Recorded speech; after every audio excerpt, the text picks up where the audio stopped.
With the announcement of the new Old World edition of the Empire, I wanted to make a massive compilation video of all of my Empire lore videos. So in this video today, we'll be going through all of the many videos that I've created from the Warhammer Fantasy Empire lore, covering the Dogs of War, Tilea, Estalia, pretty much everything, the Knightly Orders, a lot of the Legendary Lords, a ton of stuff across the entire spectrum of the Empire. Now, of course, this is all created under the framing of how this unit or this lord or whatever it was would be coming into Total War Warhammer 1, 2, or 3, depending on when you're taking a look at this. So if you're watching any of these videos, it's just a great way to put something on while you're painting or doing whatever, maybe trying to go to sleep, whatever it is. So excuse any references to a video game that you're probably not playing, and excuse, of course, any differences in mic audio, anything like that, as this was all recorded in different points of time in my many years of doing YouTube. Let's get started here on a ton of hours dedicated to the Empire lore from Warhammer Fantasy. We've talked a great deal about the ins and outs of the Empire's legendary lords, but one thing that I think a lot of people are interested in, or at least hyped about, is the potential for the inclusion of the knightly orders of the Empire. Honestly, when I picked up the 6th edition book way back, it was the one thing about the Empire I liked the most. You can only enjoy so many poncy feathers and foppish hats before you kind of sort of roll your eyes through your skull. So today we're going to go into some of the knightly orders as laid out by the Warhammer RPG books and the various army books of Warhammer Fantasy. And we'll talk a bit about how they might be included in the game. All that kind of fun jazz we like to do so much. So our first stop on this list will be the Knights of the Blazing Sun from the subsequently named Order of the Blazing Sun.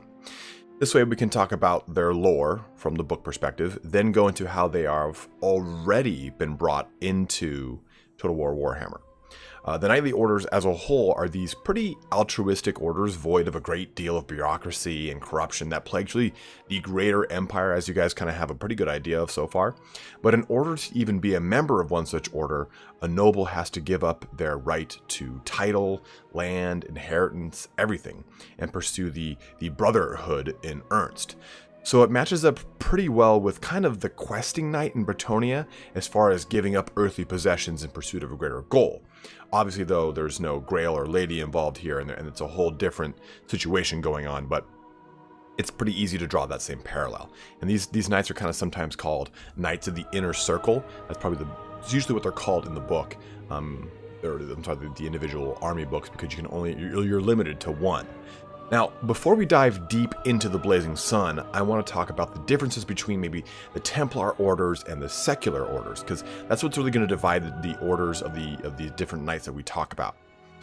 The Blazing Sun, though, is a Templar order. This is of course meaning that they are dedicated to a specific deity or god of the human pantheon. Now, I'm going to say human pantheon because this includes both Tilea and Estalian gods, because the Blazing Sun, they worship a Tilean god. But this might include, though, portions of the Empire's pantheon and the such, because they do have a whole different one than, say, the Tileans and Estalians. So I say human pantheon to be as general as possible. Myrmidia, in this case, which is the patron god of Tilea, we've kind of talked about that before. Now, Myrmidia is the patron for the Blazing Suns, and she's a lot like Warhammer's Athena. Kind of. She's the goddess of warfare and battle, so obviously the whole wisdom portion of it's missing. But, of course, she's not exactly like it, but you catch my drift.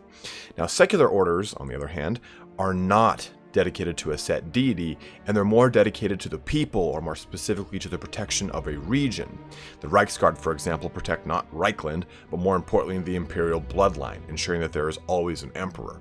And we'll talk about the Knights Panther and how they're not necessarily looking to protect the people, they look to protect the greater old world in their pursuit of chaos. So the secular orders have different missions overall, I guess you could say, by comparison to the Templar orders.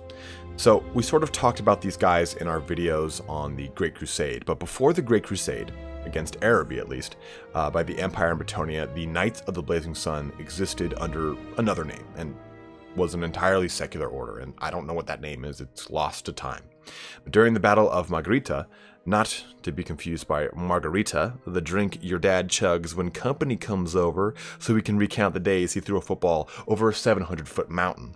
Nay, Margarita is down in Estalia, and it was besieged by Arabian forces under Emir Wazir the Cruel, one of Sultan Jafar's chief lieutenants and leaders of his elite Black Scimitar guard. Now, again, during the battle, the order was was cornered in a temple to Myrmidia, fighting for their lives. They're kind of trapped there. They can't get out. They've got the Black Scimitar guard in front of them, and a freak earthquake, clearly this is in California, dislodged a huge statue of Myrmidia, which landed square on Emir Wazir and his Black Scimitar god and killed him to a man. And this saved the some 60 or so knights of the order, and in turn, they were able to flee and save a considerable amount of Estalian refugees and the such. And after the battle, the 60 members banded together and founded the true, or what is now, the Order of the Blazing Sun in service to Myrmidia. The Blazing Sun, kind of being that symbol of the goddess of warfare and strategy, is what they also take on their banners and on their armor, and this is what adorns the order as a whole. But the order draws from a great deal of nobility and almost have a moniker that's similar to that of Grail Knights. They act more as guards along the pilgrim roads that lead to the holy sites of Margarita, because we talked about how Grail Knights are pretty much, once they become Grail Knights, they do guard these pilgrim roads. They do guard specific holy sites. So the Templar Order is very similar. This Templar Order is very similar in that sense, that they do try to protect these holy locations of Myrmidia. Now, in fact, in order to become a full brother, you have to spend multiple years in service to the protection of those roads, those local villages, travelers and peasants, pretty much everything. You're doing as much as you can to kind of further that worship to Myrmidia. And essentially, you have to be the people's champion for a handful of years before you're inducted fully into the Brotherhood.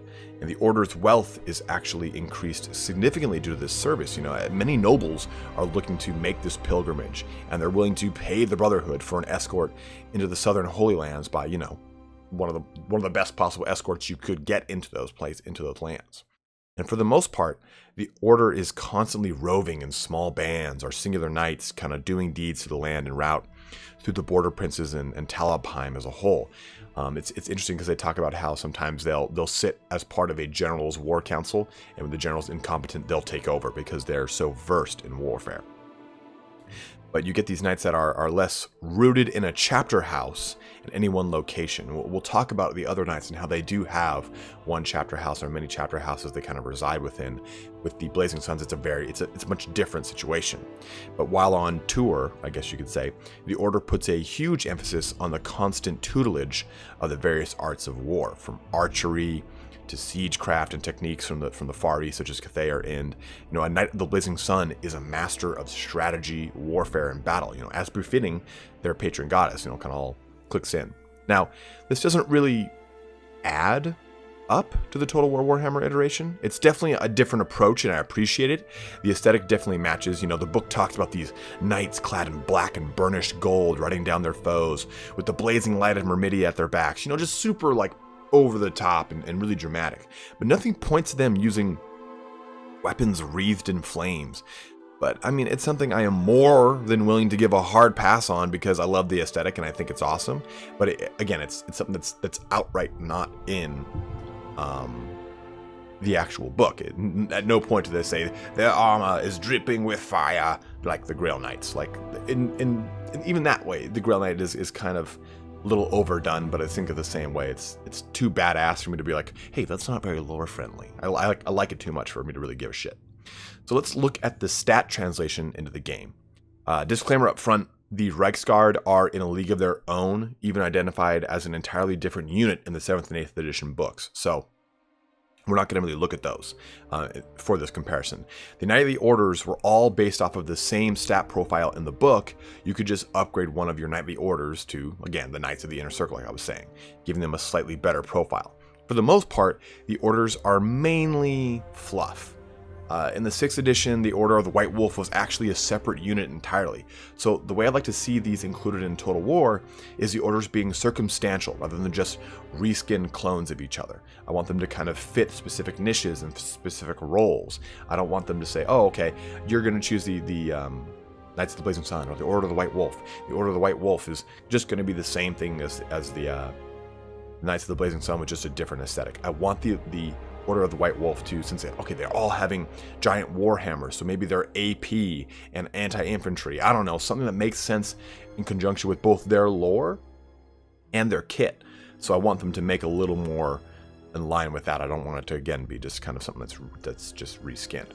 Looking at the base Empire Knight, we have 110 armor, 70 leadership, 66 speed, 26 melee attack, 28 melee defense, 30 weapon strength, and a charge bonus of 48.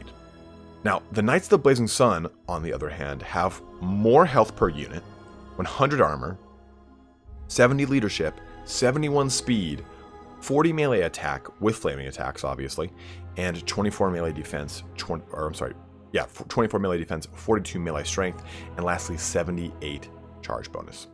So you see that they trade a little staying power with lower armor and melee defense for a much heavier hitting unit, and the significant increase in charge bonus and weapon strength and melee attack, and a small bump in speed.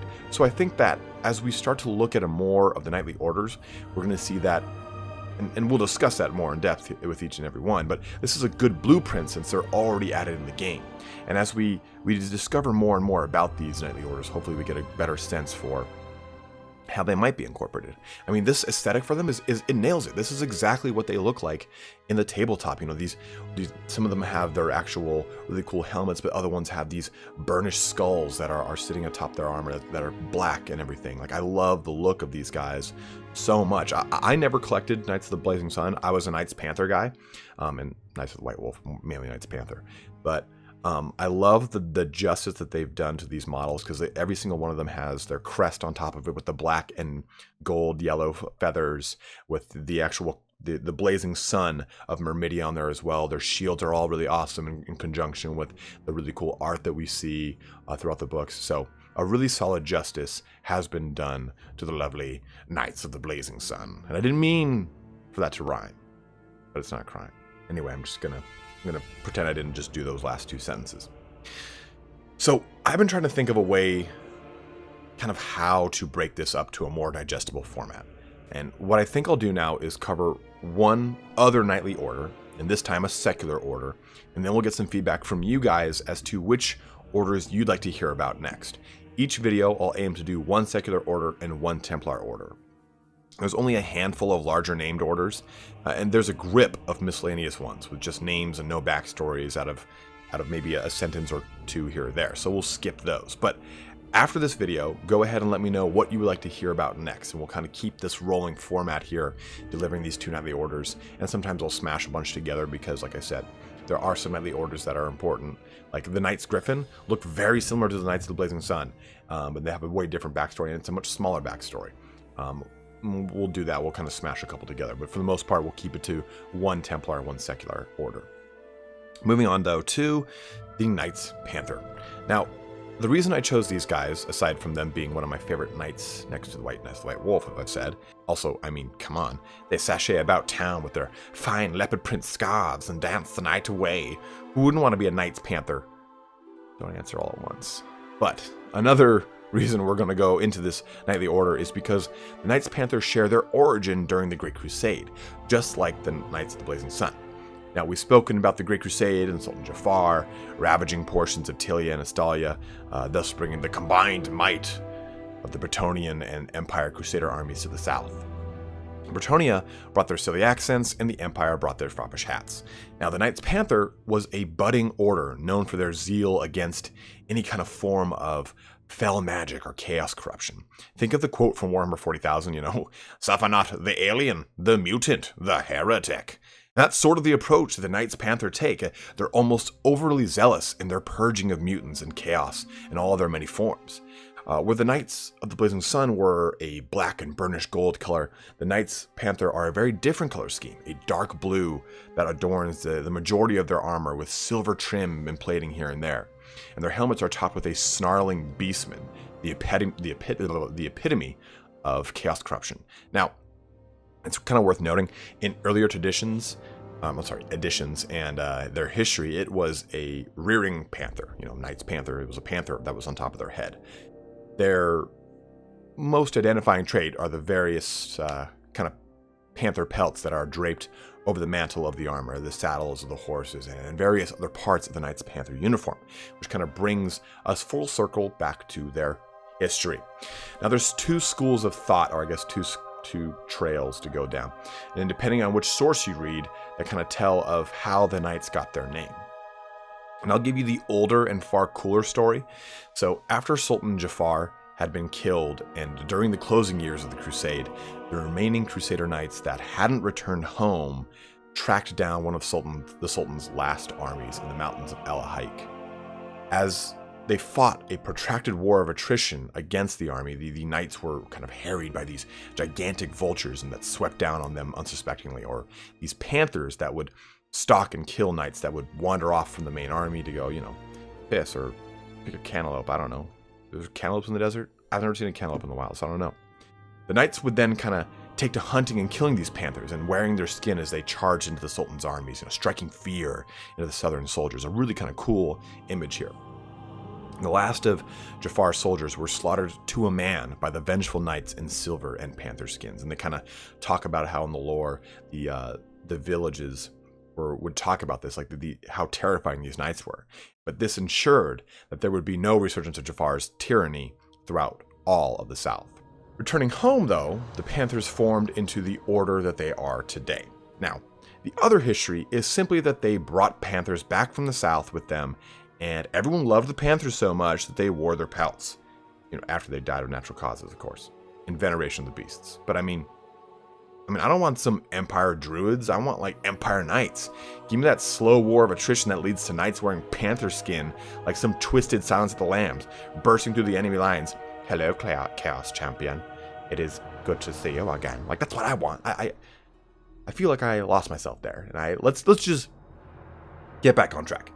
Now, the Knights Panther of today are one of the wealthiest and largest, as well as most popular, of the knightly orders. Their headquarters is just outside of Karaberg, with various chapter houses throughout the Reichland and Midland.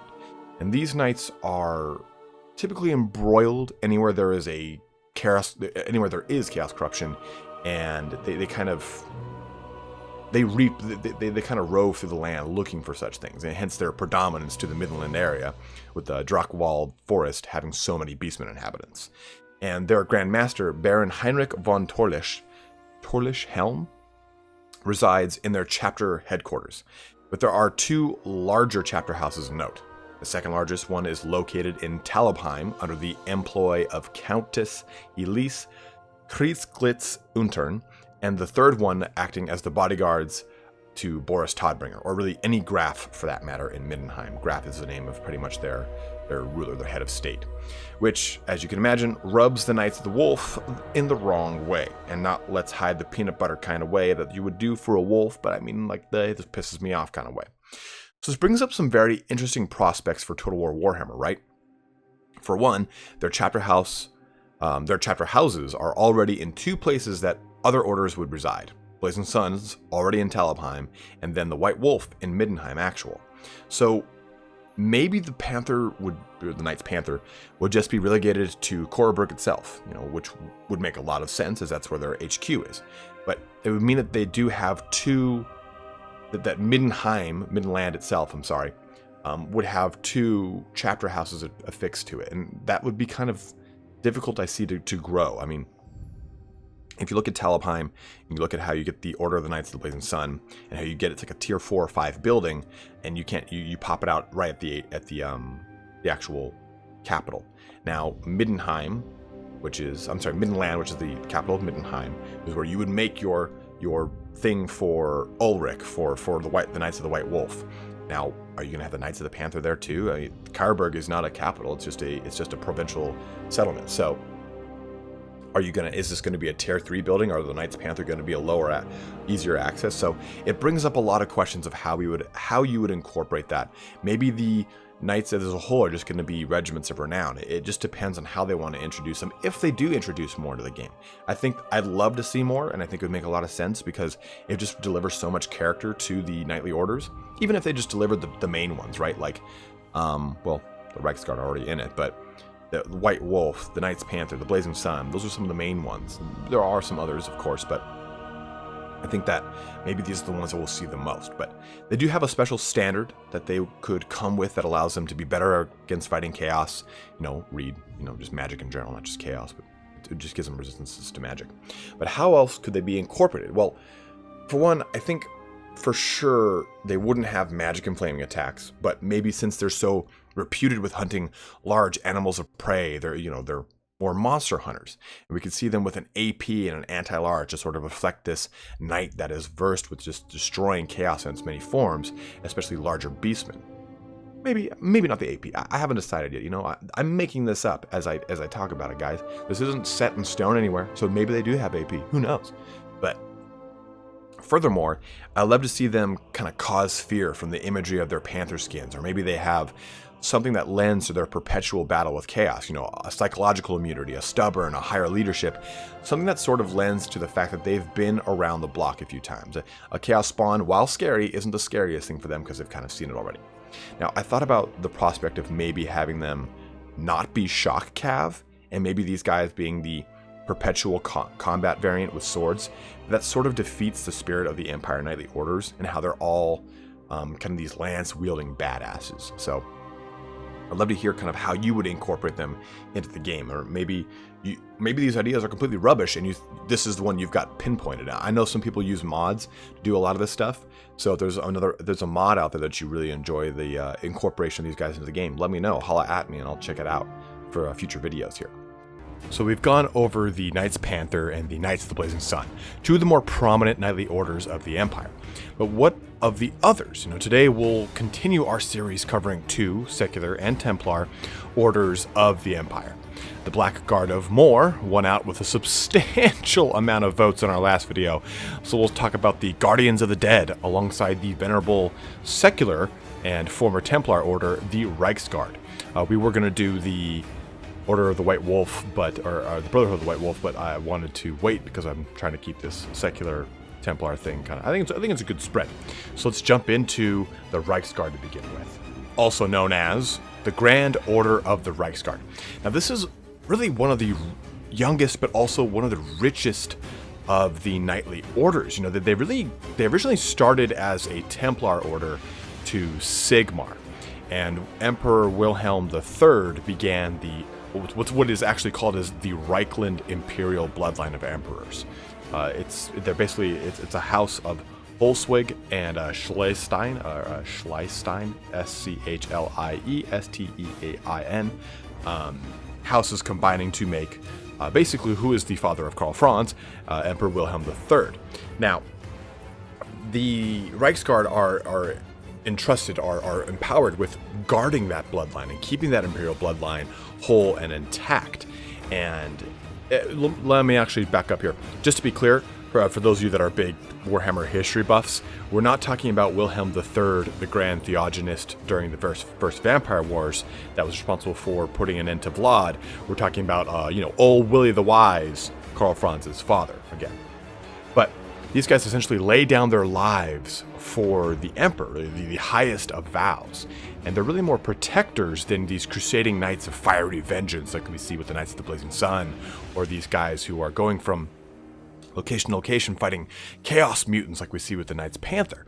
These are a little bit more of a defensive, almost like figures of state, more so than actual knightly order. And they're a little bit different. They offer their services to certain elector counts, not as, hey, pay us, we'll be a part of you. They're more volunteer forces. They help out elector counts that are definitely in need, because above all, they are there to protect the Reichland at all costs.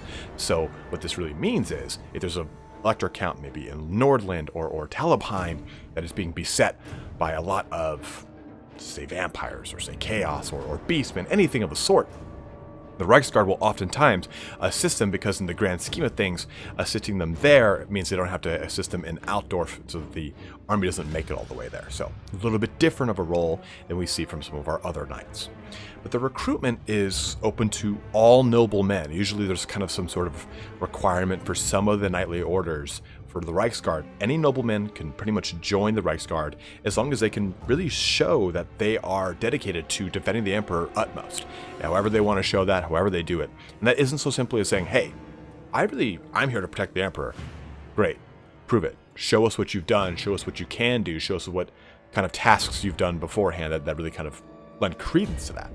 So these knights, rather than being housed from one province, maybe predominantly Altdorf or the such, they are from all over the Empire. They house sons of the Elector Counts of Averland, of Nordland, and Talabheim.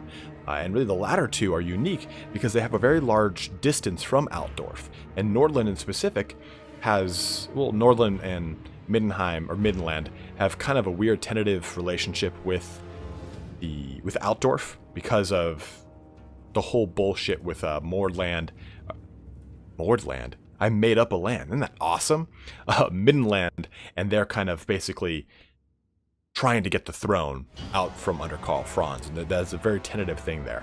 In fact, we've always talked about how the Elector Counts as a whole have a very weird relationship with the Emperor, with a lot of intrigue in court and a lot of stuff going like that.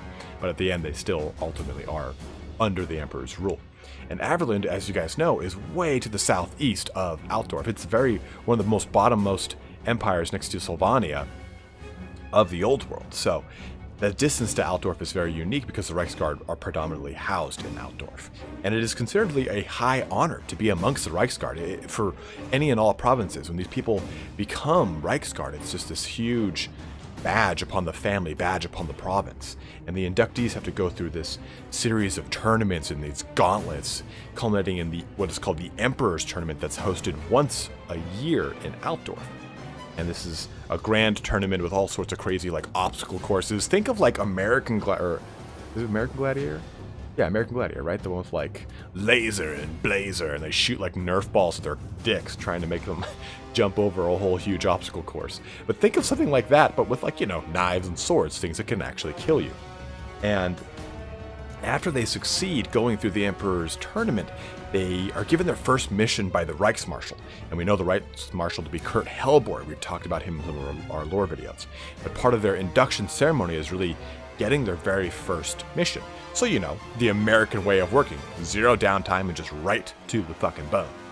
So, they make up essentially the backbone of the Emperor's armies.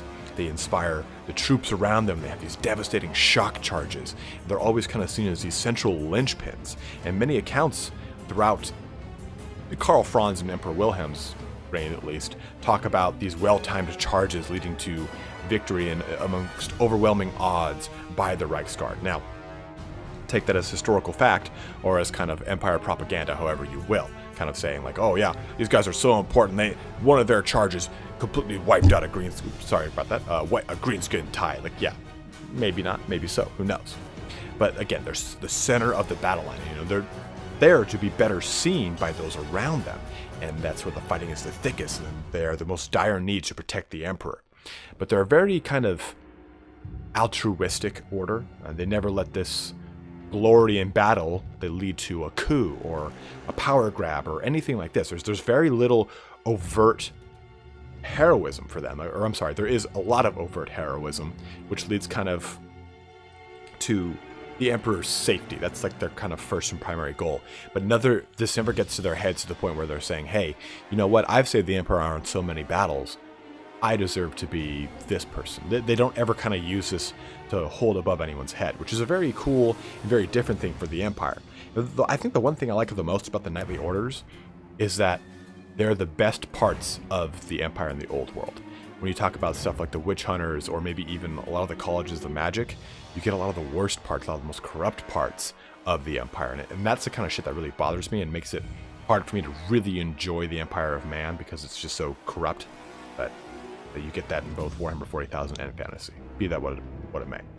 But they're responsible for more than just battle. They're the personal security of the Emperor as well. So they're responsible for being the actual physical security, but also orchestrating how it's all maintained, how the watches work and how the shifts work, of the homes, the palaces, the prisons, even the Castle Reichsguard itself. And we've seen Castle Reichsguard in Warhammer 1 and 2 as a special building, right? It gives minus 30% recruitment for Reichsguard, minus 1 turn production, or turn to produce them, plus 2 rank overall for all of your armies, plus 3 rank in the province, and minus 5% upkeep. So basically think of them as if you were to churn them out in Altdorf, they come out with 2 silver chevrons. But in the lore, each cavalry unit is led by a nobleman, and this nobleman, really, the unit is comprised of the same province as each other. So if you have a nobleman leading a unit from Talabheim, then pretty much the entire unit is more than often than not from Talabheim. This leads to a lot of bitter rivalry, saying like, oh, the Talabheim unit is better than the Midland unit, and so on and so forth. And in true Reichsguard fashion, they settle that with grand tournaments.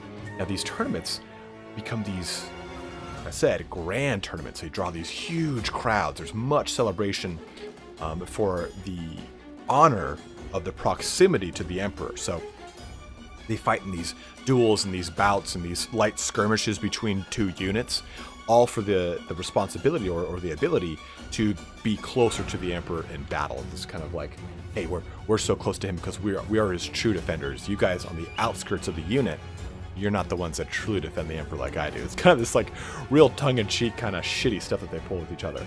But since it makes sense because they don't pursue personal material gain, but rather kind of an almost narcissistic personal glory in that veneration towards the Emperor, that protection towards the Emperor. And they're displayed kind of thusly, with a lot of flourish, a lot of pomp. And they have this very expensive livery with a lot of armor. That doesn't make any sense. They're covered with armor. But this armor is provided by the state, and they're predominantly supplied by the Emperor, so they don't have to bring their own armor in. They're very, very, very rich from the start there. So as a result, you've got this white armor with red trim that kind of really accents the overall colors and heraldry of Altdorf. And depends too. Like we've seen the Reichsguard and Zittler's Reichsguard in Total War Warhammer. And as you guys have requested, I've actually downloaded the mod that allows me to look at some of these other knightly orders to make them a little more thematic for these videos. And you can see this has got the different variations of the armor. And sometimes it's just a burnished silver, and they just charge to war on that with gold accents on it and red plumes, red and white plumes. Sometimes in ceremonial and parade armor, it's painted white with red trim. So it's way different than what we see actually in Total War Warhammer. I think seeing white armor would be a little weird, a little off-putting, but still. The order itself, though, is housed in Castle Reichsguard, which is a few miles southeast of the city of Altdorf. And we don't see this on the Total War map, but we do get that special building, like I was saying, in the province of Altdorf. And we also know the Reichsmarshal, the person who leads the order, again, Kurt Helborg himself, good old Grimmy Hell. And they predominantly are housed in Altdorf, but they do have strongholds throughout the entirety of the Old World. So, you have this very consummate knightly order, right? They're very normal, they're very plain, but also very important in lore terms. The defenders of the Reichland. And what would these guys look like in Total War Warhammer? Now, again, I've mentioned that we all already know that they're in the game already, right? But I feel like it's a poor representation. I think they need to soup up Empire Knights as a whole. Or, I'm sorry, they are souped up Empire Knights with anti-infantry. And so it's kind of like, meh, I guess, cool. I mean, Total War Warhammer 2 brings a lot more colorful and flavorful units to each respective army. So what changes could we see if they decided to overhaul not just the Empire Knights, but the knightly orders of the Empire in some future update? Well, we've talked about how these guys are kind of the center, the linchpin of every army, right? So Inspire make a lot of sense, right? These knights are legends to the local populace, and it only makes sense that they have an effect on the battlefield that lends to that notion. When any of these knights return home, or would return home on leave or anything like that, the local province they belong to would have these massive celebrations and feasts for the honor that the Knight 1 in that province name. So they definitely are a Knight of the People. So why not inspire an already low leadership army like the Empire by giving another linchpin, again, to use that word a bunch of times, of leadership for the army? I think Inspire would make a lot of sense for these guys, because again, they are a little bit more defensive than some of the other knightly orders we talked about, especially the Panther and Blazing Suns and the Knights of More we're about to talk about. But another ability here would be Guardian. And this one is a bit of a no-brainer for me, right? And since almost every army has a unit or two like this, these guys seem like a shoo-in for this role. You know, they're meant to be the guardian of the Emperor, or the Elector count if they're protecting one, and thus make up the strong elite core that is the defensive block around their liege. So why not give them the Guardian ability so they can kind of maintain that defensive core around the Emperor? You know, change them from kind of a shock to a defensive role, protecting against charges and kind of holding the line, filling gaps that appear while also being a massive deterrent to backline harassment. I think that an overhauled Order of the Reichsguard would be a lot more lore friendly and a lot cooler than what we already see in the game already. So I'd be really excited to see that. But now we've talked about the lovely Reichsguard. On the flip side is our Knights of More, who would be far more offensive than the Reichsguard. So as they're properly known, the Black Guard of More. And they're the one of 3 Templar orders of the Cult of More. But 2 things about this. Every member in the Pantheon and the human mythos or mythology or religion, for that matter, has a cult associated with them. Just think of it as a church, like the Church of More. There's nothing clandestine or secretive about their worship. It's very overt, with shrines, churches, temples everywhere. It's just Games Workshop's way of being overly gothic about stuff, but there's nothing weird or hidden about the Cult of More, or the Cult of Ulrich, or the Cult of Tal, or any of the other many lords that there are, like Mothlon and such. But More himself, I guess second point, is not the god of death, but the god of the dead. So he doesn't necessarily kill people. He's not the one sitting there just like with a little crooked like witch's finger just touching things and killing them. He's the protector, the guardian of the dead. So a cool little backstory here. There's the 3 original gods, right? Tal, the god of beasts. Ulrich, the god of winter and wolves. But if you ask me, isn't a wolf a beast? Whatever. It's hearsay. And then More, the god of the dead. Also of like prophecy and dreams. So Tal and Ulrich fought over the living world, saying, hey, we want this one. And they both said, well, we're going to duke it out for it. More, on the other hand, said, you know what? All right, guys, I'll take the land of the dead, the land that's just goddamn empty. And what he would do is he would actually go to the land of the living and take from Tal and Ulrich's followers and put them in the land of the dead, as they were, well, dead.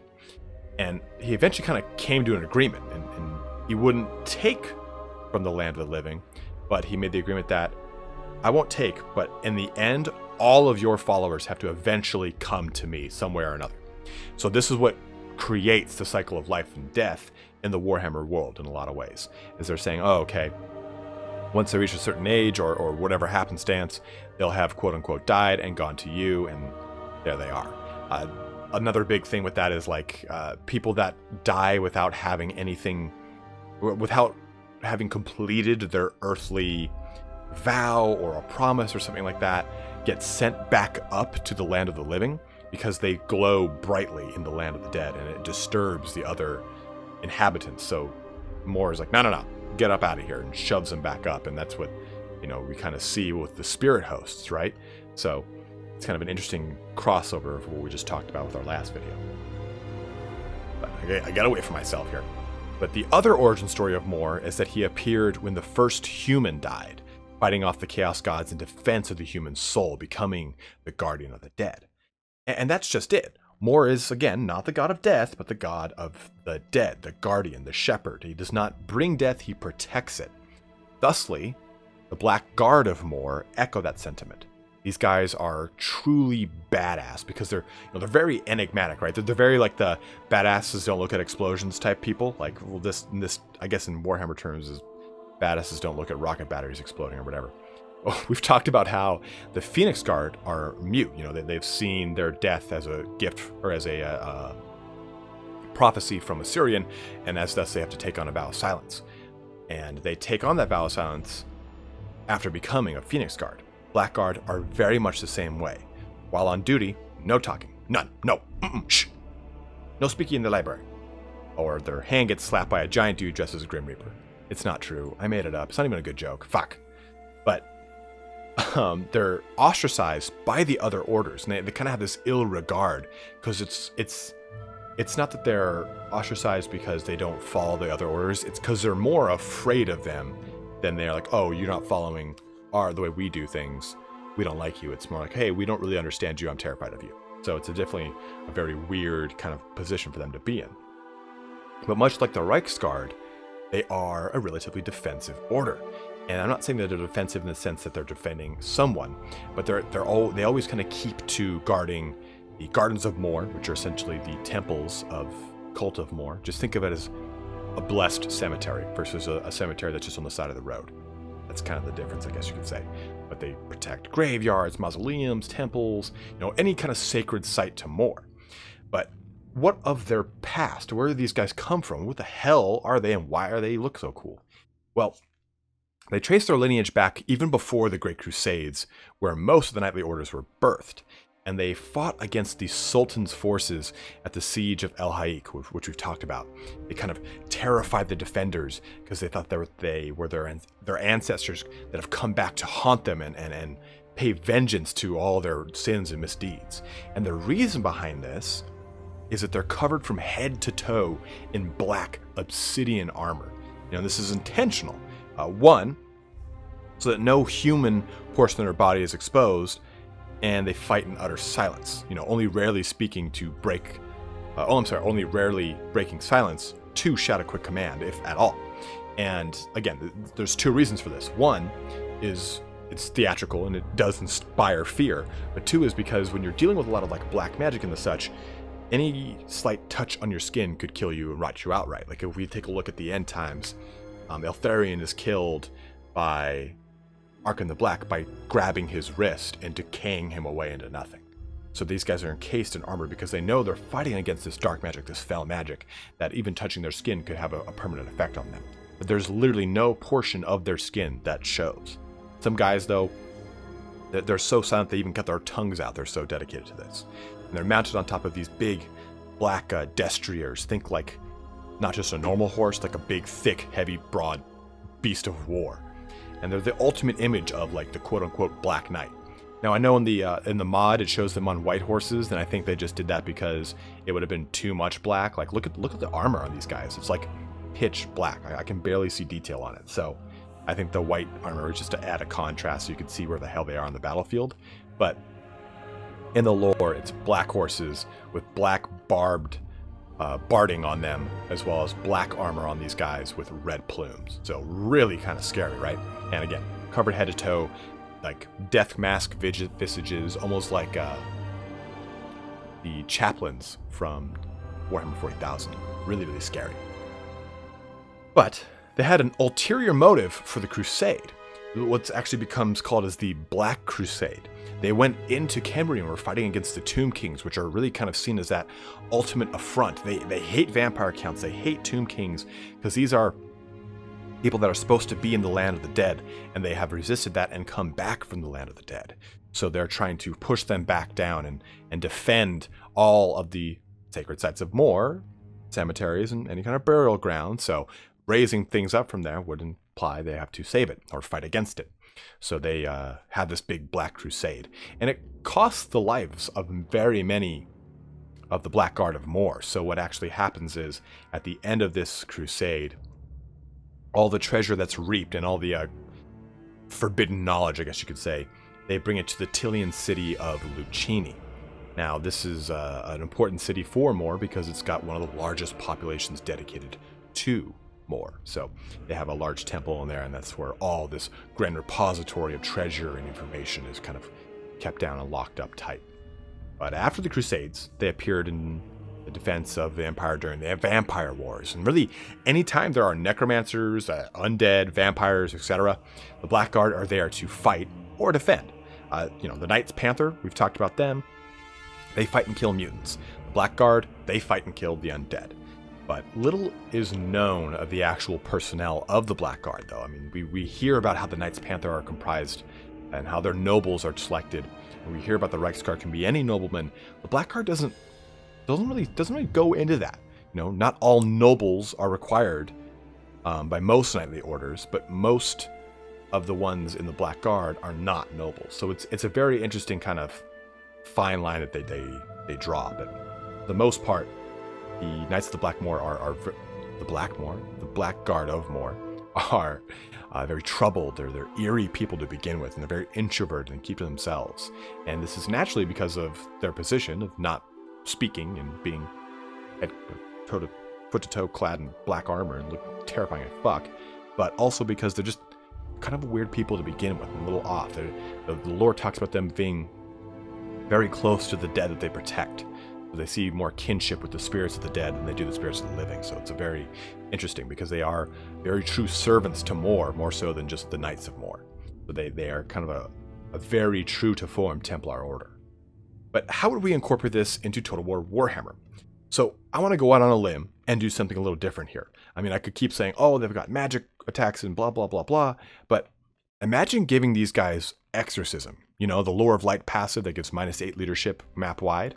But rather than having it map wide, maybe just only in their radius around them. I think that'd be really, really cool and really thematic for these guys.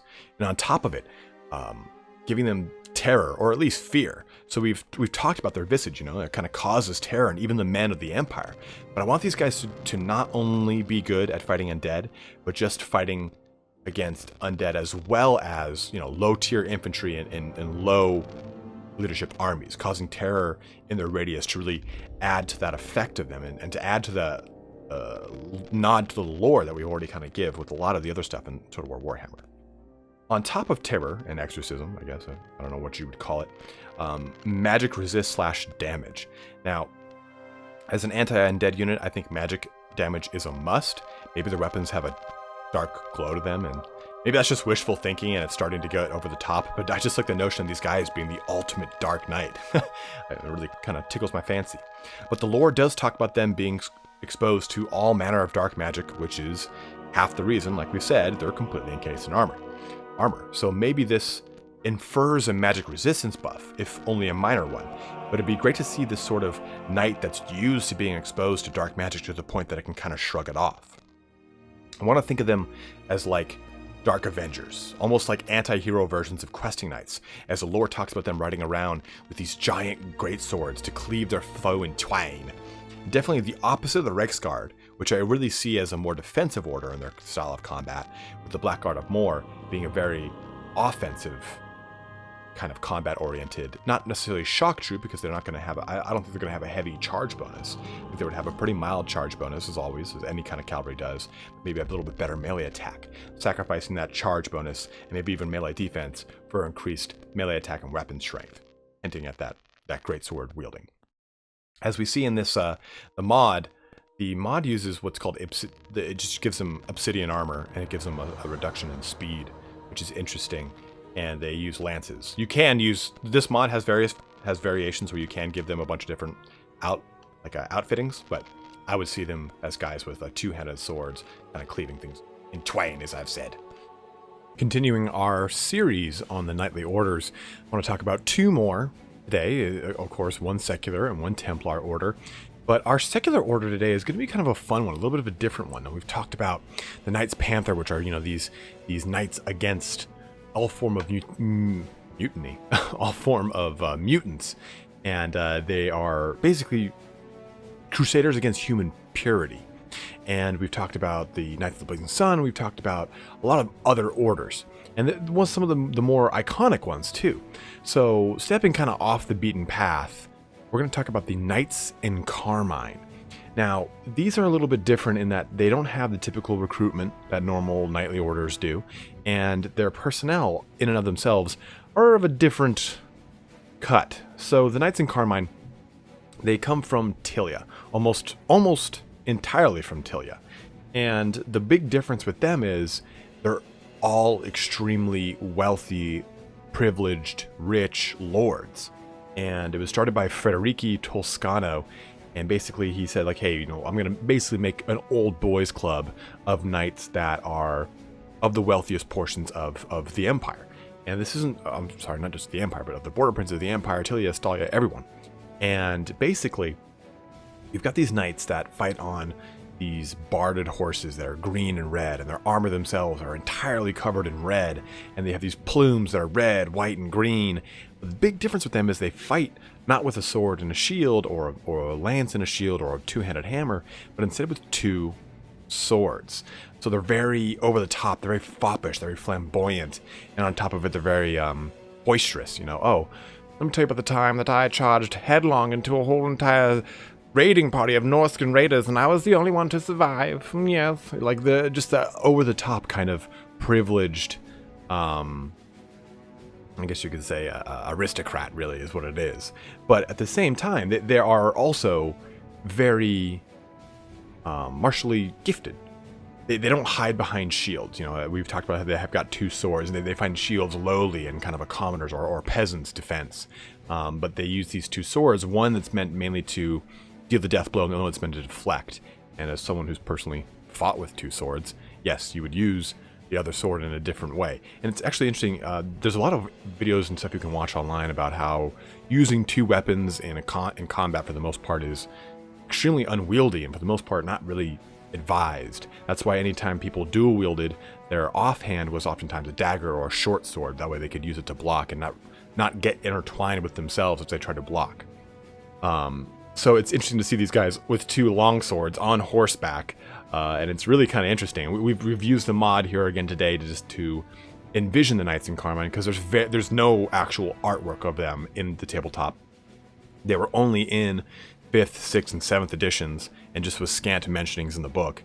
Even the knightly orders that were mentioned in the Warhammer RPG barely goes into them. In fact, this is where we get the majority of their lore, is from the Warhammer RPG. So the actual mentionings of these guys is pretty minimal.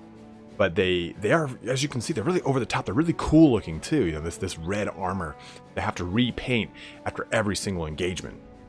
And these two swords that they fight with, it's kind of a secret two-sword fighting technique, and that is true to the formula of all the Tilean swordsmen. They're always this kind of mysterious, almost these like mysterious kind of swordsmen that have these hidden and forsaken arts that no one else knows about. I like to think of them as kind of like the Tilean sword, or the swordsman in Game of Thrones, and I cannot think of his name. He's in the very first book, and he teaches Arya pretty much how to fight. What do we say to the god of death? Not today, him.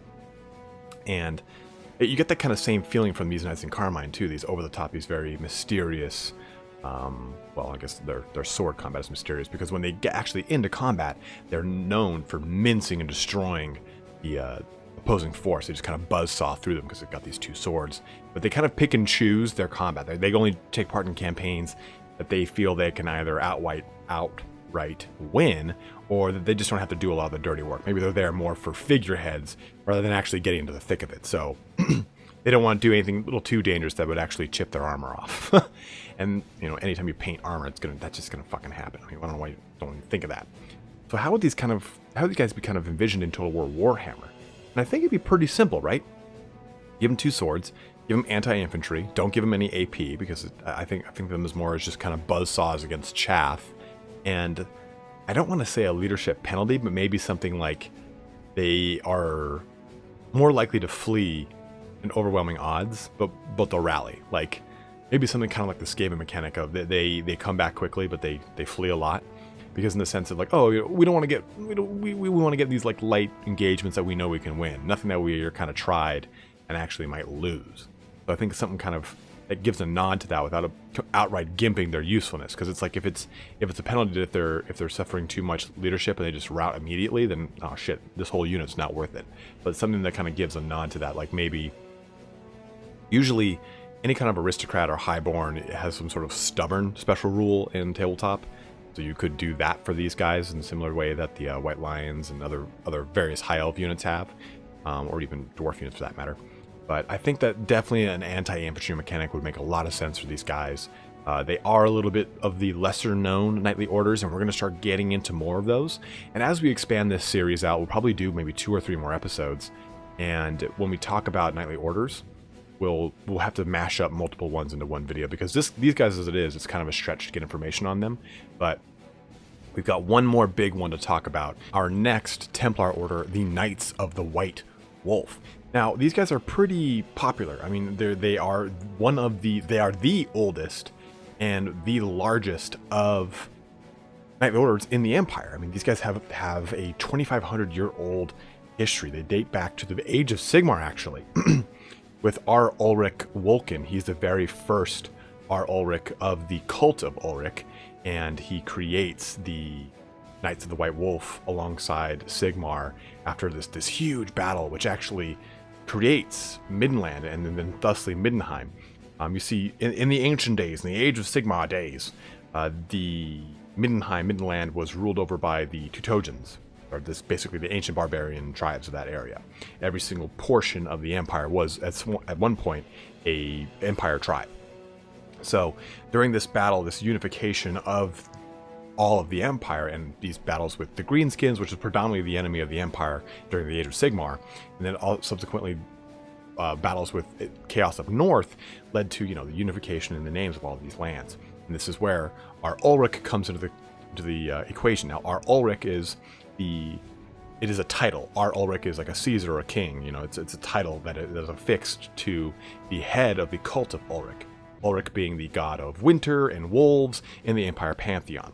Now, the cult of Ulrich is the second largest cult in the Empire, of course, next to the cult of Sigmar. And the R. Ulrichs are always these kind of like wizened, big beard, huge Norse-looking, very, very prototypical Norse-looking priests, I guess, rune priests. They almost look like Warhammer 40,000 Space Wolf rune priests, almost exactly. In fact, all of Middenland in general kind of has that Space Wolf vibe to it. Now, the Knights of the White Wolf are really cool. They've got this really cool aesthetic to them that's very different from the other knights. And as a whole, they're one of the more iconic knights too, because they're one of the 4 that are mentioned in the book, with huge lore blurbs attached to them as well. And they have these really cool big wolf pelt cloaks. They've got these giant 2-handed maces they fight with. They don't wear helmets either. They keep this black armor with these white wolf pelts on these red and black steeds. It's a really, really awesome aesthetic, and I've always really enjoyed their aesthetic. That's the hard thing about when you're collecting Empire and the Knightly Orders. You're like, fuck, each one of these guys looks so damn rad. Like the Knights Panther look really cool with their panthers and their panther pelts and their blue and their silver. The Blazing Suns look cool with the black and gold kind of trim they've got going on. And the Reichsguard, they're okay. But the White Wolf it stands out amongst the rest of them because, like I said, they don't wear helmets. They show off their big beards and their big long hair. All of it kind of like in veneration and dedication to Ulrich. So these guys are they kind of assume a role very similar to the Knights of the Blazing Sun, or very similar to what we see with Grail Knights, where they're pretty much positioned in defense of all the shrines of the Lady, Grail Knights. That's the same thing with the Knights of the Wolf. They're positioned at these shrines, these temples of Ulrich. And usually 1 or 2 of the knights themselves are positioned there, maybe a unit, if anything. But they don't have a lot of chapter houses, and when they do have chapter houses, they're filled to the brim with Knights of the White Wolf. And these guys pretty much are only in Nordland and Midland. They aren't all throughout the Empire like a lot of the other orders are. These guys pretty much stay there because that's where the cult of Ulrich is the largest, and that's where the majority of their defense is required. They do have a very huge presence in, obviously, Middenheim itself. That's where the grand temple to Ulrich is. That's where our Ulrich himself resides, and he is required as, kind of the cult of Ulrich's tenants to have a Knights of the White Wolf on his guard at all time. So it's kind of crazy here. Those elite guards are called the Teutonian Guard, and they are actually picked from the inner circle of the Knights of the White Wolf. So let's kind of break this down here real quick for you. So you've got the Knights of the White Wolf. They are a knightly order. Every knightly order has an inner circle of their knights, which is basically the most elite, usually the ruling portions of the order, just veterans of the Long War, basically. And the inner circles Knights of the White Wolf are named Fell Wolf Brotherhood, which is just fucking cool. So basically, the Fell Wolf Brotherhood feeds into the recruitment of the Teutogen Guard, which are exclusively tasked with as bodyguards for our Ulrich. So you've got 3 levels of separation there, and I wanted to break that down because it's a little confusing. Now, depending on what portion of the lore you're looking at, what timeline, I guess you could say, they have one Grandmaster. They've got Rhine Volkard, which is prior to the End Times. During the End Times, he's killed off, and then Axel Weisberg takes over for him. And then I believe Axel Weisberg dies, and then...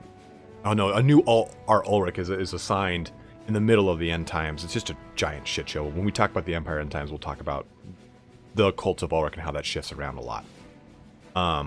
But they've got the Ulrichian order itself here, the Knights of the Wolf, have a really weird banner. It says Lupus Vice. Lupus is wolf in Latin, and Vice is white in German. So it means white wolf, yeah, sure, if you want to translate both to different languages. So they kind of get away with that by, the Gothic, the language of Empire is basically a combination of German and Latin. So the Reichsspiel, as it's called. So you just kind of take that with a grain of salt there. It's kind of ridiculous as it is. But again, these guys are really cool, and we've used the mod again to exemplify how they look. I really, really love their aesthetic. And the lore kind of talks about how they shatter enemies before they even reach them because they're so kind of awe-inspiring. They're so savage and bloodthirsty, and they're kind of charged. They let out a big howl and hoot and holler in the whole entire way they're getting in there. They're very, very much these just kind of iconic Norse Viking-like dudes with these giant-ass hammers, like basically the incarnates of fucking Odin, just riding people down. It's awesome.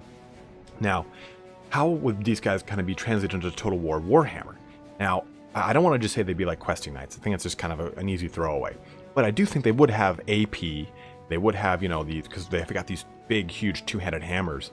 But I think kind of a cool mechanic with them is with their white wolf pelts, it would give them a ranged armor save. In the same way that, a ranged missile save. In the same way that we get for the White Lions of Trace or the, it's not Sea Guard. What are they called?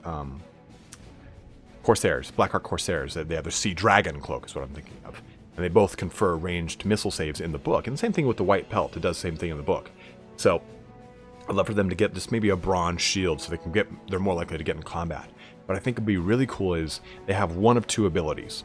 Either they give a permanent buff to everyone around them that increases their attack. So basically the opposite of Guardian, where Guardian is a defensive area of effectability. This would be an offensive area of effectability, because it talks about in the lore how they inspire courage and savagery amongst everyone they're around, other state troops and other knightly orders and such. So they kind of, oh man, these guys are going the 10th, the 7th yard, 9th yard, kicking the shit out of stuff with a giant hammer. I want to do the same. So I think that'd be a cool thing. But I did talk about how they kind of already defeat their foe before they even make contact with them. So what if, rather than them having an area of effect buff to attack, they had an activatable that you could click that's kind of like the one that increases your charge bonus, but something like that. So it increases charge bonus. It's a knockdown of the leadership of anything in the area of effect around it.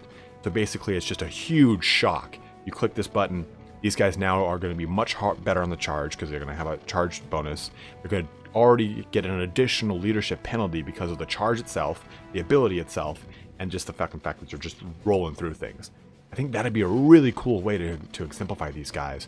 Have them really be the consummate shock troop of Ulrich, and that is their role. They're supposed to be these things that are just reaping through the battlefield left and right, onto the next one, onto the next one, as almost as these kind of like mounted berserkers. And I love that image for these guys, because they're really supposed to bring the pain, bring on the noise.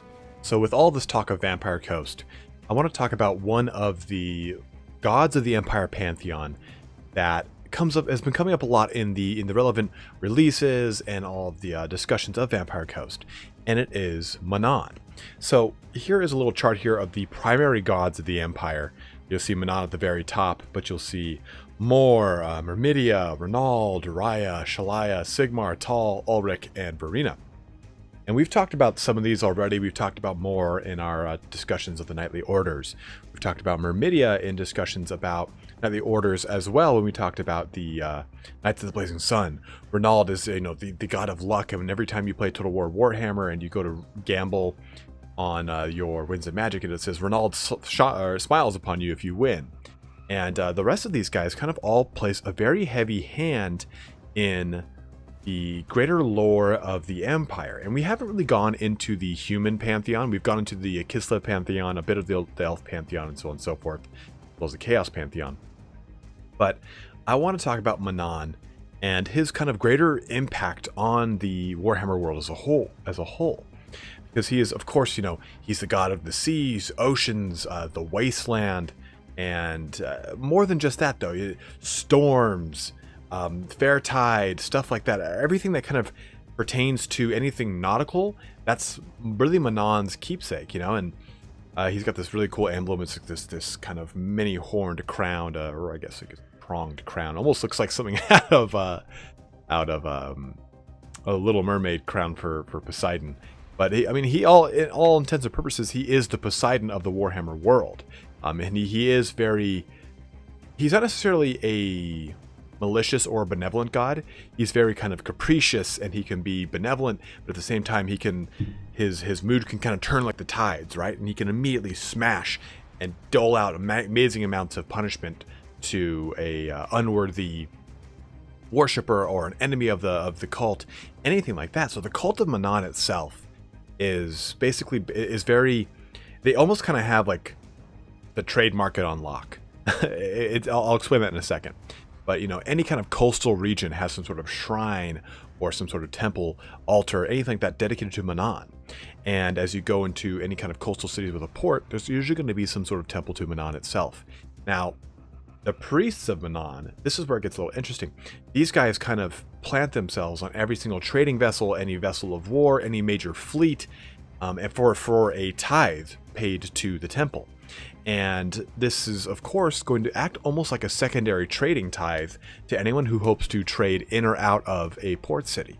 So the priests say, well, hey, you know, I'll sit on your boat and I'll make sure that it gets to its berth, or I'm sorry, it gets to its destination from its berth safely. I'll pray to Manon the entire time, and if you don't have me there, though, and you don't pray to Manon, man, I don't know what's going to happen. You might come up across a whole entire slew of squalls that your ship can't recover from. So it's this kind of very, very interesting relationship, because Manon himself is very fickle. He like I said, he doles out punishment to anyone who doesn't really kind of pay their respects to him. And the sea, as we see, is a large portion of the Warhammer world, and he has that kind of ultimate control. So it's very, very interesting. And the cult of Manon is primarily worshipped in the Empire, of course. It is an empire, an imperial Pantheon god member, or Pantheon member god, and chiefly in Marienburg itself. And this should not come as any surprise to anyone, because Marienburg is this massive port city. It kind of lies, or kind of is placed at the end of the Reich, the river that runs right next to the Altdorf, and then kind of deltas off into the middle of the rest of the Empire. And this controls so much trade in and out of the Empire. And Marienburg does sit in what's called the Westlands, that is away from the Reich and from Altdorf, and at the same time they're not a part of the sovereign nation of the old world, of the Empire. They kind of have a very interesting kind of like democracy, where everyone kind of, the saying kind of is that, okay, everyone will take care of themselves, everyone will have a say in things, and everything's just going to be fine. Unfortunately, Marienburg is actually ruled by kind of like the wealthiest elite. They kind of control everything. But in that is included the High Temple of Manon. And this is, again, the chief most location of Manon's worship. I mean, throughout the rest of the Empire, it's not as well recognized, because it's not, the rest of the Empire is pretty much landlocked. But, of course, across the Reich and in Altdorf, you have a lot of temples of Manon. You actually have a lot of temples over in Ostland, which actually has connections over to the northern portions of the coast of the Empire, where there is, again, more temples and altars to Manon. And there's a very particular story in the lore about how there's a giant chaos incursion kind of sweeping through the Empire, right? And they stop dead at Ostland because of a temple of Manan at Salcotton, that basically this giant storm and tempest kind of is summoned up, and it batters the invasion away from Ostland. It's kind of this really cool display of Manan's kind of miracles and his power by defending his own worshippers. Majority of his worshippers are out on the sea, so it's like, okay, well, my defense of them is I'm not going to throw a squall their way. But this is one of the few times where Manan actually comes onto land, or extension of land, to help out his worshippers, his followers. And it's interesting how Manan is kind of spread across the rest of the world. There are many subcults of Manan throughout the Empire, even himself. Like if you were just simply a fisherman and you wanted to say, okay, I want a more bountiful crop, I don't want to say crop, but more bountiful harvest from my fishing, you would worship the cult of Manalt, which is a subcult of Manan. Even then, there's another one called Manhabak, which is one that's actually created in the central Stirland, which is actually landlocked entirely. They're considered an ancient sect of the cult of Manan that kind of worships these ancient tenets that are what they feel is the true tenets of Manan, waiting for basically the end times, quote unquote, when Manan will wipe the land clear with a purifying wave type of thing. It's kind of they're very more much more doomsayers. Now, there's also Mothlan, who is a elf Pantheon member, and it is actually argued that Mothlan and Manan are the exact same deity. Just like a number of other deities in the Emperor Pantheon are actually rumored to be elf Pantheon members. Like Cain is rumored to be another member of the human Pantheon. I actually can't remember who it is off the top of my head. You can look at the list. And yeah, I can't remember. It's something striking my brain. But there are multiple times that this happens. So what this might kind of look like in Total War Warhammer 2 with the Vampire Coast is we might see something interesting with Manan. We talked about the Merworm and how the Merworm is mentioned in portions of the High Elf 8th edition book. So maybe this whole thing will kind of come around with Manan and Mothlan, and how they'll somehow be kind of somewhere distantly connected.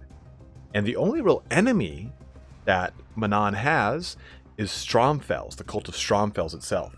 And Stromfels is a much different cult, and we're going to talk about them in their own video next after this, but I don't want to get too ahead of myself. So we've got, of course, Cult of Manan, and the Cult of Manan also has its own knightly orders, right? Orders that are derived from the orders, the Templar orders of the Empire, the Knights Mariner, Orders of the Albatross, the Sons of Manan, the Storm Guard. Each one of these kind of owes their allegiance to Manan. They pay their tithes to Manan and prayers and whatnot. And the kind of the strictures of Manan are very interesting as well. They have these sets of rules, and there's a lot of like kind of signs of good omen and bad omen, and they play very handedly into the typical signs that we see for mariners, right? One of the signs of a good omen is when you see not a dove, but a seagull, which is if you're on the ocean, you know that's a sign of land ho, and that is a positive sign in the cult of Manan. And subsequently, if an albatross drops dead on the deck of your ship, that's a bad omen, and that is again a bad omen that repeats itself in some of the old kind of Age of Sail that we see with sailors, pirates, and stuff like that. Oh God, that's a dead albatross, the worst omen, and how that's all superstitious. But here's some of the strictures of Manan. Obey your captain, like obvious. It is forbidden to kill an albatross. We just talked about how being a dead albatross is a bad omen. Do not whistle aboard a ship or within a temple. And that's actually an interesting notion there. Whistling was to dictate the sails, which ones were supposed to be open, if they were half sail, full sail, quarter sail, which sails according to which mast, the front, the main mast, the mizzen mast, all sorts of the top sail. These whistles would dictate what the hell is this thing I just called? What sail was going to go up and down. It would dictate different moves. The same thing is done in and this is an aside, but the same thing is done any time you go into a theater. If you're working backstage in a theater, you're not allowed to whistle, because a whistle, anytime the old time theaters, like in not the Globe, but again, let's just say the Globe, Shakespeare's Globe, for sake of argument, to put you guys in that era. The people that would run the rigging on ships would often, when it was off season for them, they would go and work at theaters, and they would use the same whistling system to dictate what scenes to change. So you're not allowed to whistle on a ship, backstage in a what the hell is it called, in a production or in a temple. Whistle gently when sailing on a ship, for it ensures a good headwind. Do not embark on a voyage on the 13th day. 13, a very proverbial bad luck day. Nails and hair must not be cut at sea. They are an offering unworthy of Manon. Do not look back to port once you have departed. Do not throw stones at a ship or into the sea. Do not say the word drowned whilst at sea. Should you fall overboard, give Manon gold and he will spare you. Wine poured over the deck of a ship will bring good luck. Wine poured overboard will bring ill fortune. Wine poured over the deck of... Oh, over the deck of a ship. Okay. I thought they were saying like, oh, poured over. The first fish caught each day must be thrown back as an offering to Manon. A cat on board a ship brings good luck. A cat on board a ship brings bad luck. A woman on board brings bad luck. That's, again, a very typical kind of maritime thing we hear for bad luck. A naked woman aboard a ship calms the sea, hence why so many ships have figureheads in the form of naked women. A silver coin placed under the mast ensures good luck. A silver coin thrown into the sea brings death. A gold coin thrown into the sea pleases Manon. A goat hung from the mast of a ship ensures a safe voyage. A beastman hung from the mast of a ship ensures a safe voyage. And do not tolerate the worship of the shark god. That's Drachenfels. And we'll go into how that really works out with Drachenfels, but a lot of really cool things with Manon himself, and Manon has his own kind of lore attached to him. That kind of, you know, the certain blessings and certain kind of attacks that would kind of hint towards, well, not hint towards, but have a lot of nautical terminology. You know, breath of water, curse of the albatross, drowned man's face, fair wind, fisherman's eyes, stuff like that. And this is all from the Warhammer Fantasy RPG 2nd edition. So if you're wondering a lot more about that, you could dive deeper on what each one of these little divine lore of Manon does and how they have the certain petty spells. But again, mainly they're based off of like blessing,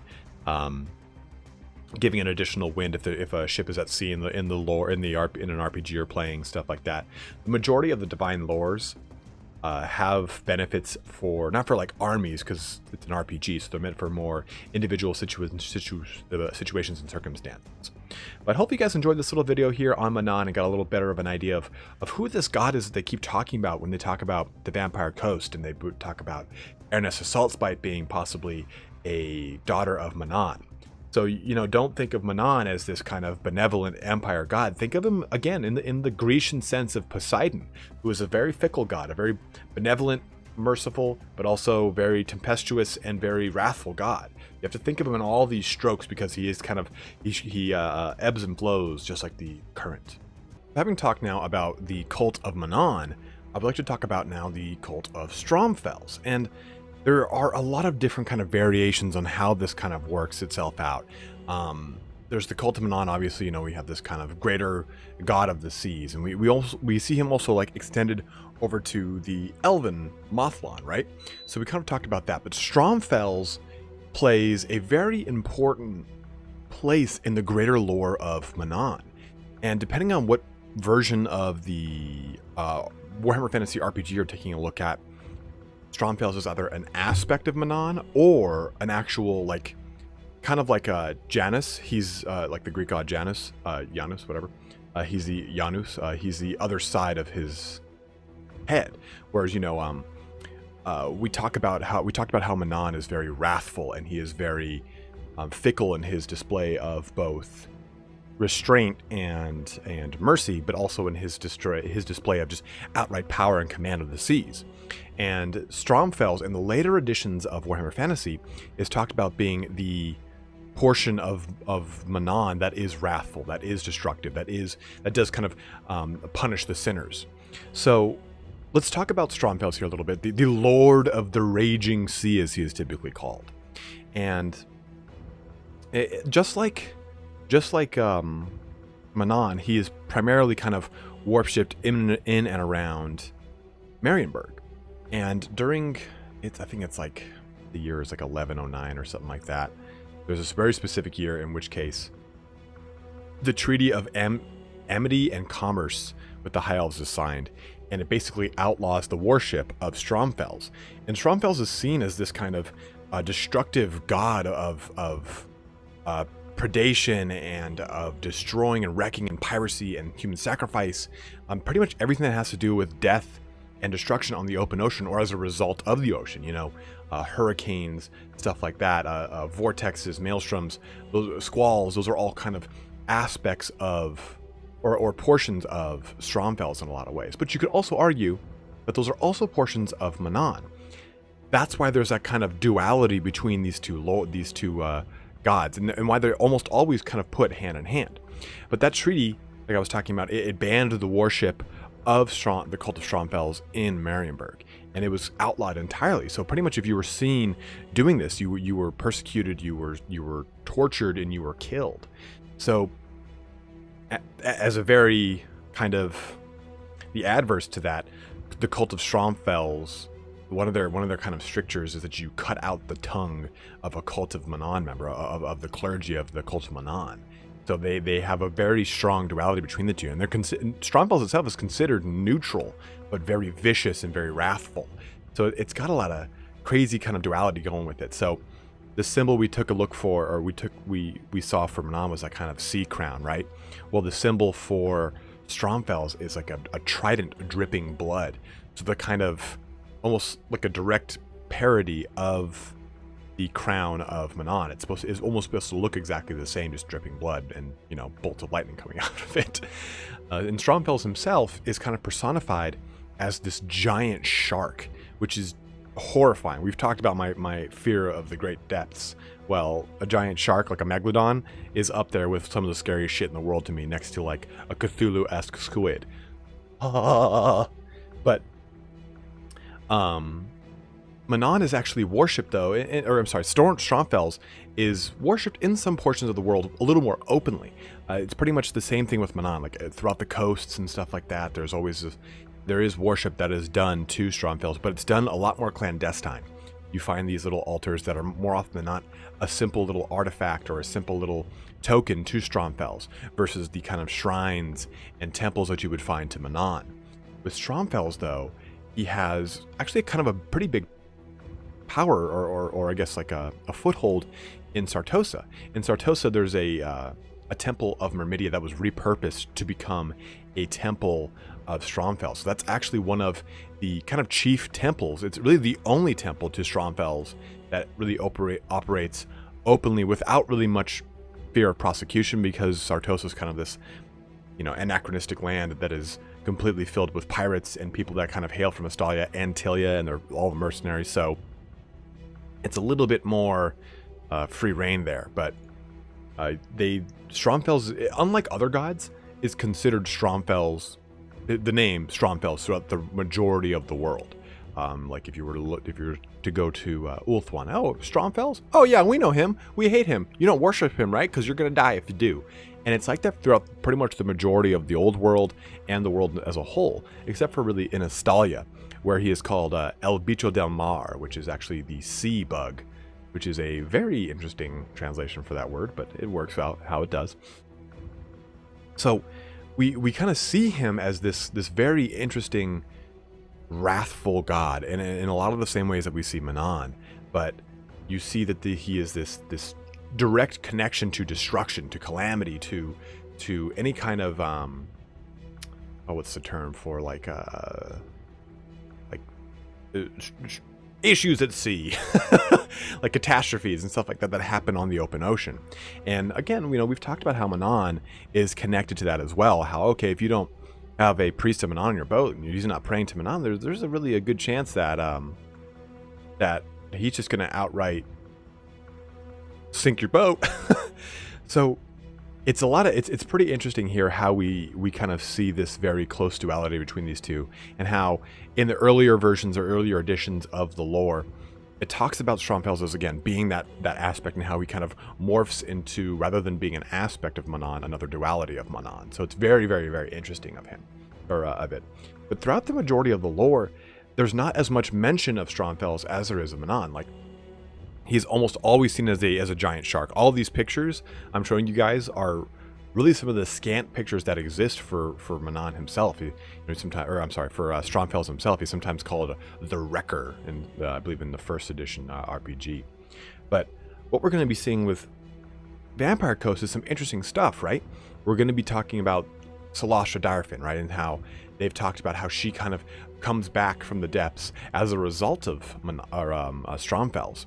So I didn't get a chance to read the little lore blurb that Annie Hall released about her, but as we play through the campaign of Total War Warhammer 2 Curse of the Vampire Coast, I'm really curious to see if there will be a larger or greater intersection with Stromfels for Solasha and maybe Manon for Aranessa Saltspite. Maybe that'll be the kind of the duality between these two, is that Aranessa outright hates the Vampire Coast and is empowered by Manon, whereas Solasha Darfin is kind of like a seemingly like kind of like a rogue agent of Vampire Coast, right? She's a part of it, but she doesn't seem actually like in the same breath as Count Noctilus or Luther Harkin. So it's pretty interesting to see how this role will actually work out, and maybe there's like a building in Sartosa that is either like a building to Manon or a building to Stromfels, depending on if who holds it, right? If Aranessa Saltspite holds Sartosa, is it a temple of Manon?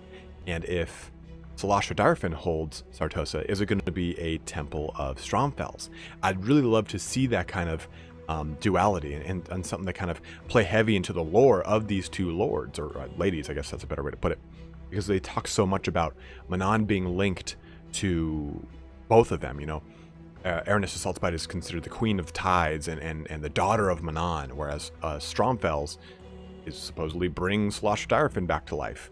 I don't really know in what capacity or what she kind of, or what kind of weight she places in their relationship. Like, is it, okay, you were summoned as a pawn of mine, or you were summoned as like, hey, I'm going to curate you to become something important in my eyes, for I am Stromfels, the almighty Shark Master, the Sharknado of Total War Warhammer. Oh my god.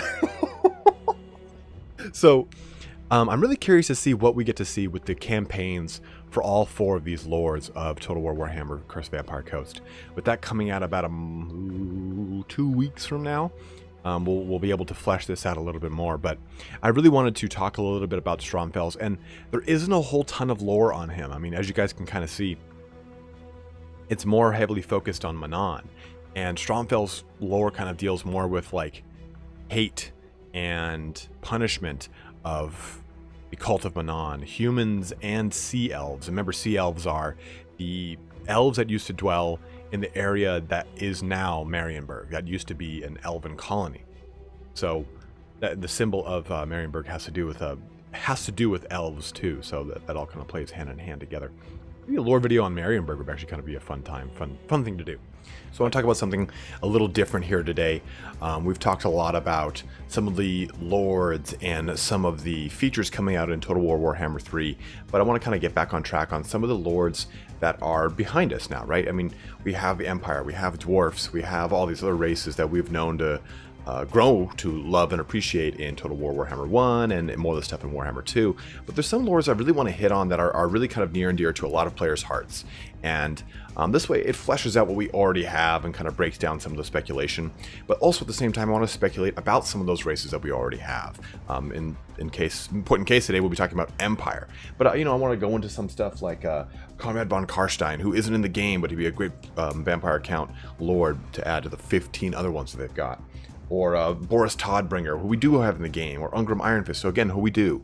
But someone new that I want to talk about that is kind of just on the back burner for Games Workshop and as a creative assembly as a whole, but it's Magisterix Elspeth von Draken. And she's probably one big fan favorite for the Empire faction. She's one of the only female characters in the entirety of the Warhammer Fantasy universe, and she's pretty remarkable. I mean, outside of people like anything in the High Elf or the Wood Elf or the Dark Elf range, she's one of the only other female people outside of like Neferata or Khalida. But you also have stuff like Valaya, but let's go into Magisterix Elspeth von Draken. Wizard of the Amethyst Order, the Dark Lady of Nuln, the Graveyard Rose.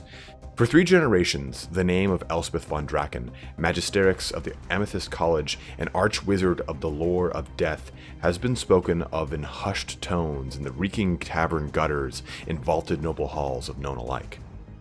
And for 3 generations, her lonely blackened tower has stood at the edge of the Gardens of Moor, on the outskirts of the great city, and stories of the Graveyard Rose have been used to frighten recalcitrant children home before nightfall, lest the Dark Lady snatch them up.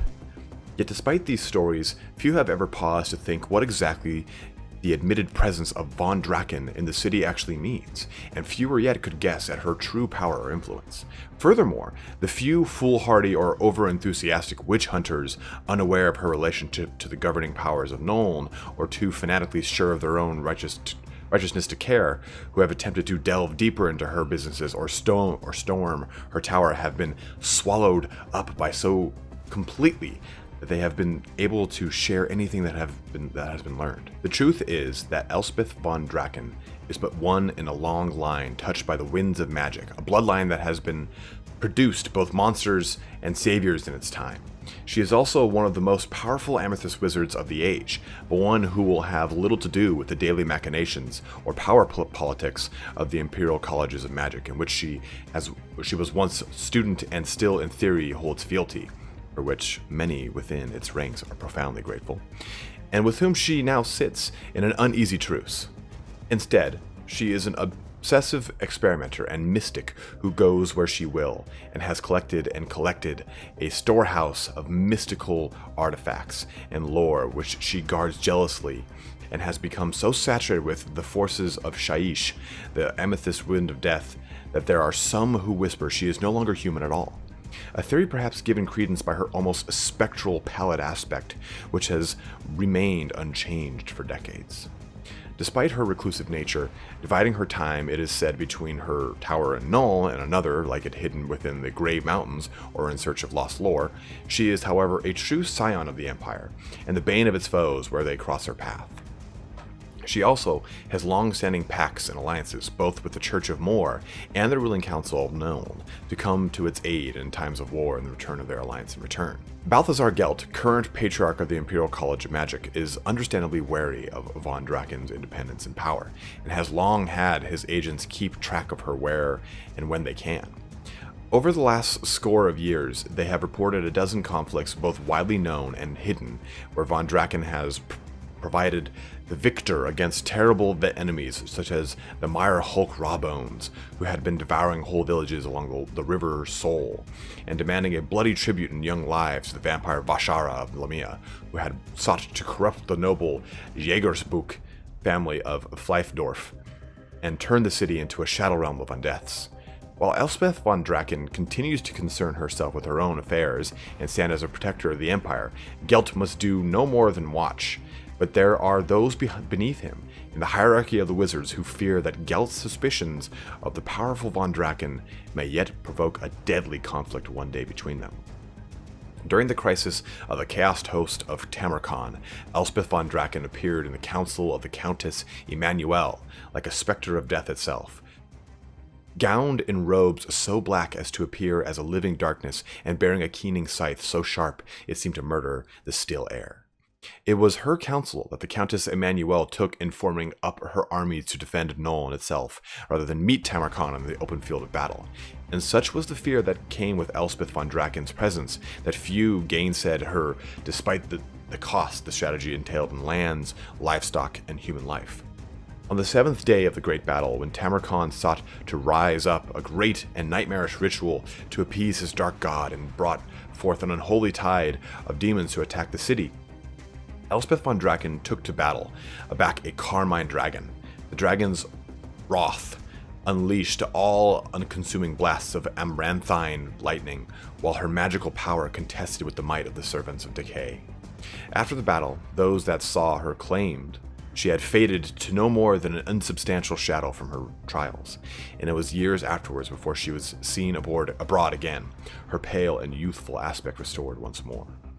We have this really, really badass, really strong, actually, character in Elspeth von Draken, and I apologize for the reading here of this.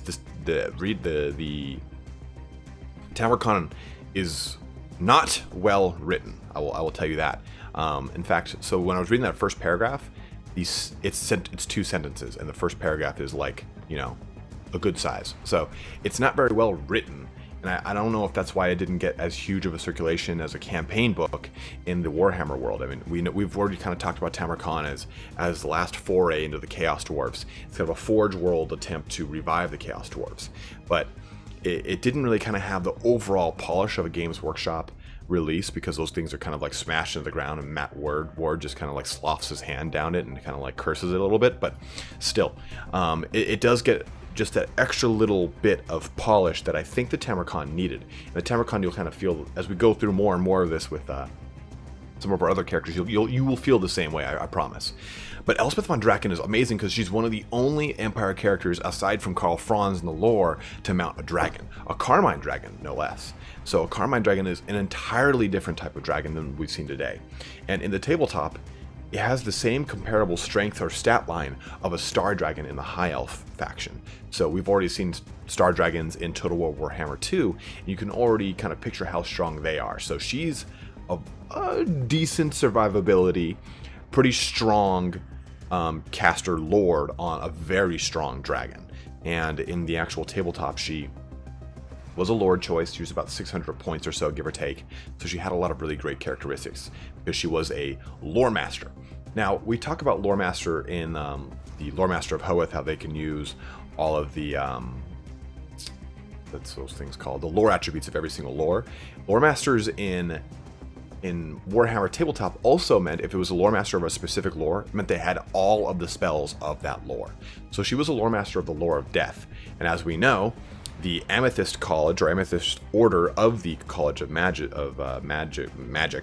in the Empire, also known as Shaiish, is the Lore of Death. So this would give Empire access to the Lore of Death, which is a very, very strong and very, very competitive lore, as we know.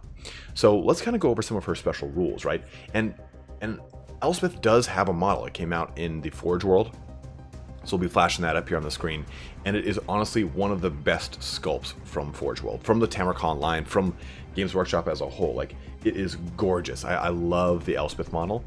And she actually doesn't, you can see her on this picture, she is actually on her dragon, but her dragon, you could just put her on a horse because her legs are kind of like mounted out, so you didn't have to put her on the dragon, which would kind of like vastly increase her cost. You could just kind of drop her on a horse if you wanted to kind of cut your, I'm talking about actual cost. She was like a $115, $120 model.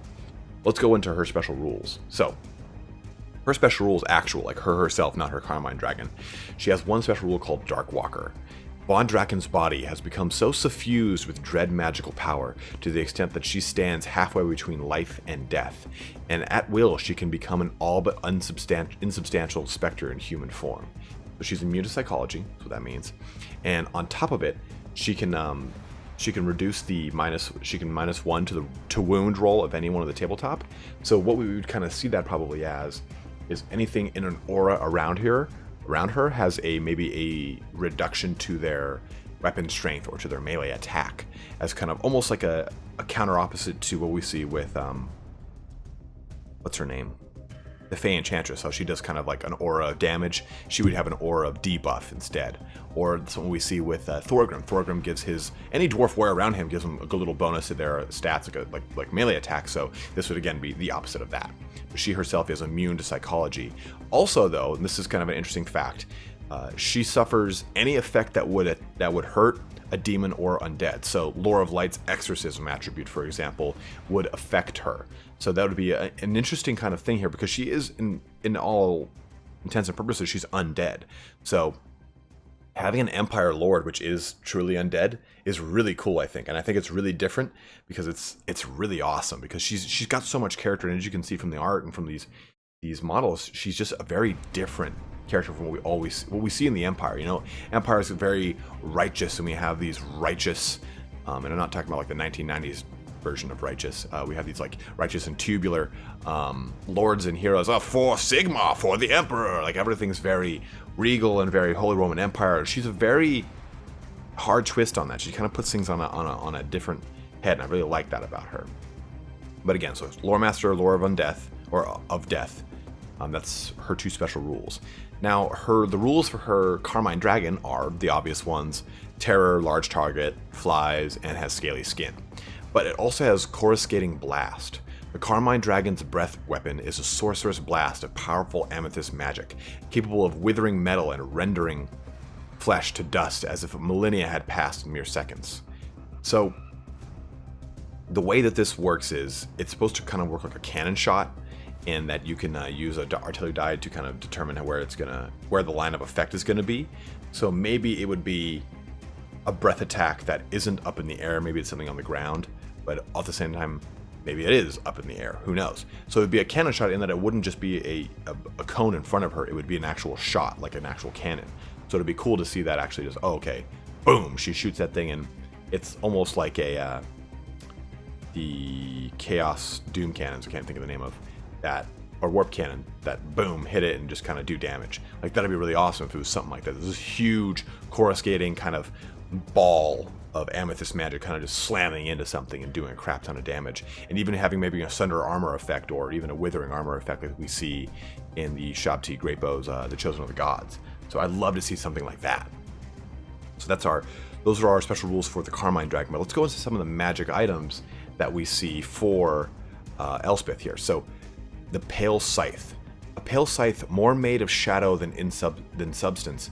This weapon, said to be of Elspeth's own making, is attuned to the power of Shaiish, the Wind of Death, focusing and concentrating it to her will. And this simply just gives her Killing Blow, and it also gives her a bonus to her Dispel rolling. So what this almost could be viewed like the Destroyer is for Malekith, where it increases miscast chance. And maybe even gives her the ability to have a heroic Killing Blow, or just a Killing Blow rule set, like an AP anti-infantry characteristic with the Pale Scythe. I think that'd be really awesome to kind of just give her a little bit more of a melee effectiveness / a melee survivability. Now, this next item is really cool from a tabletop perspective and is very, very strong. It kind of was one of the coup de grace, like what really made her. So this Death's Timekeeper.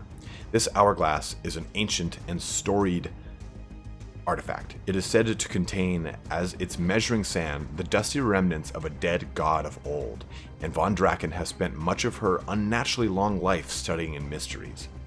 With it, she has perfected some limited measure of control over time and death itself. So the way this works is, she can once per player turn, Elspeth Von Draken's player can re-roll a single dice of their choice concerning her or the Carmine Dragon. So let's say that on my turn, I'm controlling Elspeth, I attack, and I swing my Pale Scythe, and I've got 2 attacks. So I've got 2 attacks, so I hit with one of them, but I miss with the other one. Okay, well, I'm gonna re-roll my other one because maybe that other one triggers Killing Blow. Boom, just killed the thing outright. Great. So on my opponent's turn, though, let's say they shoot a cannon at the Carmine Dragon and it would have otherwise hit and killed it. Well, they can force a re-roll on the artillery dice. They can use anything that they want. This can include attacks, saving throws, magic dice. So pretty much anything that the Carmine Dragon or the Elspeth are going to get hit with, in the sense that they're going to get the target of or be the target of, they can have a re-roll done there. So it's really, really, really cool. But the nice thing at the end of it says, if this reroll is not used at the end of the player's turn, Elspeth Von Draken may recover a wound previously lost in the game. So it's really kind of a cool self-healing way and a way to control the flow of the battle in a way that would make it so that she does come out on top.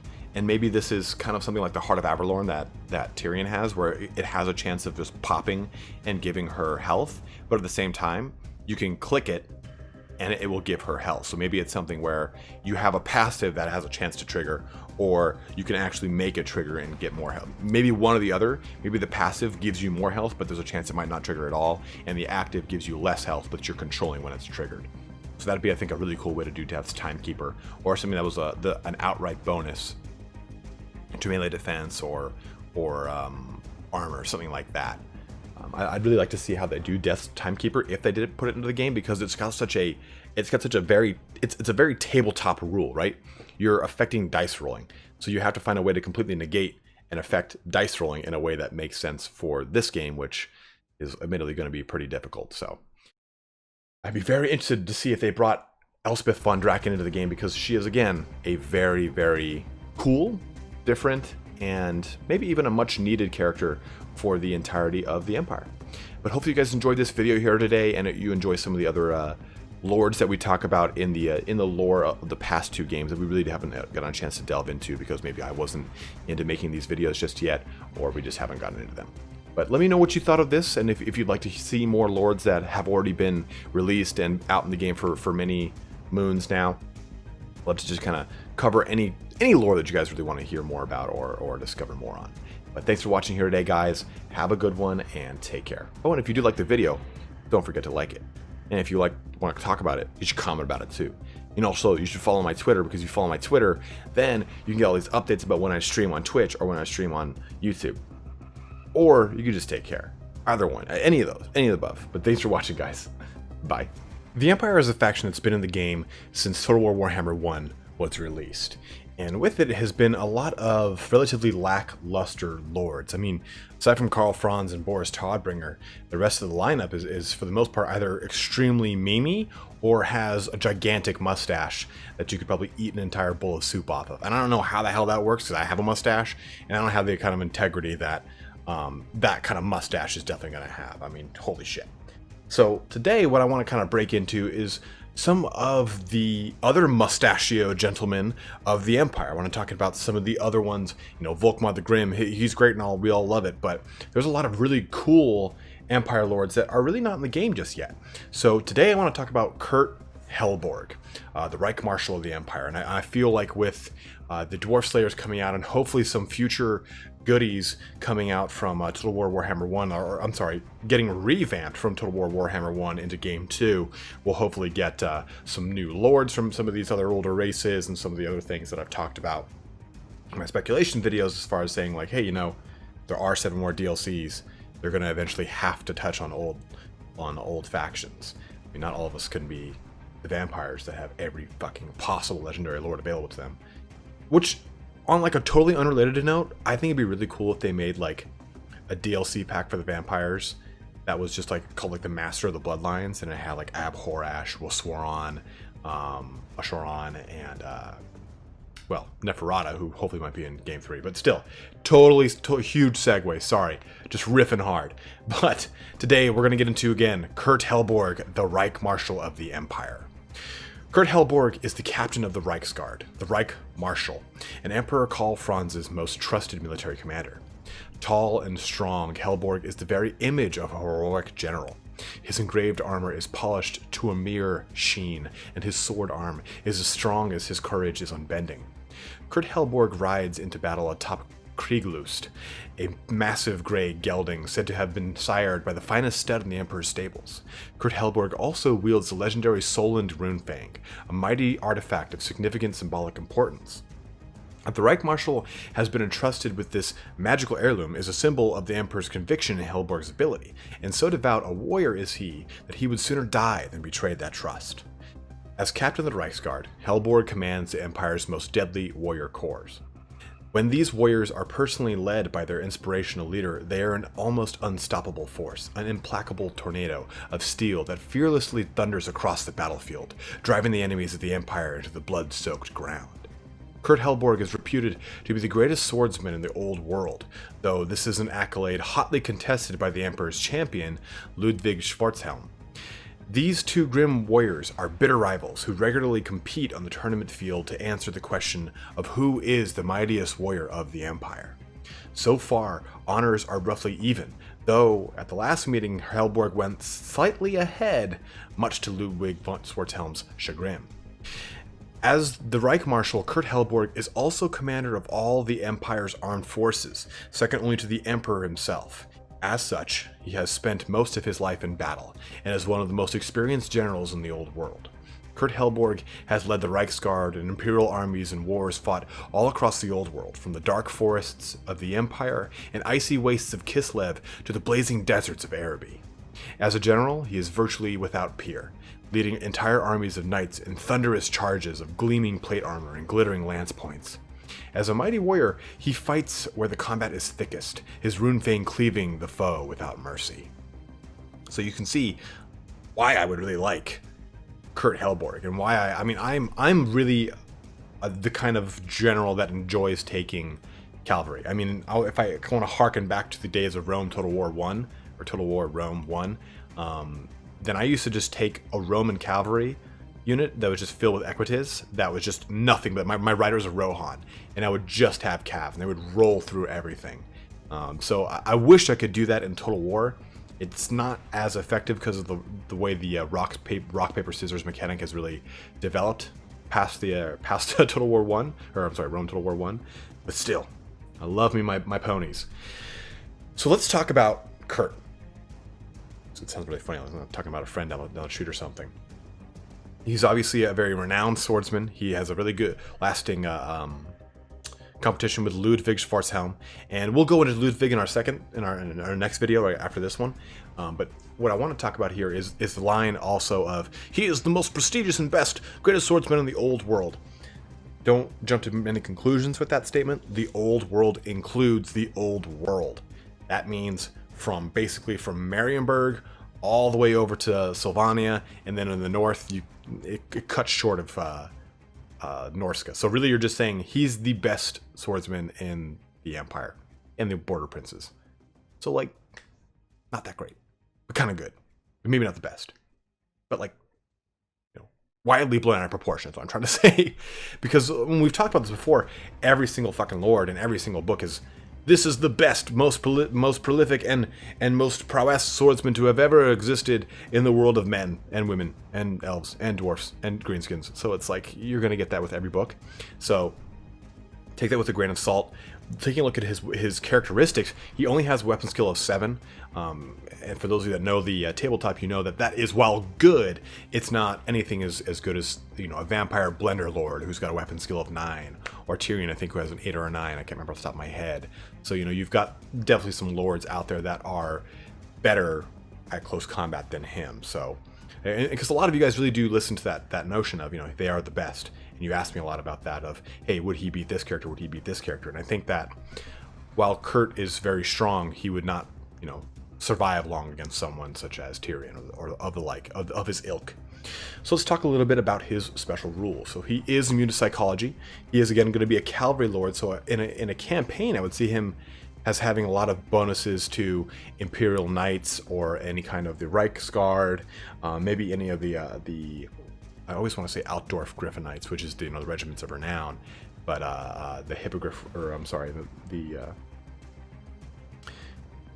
Griffin Riders, that I can't think of the actual full real name of them, but still, my point is that you're definitely going to see you would see some bonuses to those units in his army, maybe some bonuses to overall morale across the army too, since he is such an iconic general, and he is known across the entire empire as being like the steadfast, mighty warrior. I think he would infer a lot of leadership benefits and a lot of public order benefits to things in a campaign scenario. But let's take a look at some of his special rules as well. So he's got the Emperor's Chosen. Whenever he joins a unit of Reichsguard units, this unit gains the immune to psychology special rule. So maybe how I would see that being used is almost like Grombendal's ability to make the entire map immune to psychology for a little bit, or maybe just in an aura around him. Everything in his leadership aura is immune to psychology with his Emperor's Chosen ability, which is, ironically enough, his only special rule. But he does have 2 magic items, and the important thing, and the reason we talk so much about these magic items, is because these are strong candidates for campaign quests for those magic items. If it's got 0 magic items, then it's really kind of makes for a more lackluster lord. Then again, Clan Rictus is in the game, and I never would have thought we would have seen him, but still, whatever. The laurels of victory. Kurt Helborg is one of the most celebrated heroes in the Empire, and he wears laurels enchanted by wizards of the Grey Order. The magic within the laurels magnifies Kurt's stature in the eyes of his enemies to the point that few can muster the courage to stand before his wrath, which is just fucking awesome. So, essentially, anytime he does damage, he increases his damage. So I would see this kind of as a bonus to weapon damage, to melee attack, to an AP characteristic. So almost like the charge special, the onslaught. That's what it is. I can't remember off the top of my head again. The onslaught special rule where you click that and boom, you have a bonus to those melee attack, to that charge bonus, to that AP. I was just very similar to that, where it's increasing his ability to do damage. In the tabletop, like again, each unsaved wound caused by Kurt Helborg counts as 2 unsaved wounds when calculating the combat result. So it means it kind of, while it doesn't mean anything for the actual character model's wound characteristic, it means something for the after effect. So Laurels of Victory, I think, would be a negative leadership modifier to anyone in the range as well.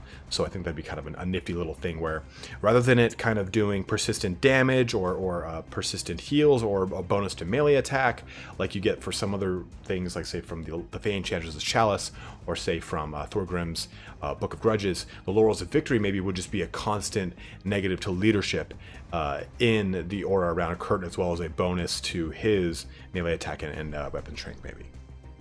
Then we've got the Solend Runefang.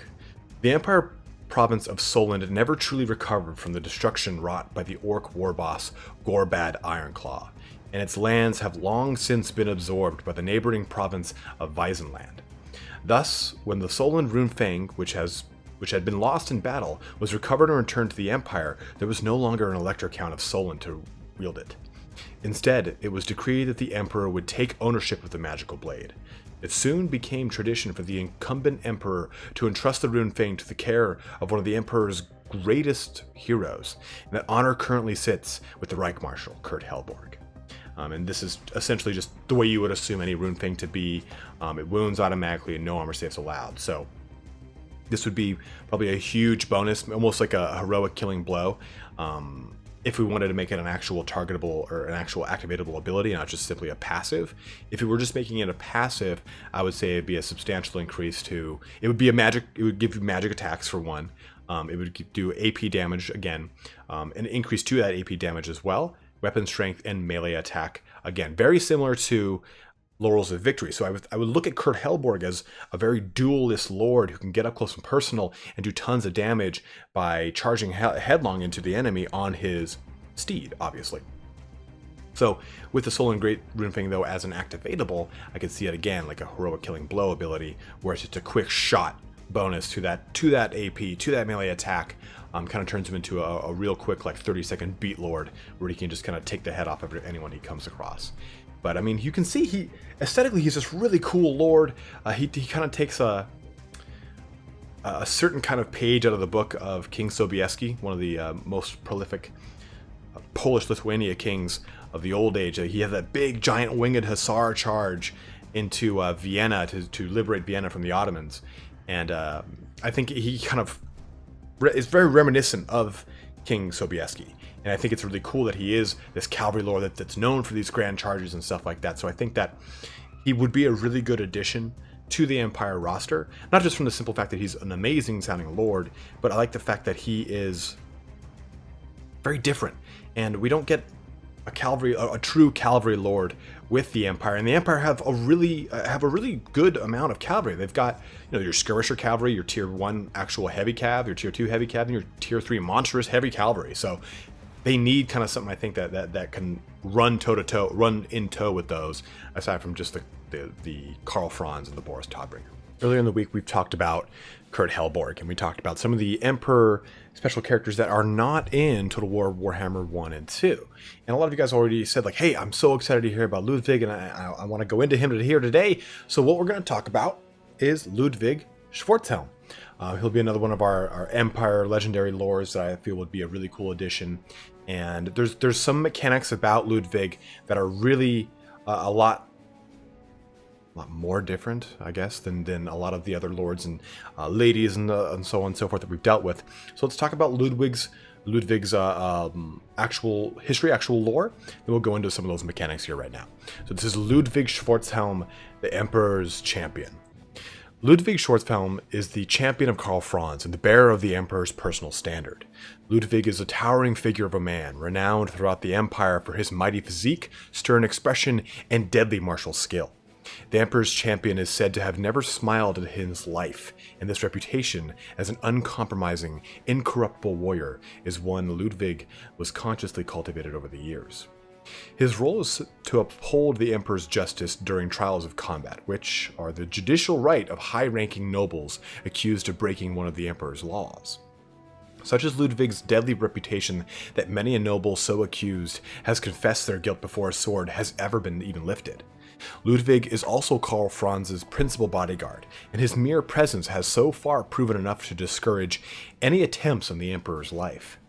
In addition to his formidable skills as a master swordsman, Ludwig also acts as a potent reminder of the Emperor's authority, traveling to various provincial capitals to ensure that imperial edicts are being obeyed.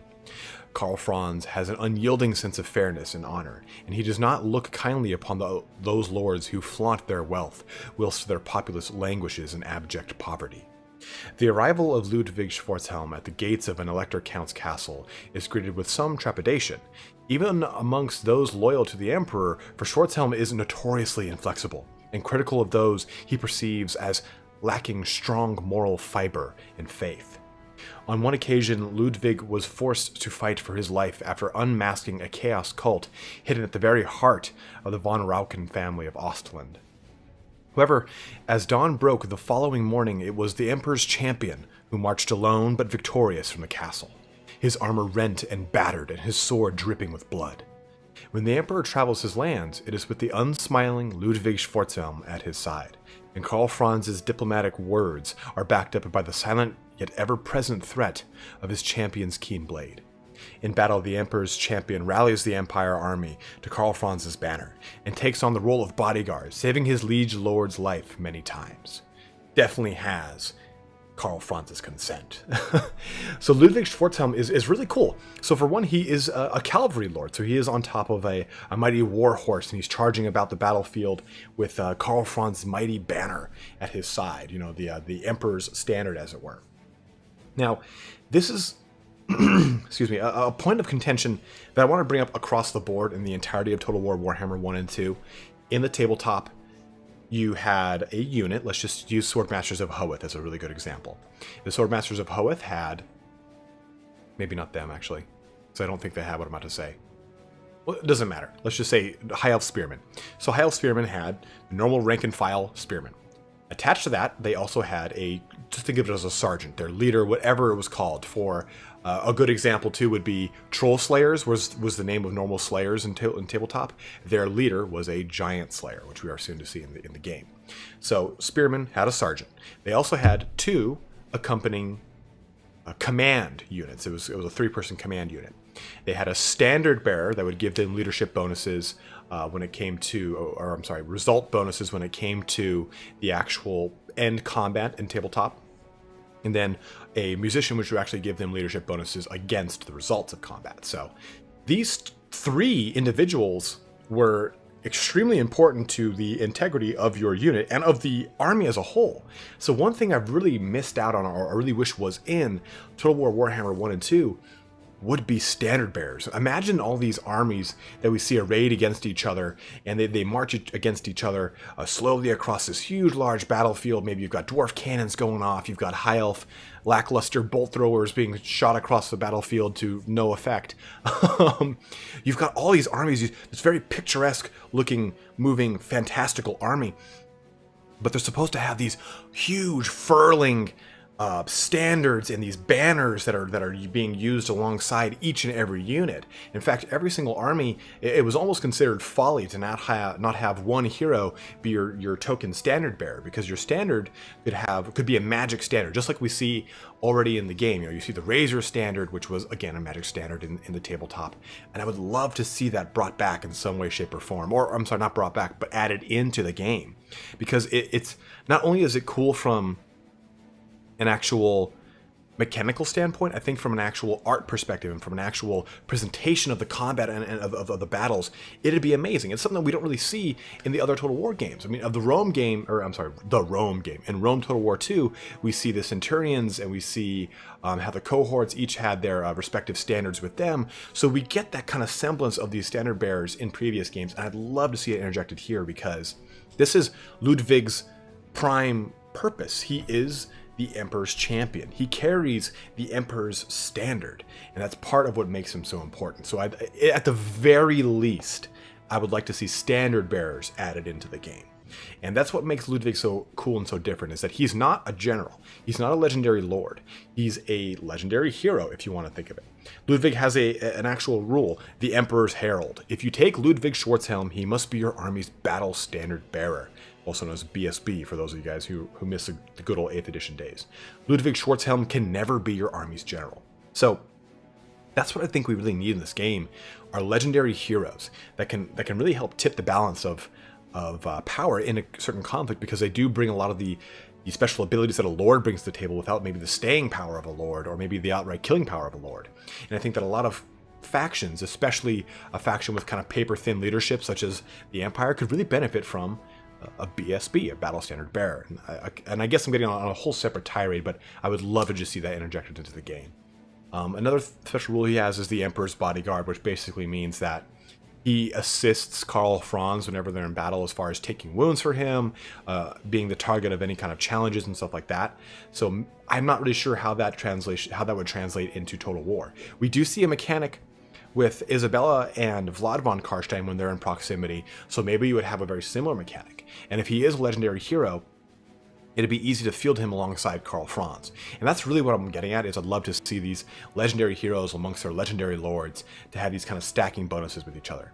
Like we see Krell, who was... I guess Krell's so weird because he wasn't any way like he is in Total War Warhammer. But just to see these effects that would stack and give maybe a handshake to each other to say, hey, I noticed that Karl Franz is nearby. Karl Franz now has more melee defense, or he has better leadership, or I assume certain damage for Karl Franz. Like, that'd be cool too if we had some damage sharing that was capable for more tankier units, which is a very kind of probably like definitely a bee's hive to get into, but I think it'd be kind of an interesting mechanic. But let's get into his 2 magic items. So we've got the Sword of Justice.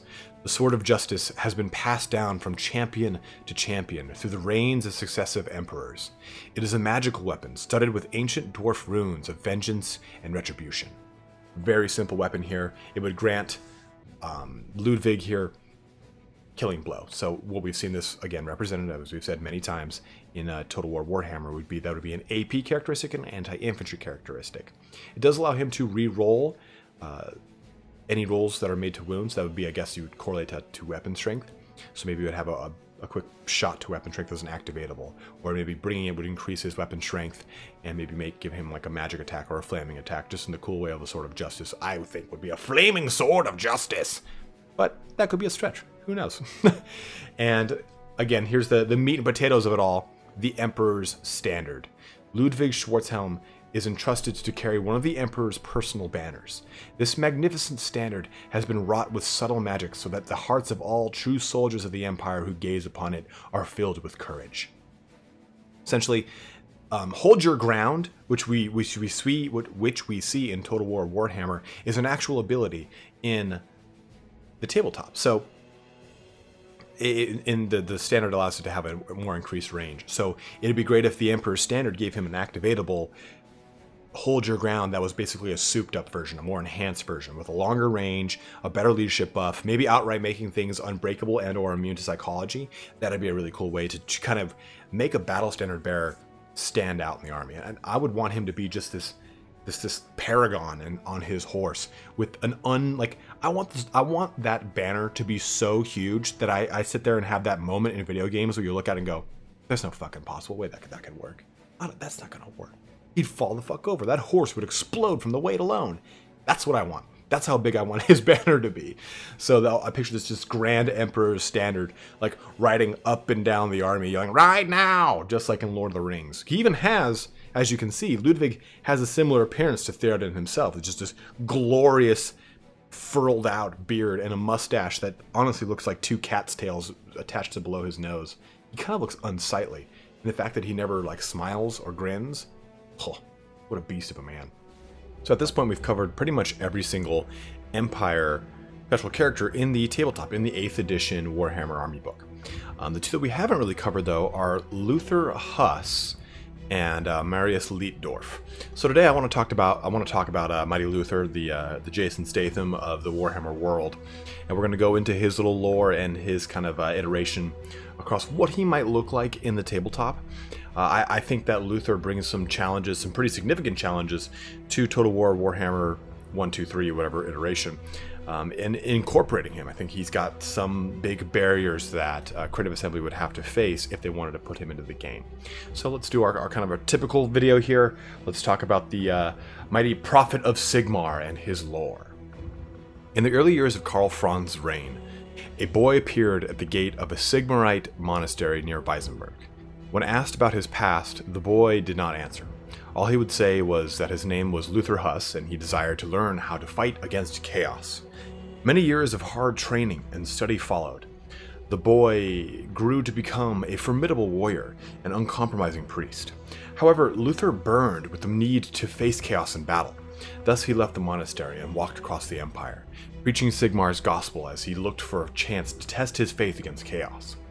Luther's test was to occur in Weissenberg, a small town at the edge of the Drachenfels forest. Luther discovered that a herd of beastmen had attacked the town and was poised to return. Soon, Luther was standing beside the townsfolk, ready to face the foul children of chaos. When the beastmen attacked, Luther displayed the divine might of Sigmar himself. The warrior priest became his deity's vessel upon the world, and he bore the gifts of the immortal god. Every swing of Luther's hammer struck a mutant monster dead. Every word of power uttered caused a beastman to burst into flames, and his supernatural aura turned aside enemy blades. Against such a warrior, the beastmen could not prevail, and they fled back into the woodland lair. Luther Huss followed the fleeting mutants, determined to cleanse the land of their filth. Though many believed the ferocious novice was walking to his doom, he emerged from the Drachenfels 3 days later, his armor in tatters, his exhausted body covered in the blood of his enemies, and the horned head of the beastman shaman clutched in his hands. Luther quickly rose through the ranks of the Sigmarite cult, and was chosen to join the delegation representing his order at the Sigmarite Council in Altdorf. Luther was deeply troubled by what he witnessed in the council, dismayed that some of his fellow clergymen were more concerned with politics than defeating the growing threat of chaos. With all the fervor he could muster, Luther stood up in the Cathedral of Sigmar and denounced the squabbling priests. Luther was commanded to apologize by his superiors, but he was utterly unrepentant. Furthermore, he exiled himself from the opulent cathedrals of the capital, pausing only long enough to gather his warhammer and hymnal. The battlefield was where Luther would pay tribute to his god, and from that day onwards he has traveled across the empire, preaching against corruption and rousing the faithful to seek the will of Sigmar. Luther became the nightmare of every corrupt priest, the scourge of the unfaithful, and the bane of those who consorted with the dark gods. Whispered rumors circulated that he was responsible for the deaths of several priests in Altdorf, suspected of harboring chaos cultists. Tales of such grisly justice meted out at his hands drove the arch-lectors of the cult of Sigmar to demand Luther's excommunication. However, Grand Theogenist Volkmar refused to take such drastic measures. The enigmatic smile that appears on Theogenist's face whenever Luther's name is mentioned has led many to think that the old man knows something important about Luther's ultimate destiny, something he cannot or does not want to reveal. So Luther Huss is another one of our warrior priests of Sigmar. You know, obviously we have the Grand Theogenist, Volkmar the Grim, and his many ways and his pimp chariot. We see him in Total War. And how would we... That is the big question here. How would we put Luther Huss into the game, who is essentially almost the exact same as Volkmar the Grim from a Total War perspective and from a tabletop stats perspective. They have slightly different special rules and slightly different, or they do have different magic items.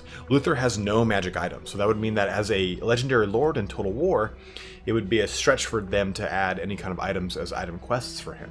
So that in and of itself brings up a pretty huge issue with Luther Huss, and one that I personally think kind of removes him as a choice of a legendary quote-unquote lord. I mean, you even take a look at Tretch Craventail, he at least had the Lucky Helm. That at least was a magic item that he had. Luther doesn't have anything.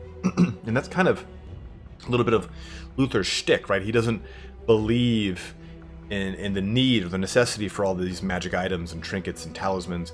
He believes very much in the mundane and his ability to dole out, to merit out the justice of Sigmar. And that's kind of really, again, the crux of him.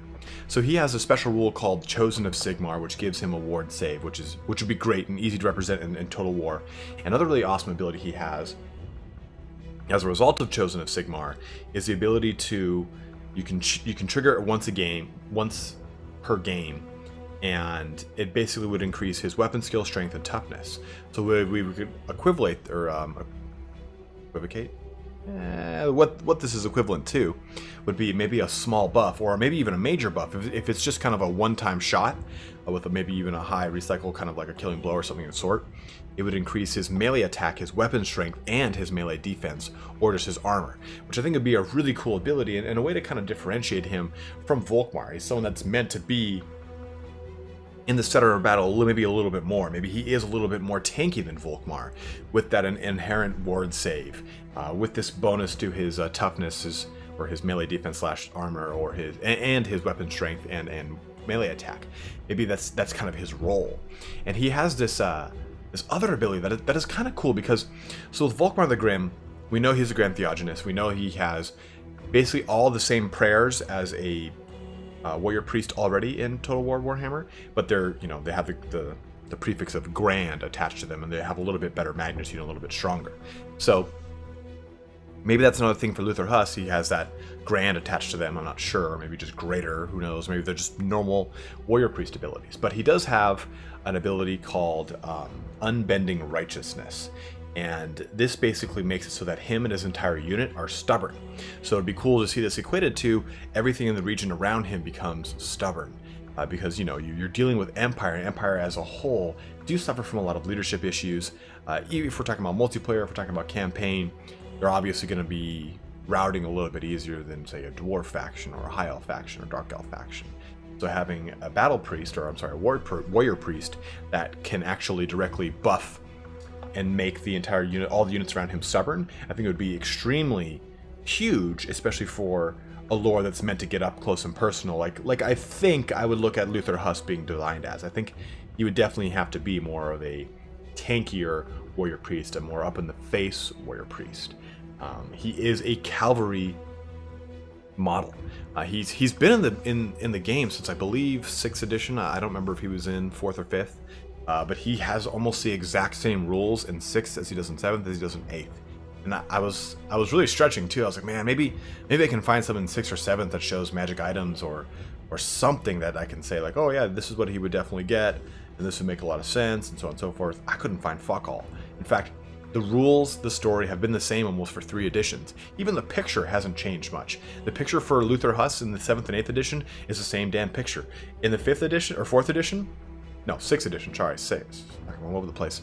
It's the same picture, but rather than him holding a scroll, he's holding a beastman head, and he's looking over the back of his horse. So it's like Luther Huss has always kind of been this staple, and in a lot of ways, that's great because he kind of provides a really cheap, points-wise, and easily accessible prophet or warrior priest special character for the tabletop. But to see him put into Total War Warhammer, I think would be more of a fan service and less of a way to differentiate or add a diverse and different legendary lord into the Empire roster. And I'll be totally honest, as much as I like Luther Huss way over Volkmar the Grim, because Luther Huss, again, is like the Jason Statham of Warhammer. He's just an utter savage. You see that. He doesn't give a fuck all about anyone. He just does whatever he wants.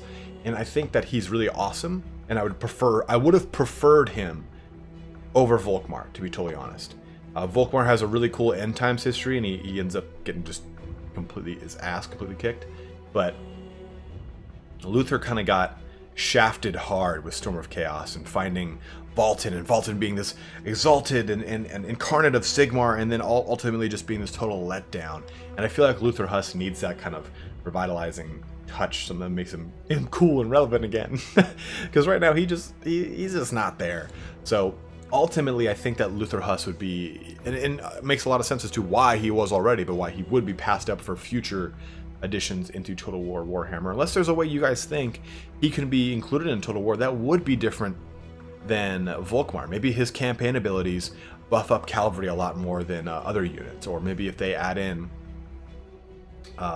White Wolf, Knights of the White Wolf, he plays a heavier hand in that, even though he's not necessarily locked into being out of Midland. Now, one thing I did consider that would be kind of cool for Luther Huss, and to kind of fit his lore, is the sense that he's kind of traveling around, going from place to place, and so on and so forth throughout the Empire. What if he had a mechanic similar to the Bretonnians' mechanic for the Green Knight, that you could summon him given certain situations that occur? They don't have a piety meter, but let's say that Sigmar, or let's say that Empire, in the coming months got like a piety meter or something like that, that made it so that, okay, if you have a certain piety level, and every time you get a piety level, you can summon the mighty Luther Huss to come and, crack some skulls. He could just be a legendary hero at that point to come in and really rip things up, bolster your army, give him that stubber, and give him that ability to really kind of get up there up close and personal and smash some skulls. So that's a really cool way I think they could add Luther Huss. That A, wouldn't be game breaking, B, or to be a way we already see in the game. The only problem I would see with it is, imagine in multiplayer, if you have both Luther Huss, a Warrior Priest, and Volkmar the Grim just holding the line and just using all sorts of awesome abilities, all those prayers coming down, the Shield of Faith and Soulfire going hog wild, which is, at the same time, I think it'd be really cool if he was that legendary hero and you could have him in a multiplayer battle. So let me know how you guys think Luther Huss could be included in the game. I kind of struggled to see how they could differentiate him so much from Volkmar and still bring him in and say, oh, okay, yeah, this is a worthy addition to the Empire roster. So again, guys, let me know in your comments below. Thanks so much for watching here today. We'll cover our very last Empire Lord, General, whatever you want to call him, Marius Leitdorf, here pretty soon. We got some other goodies planned throughout the week. I'm going to be doing a little video here on some Warhammer news I want to go cover with you guys. So there's one lord that we haven't talked about. We've talked about so many of the Empire lords so far, but there's one that we really haven't gone into, and I think he's probably the most unique of the Empire legendary lord special characters, whatever you want to call them, and that is Marius Leitdorf, Elector Count of Averland. So in today's video, we'll do our typical kind of little shtick here. We'll talk about the actual 8th edition lore blurb from him, his special rules, and how he might be incorporated into Total War Warhammer 2. So let's kind of dive in on this here today. I hope to have some fun here, because this is unfortunately our last one. We haven't done Karl Franz or Balthazar Gelt, and or even Volkmar the Grim. So if you guys want me to do them, I can do them, so at least you know what the 8th edition information is. Oh, I'm sorry, we've actually done Gelt, but we haven't done Franz or Volkmar. So if you guys do want to know what their actual lore blurb is like, I am more than happy to go into it for you guys if you want. I might be able just to do them together in one video, so you can just kind of hear what they're all about. But I really wanted to talk about, again, Marius Leitdorf, the Elector Count of Averland. Renowned as the Mad Count, Marius Leitdorf's reputation has spread far across the Old World. Most knew Marius for his eccentricities, his bouts of screaming rage, his periods of melancholy, and his mercurial conduct at court. Indeed, it is common knowledge that he relied on the advice of his warhorse, Daisy Kurt von Hellboring II, as much as any of his advisors. In fact, his outrageous behavior and roguish improprieties with the daughters and wives of the noble houses were such that few other counts welcomed him in their courts. One of Leitdorf's harshest critics was Kurt Hellborg, who, according to the Mad Count, had a poor mustache, worse dental hygiene, and a sense of humor to rival a troll. On the last point, at least, Marius's judgment was correct, and the enmity between the two was legendary. However, Leitdorf's reputation did him a gross disservice. While he was clearly unconventional in his manners and flamboyant in his clothing, he had an incisive mind. Indeed, he was an accomplished poet and an inventor of some standing. Furthermore, Altdorf was an exceptional swordsman and military tactician who led his armies with considerable flair and skill. In fact, a number of great victories are owed to his insane courage and uncanny insights, and Karl Franz counted Altdorf amongst his most trusted allies. It was with genuine regret that the Emperor saw Marius fall in battle whilst they led their armies against a massive orc invasion. With his passing, the Empire was robbed of one of its greatest, if most unpredictable, heroes. So, we have, again, Marius Altdorf here, the Elector Count of Avalon, summon the Elector Counts. And it's cool because you guys get a sense here that there are all these guys from all these different portions of the Empire. And we've seen with the Queen of the Crown DLC, or at least with the Resurgence patch, that not only is Creative Assembly willing to revisit old races, they're willing to give them new starting positions and really kind of spice up those factions. So hopefully these legendary lords offer a really amazing way to spice up the Empire, which I think everyone can really agree is hopefully the next in the line of improvements to factions. They're just so behind the curve as far as power goes from a competitive standpoint, fun goes from a campaign standpoint, diversity goes from an army and a lord standpoint. I mean, they're really just, they don't size up to a Total War Warhammer 2 faction. But again, this is a lore video, not a critique video. So let's talk a little bit about who is Marius Altdorf from a special rules standpoint. Now, he actually doesn't have a ton of special rules. He's got one special rule, and that one special rule is all that he'll ever fucking need. It's called the Mad Count. And the way this works in tabletop is you basically make a leadership roll, and if you pass it, you roll on a table.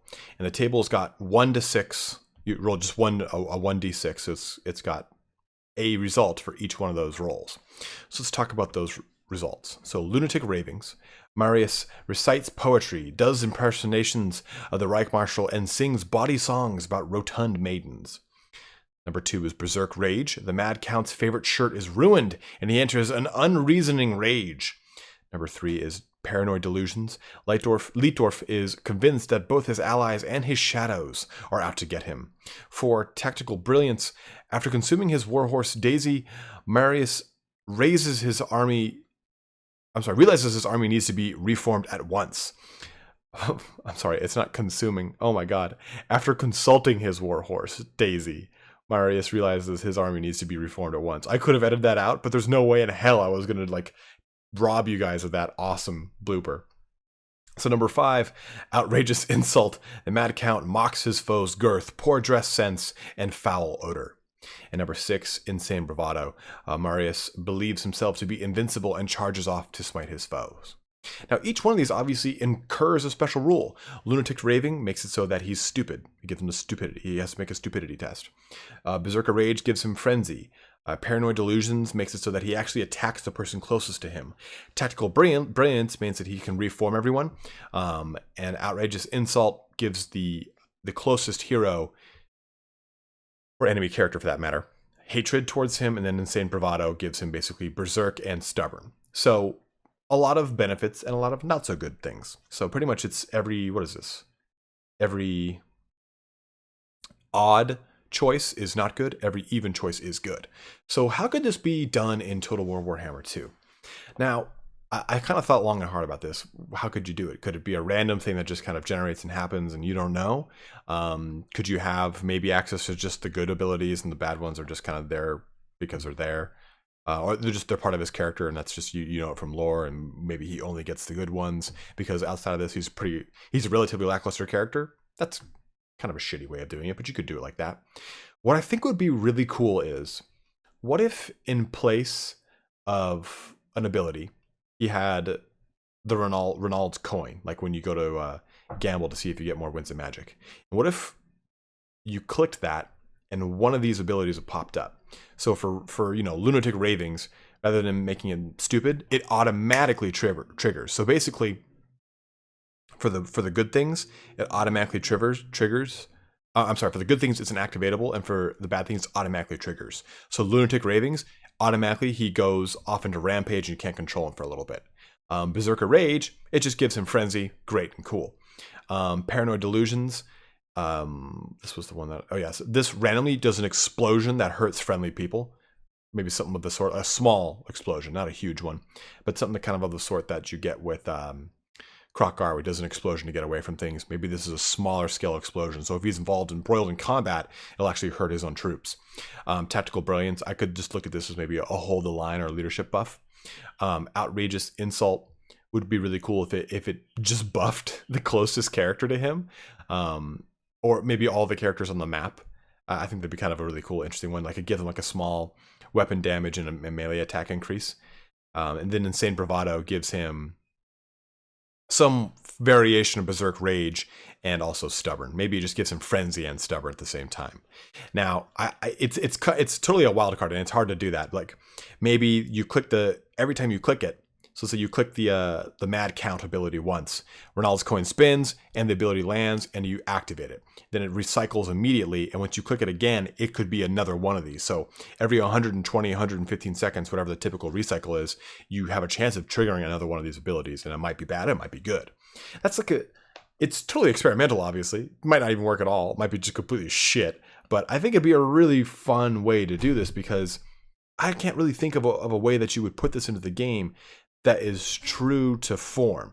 They've done a little bit of the randomness of Skaven in a somewhat good way. And actually, I'll say in a pretty good way. The way that they kind of make Skaven feel is very good. Like, sometimes they're really great, sometimes they're not so great. It's way more magnified in tabletop, where you can actually have your Warp Lightning Cannon outright explode. Can't really do that in a game like Total War, because then it makes the game very unpredictable, and it's hard to really choose things, because you're not going to choose things that are going to explode in a game that has a chance to make him explode. It's a bit different in tabletop. There's a little bit more tongue-in-cheek play. But if they could somehow make it so Litorf's abilities were so good randomly that the trade-off was worth it. Like, maybe some of these, like Insane Bravado gives him a huge bonus to his melee attack and weapon strength and makes him stubborn. Just something so it's just disgusting. But it has a 1 in 6 chance of happening. So it's so unlikely, but so worth it if it does, that it kind of makes you want to choose him. Something that makes him, again, worthwhile and thematic, but not broken, but at the same time not dull. You have to strike a pretty hard balance there. In his magic item, he's got one single magic item, the Averland Rune Fang. Marius is an expert fencer who wields his Rune Fang alongside a long dagger. So he's dual wielding, Fang and dagger. And basically what this means is, from a tabletop perspective, is that he automatically wounds and no armor saves are allowed. So that's actually really, really strong. So what I could see this being converted to is that he's AP anti-infantry, and it's a high AP. Like, it's not just like a minimal one or a 50%. Like, maybe it's a really high AP. So maybe he actually has the ability to do a ton of damage. And that's how they kind of counter the fact that he has extremely random and terrifying abilities that could just completely cripple him. So that's something I think would be really, really cool here for Altdorf, is that he is so strong, but he has abilities that automatically trigger, are triggerable, whatever it is that makes it so that there's that double-edged sword to using him. Ever since we started talking about a lot of the other lords that are from some of the races that have already come into the game, like the Empire Lords or the Dwarf Lords or some of the other ones from like Chaos and such, a lot of you guys have requested Marcus Wolfheart. And I did promise the mighty Marcus Wolfheart, and so today we will talk about the mighty Marcus Wolfheart. I think he's a really cool lord, because he's different. He's definitely different than the other lords that we see for the Empire. He's not some grand marshal. Well, I mean, he is a marshal, but he's not some grand, like, plated knight that is on a horse, or he's not some sort of grand wizard or warrior priest or anything like that. In fact, he is a huntsman. So we're going to talk a little bit about the Marcus Wolfheart today. We're going to go into his lore blurb as always and talk about his special rules, but I'm going to talk about a really cool idea I've got for maybe a speculative DLC for him or something of the sort to bring him in the game, as well as the huntsmen. So let's talk a little bit about Marcus Wolfheart, the Hunts Marshal of the Empire. Marcus Wolfheart is the finest scout in all the Empire, a huntsman from Middenland whose life was irrevocably shattered when the Drachenfels Cyclops, a one-eyed bone-grinder giant, razed his hometown of Drachenberg to the ground, slaughtering its inhabitants. Burning with the desire for revenge, Wolfheart tracked the great monster to its lair. A skilled marksman, he blinded his quarry with a single shot from his bow, before closing with the stumbling giant and severing its rope-like hamstrings with repeated blows of his sword. As the giant crashed to the ground, Marcus showed it no mercy, and with blade in hand, he hacked at its neck a dozen times until the monster's head was severed. Wolfheart had slain the beast that had butchered his kin, but he knew that there were many more monsters still lurking in the dark forests. He swore that no other settlement would suffer the fate of Drachenberg if he could help it, and so he set out to hunt the various monsters that preyed on the Empire, and only when every last one of them was slain would he rest. As recognition for his deeds, Marcus was offered a knighthood by Karl Franz himself, and with it the luxury of a nobleman's estate. However, Wolfheart declined, wishing only to be allowed to continue his self-imposed quest. The Emperor was impressed with Marcus's grim determination, and so gifted him with a magical bow from the Imperial vaults. Karl Franz also bestowed Marcus with the title of Huntsmarshal, the Emperor's captain of scouts, and tasked him with recruiting a band of like-minded followers. Wolfheart's hunters are an elite, if ragtag, regiment of scouts handpicked by Marcus from across the Empire. Nowhere else in the Emperor's armies can a more disparate group of warriors be found. Midlanders fight beside troops from as far afield as Averland, and city-born men rub shoulders with those raised in rural backwaters. However, any regional differences are quickly eroded, and bonds of comradeship are forged as they fight against a common foe. Under Marcus's single-minded leadership, Wolfheart's hunters have become the most accomplished group of monster slayers in the Empire. Together they have slain the Talon Beast of Stirland, the Ostermark Ice Dragon, and the Chimera of Flamespire Peak, just to name a few. Whilst lesser men might have been paralyzed with fear facing down such terrifying foes, the aim of Wolfheart and his chosen men has never wavered as they prepare to let loose the arrows that will rid the old world of one more monstrosity.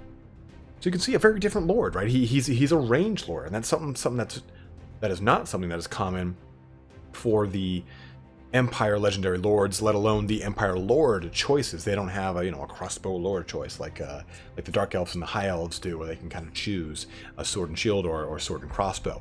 And I think that's what makes him so cool.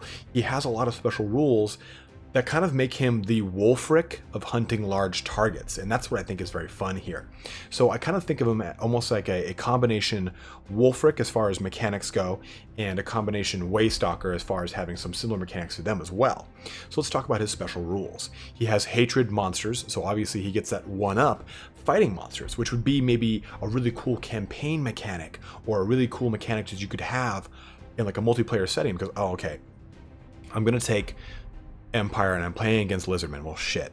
I know I'm going to be fighting against a lot of monsters, or large in general, so maybe I'll take Mighty Marcus Wolfheart. Or, okay, I'm going to be going up against Tomb Kings, and a really great Tomb King situation would be to, maybe take one Doom Pussy, but I mean, Necrosphinx,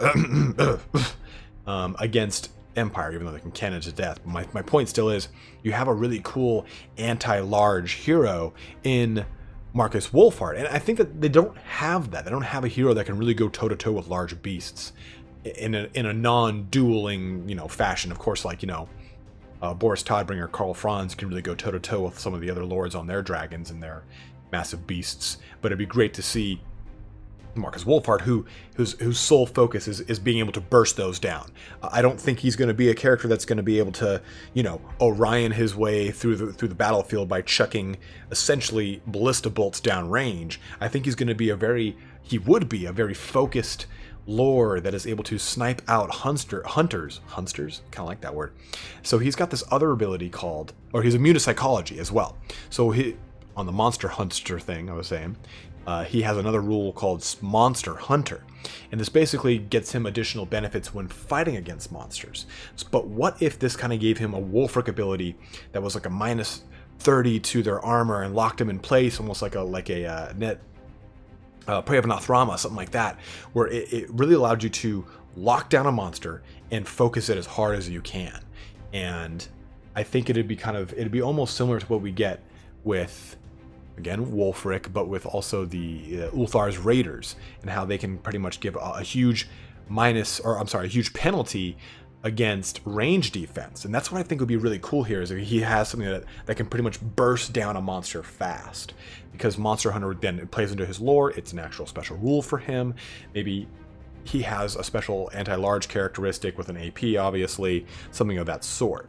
But he has another thing here that's called Wolfheart's Hunters. This will kind of play into my idea for a DLC for him. But if your army includes Marcus Wolfheart, one unit of Huntsmen may be upgraded to be Wolfheart's Hunters. This unit gains the Monster Hunter and immune to psychology special rules.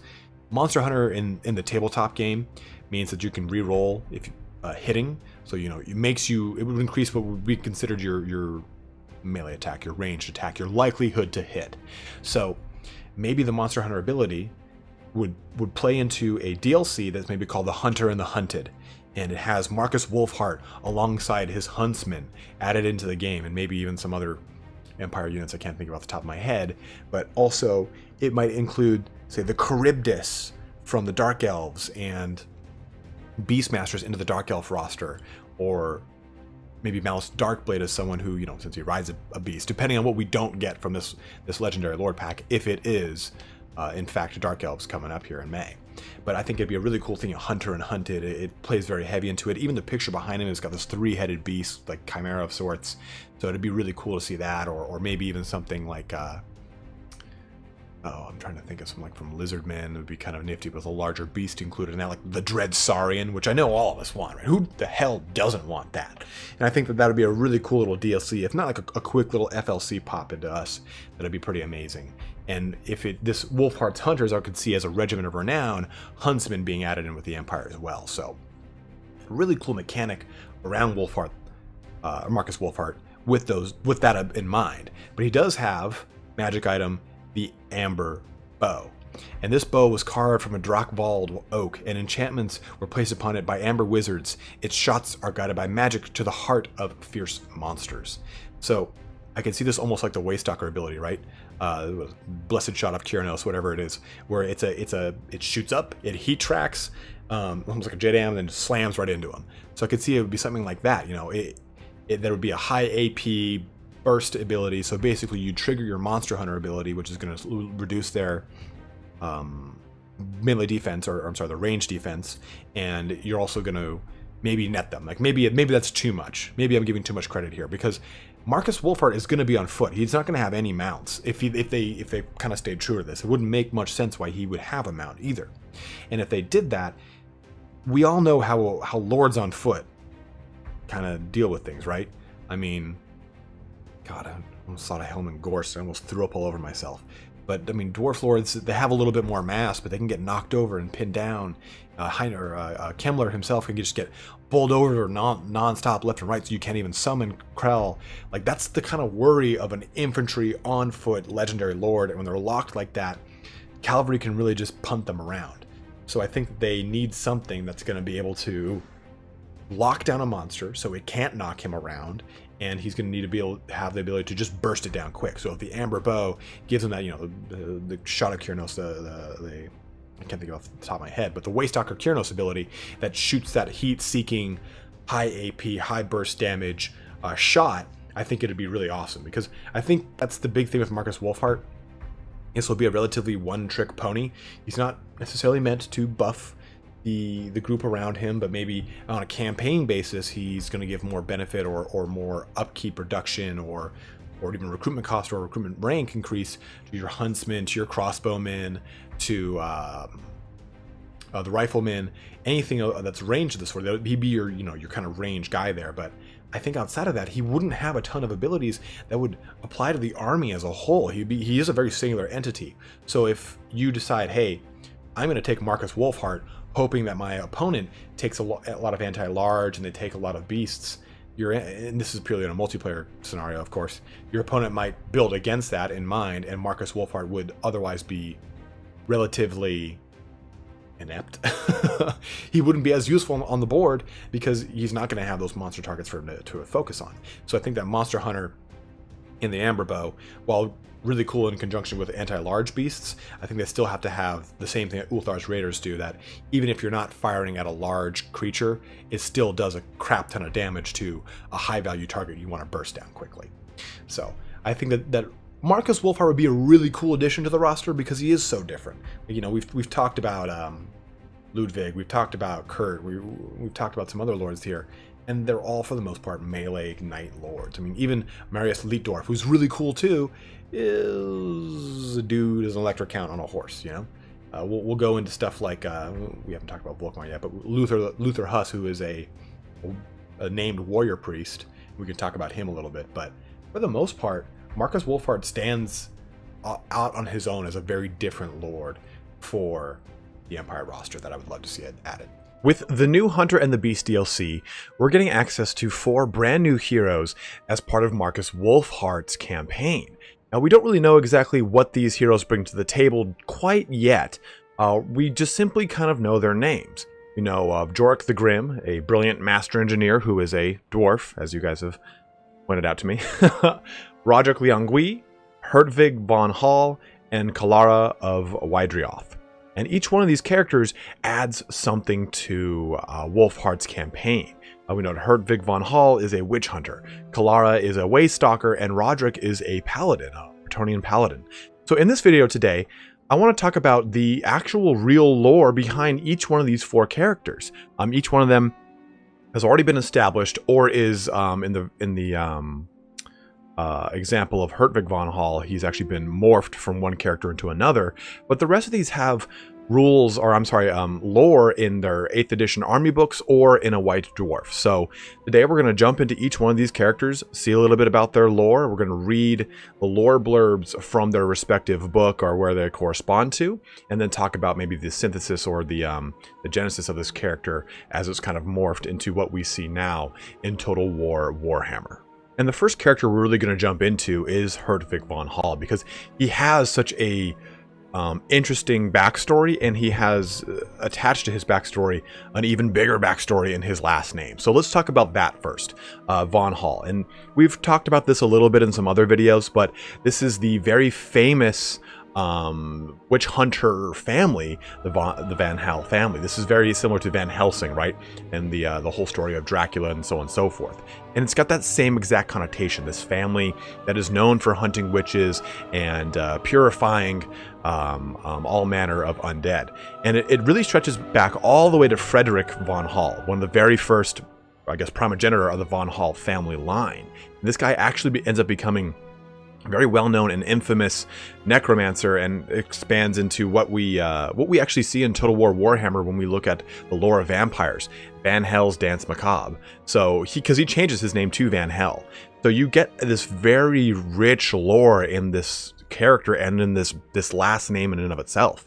He himself was a former priest of Mor, and the priest of Mor, the cult of Mor, as we know, is they spend most of their time worshiping, or at least venerating, the dead, protecting and guarding graveyards and people that are doing funeral marches towards graveyards to bury people, so on and so forth. So that plays very heavily into what we will get into with Hertvig.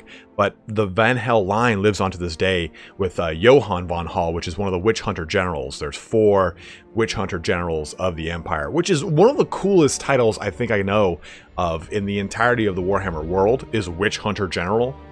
It sounds cool, and it doesn't sound useless like postmaster general does in the United States.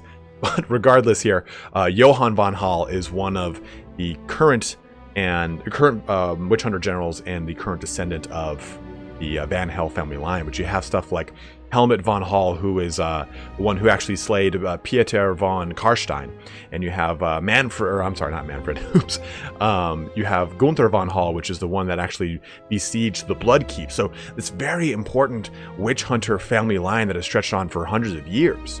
Now, when we look at Hertvig von Hall, we have to look at a different character. We have to look at Dr. Hertvig Teichmann, which is actually a character from the 2nd edition Warhammer RPG book when you look at the Agents of the Shroud.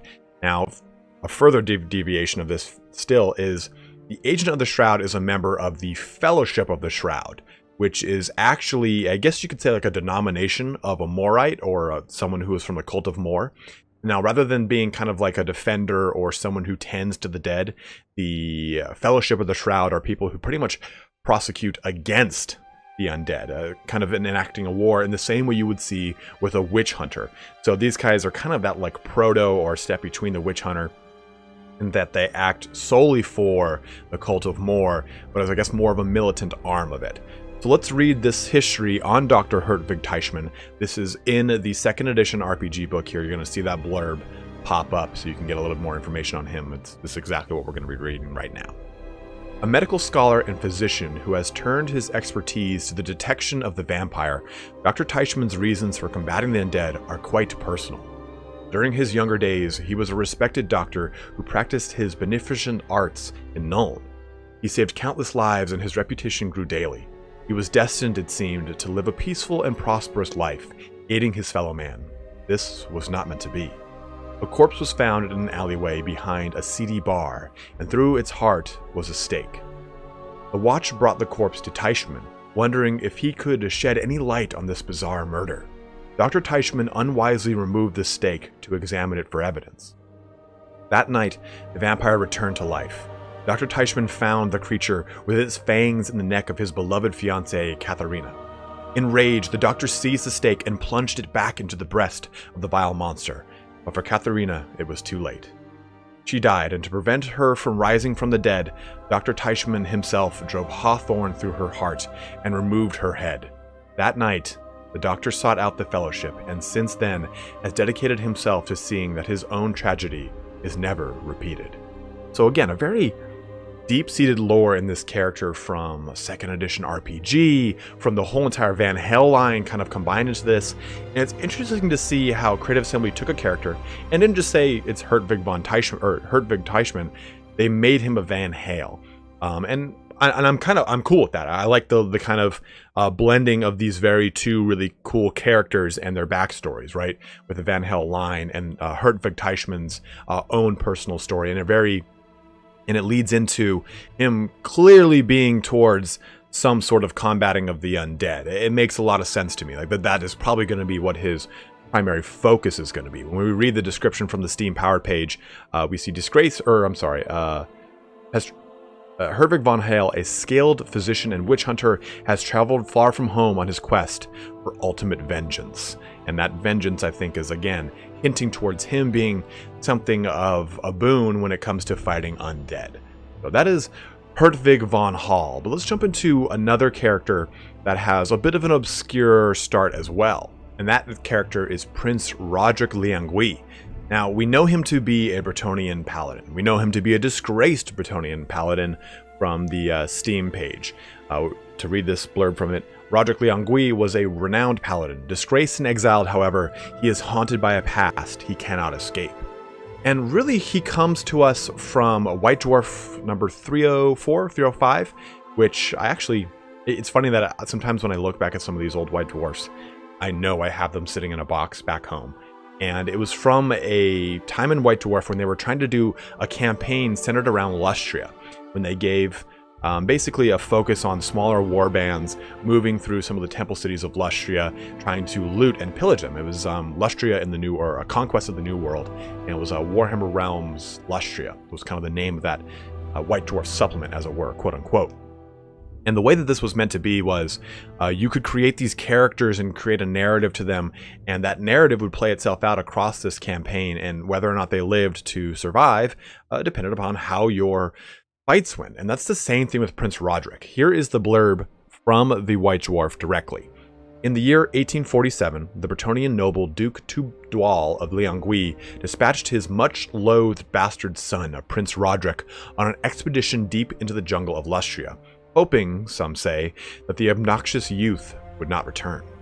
Many tales are told of the young prince cutting a swath through the eastern jungles, plundering lizardmen ruins, and even attempting an ill-advised assault upon Amazon Island. But he overstretched his luck when he launched an attack upon the temple city of Zloan-Hualpek, not realizing that it was in fact a fully functioning city and not some poorly guarded ruin. The lizardmen observed his nonchalant approach and allowed the army to enter the city before launching a devastating ambush that wiped out the bulk of the invaders' forces in moments. Prince Roderick and his officers survived the slaughter, but still had to escape Zloan-Hualpek, and hundreds upon hundreds of enraged lizardmen intent on seeing their blood. Now you can see that it ends in an ellipses, and then the next couple pages go into a mini battle report kind of chronicling Prince Roderick's band against these lizardmen, and ultimately the end of this White Dwarf shows that Prince Roderick loses that fight, and the narrative is then created that he dies to a man, with Prince Roderick being the last one to fall.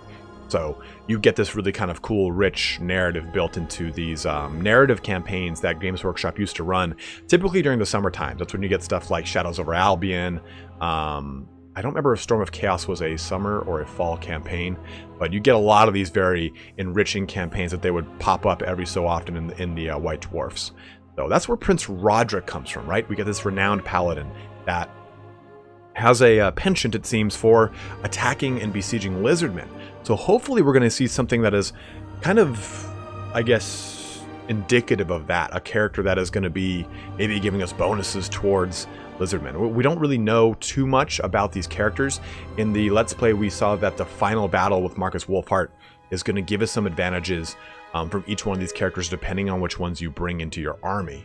So I'm sure as the days kind of unfold and we find out more and more about those Let's Plays and about those campaigns, we will see how these heroes play into it.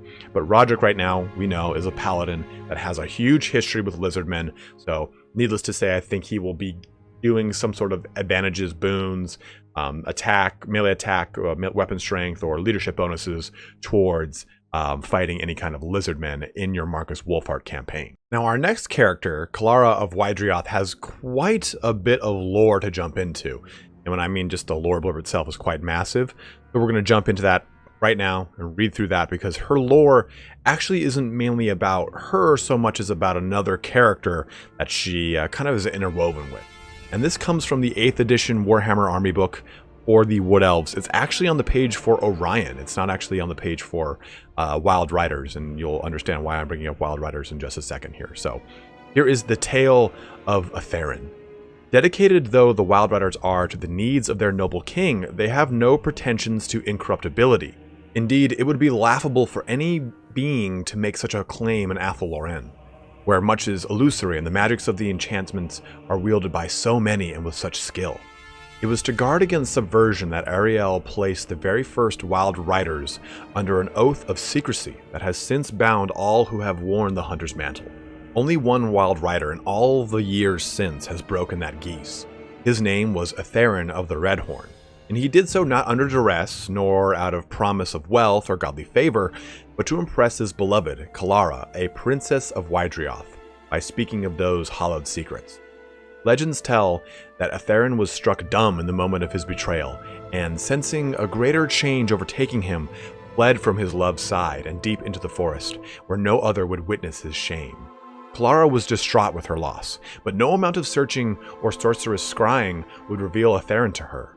A long and mournful year passed. Kalara resolved to appease Kurnos on her beloved's behalf, and embarked upon a hunt in his name. For many months, she roamed the glades and fields of Athel Loren, searching for a quarry worthy of the hunter god. At last, on the wide, windswept plains of Eldroth, she beheld a suitable prey, a mighty stag with a full and glorious crown of antlers. In one smooth motion, Kalara knocked an arrow to her bow and let fly. The princess did not miss her mark. The shot took the stag in his right eye, and the beast fell dead in that same moment. Eager to begin the rites that would dedicate the kill to Kurnos, Kalara spurred her steed forward through the long grass. Alas, she found no trace of the stag, but lying amongst the grasses, she discovered the naked and lifeless body of her lost love, an arrow buried deep in his skull. Thus passed Atherin of the Red Horn, though his tale lives ever on as a warning to those who might be tempted to betray Kurnos' trust. As for Kalara, she wandered, broken-hearted and desolate, for many turnings of the world, unable to forgive herself for the part she had played in Atherin's death. Only in Athel Loren's darkest hour would she find redemption, but that is another story.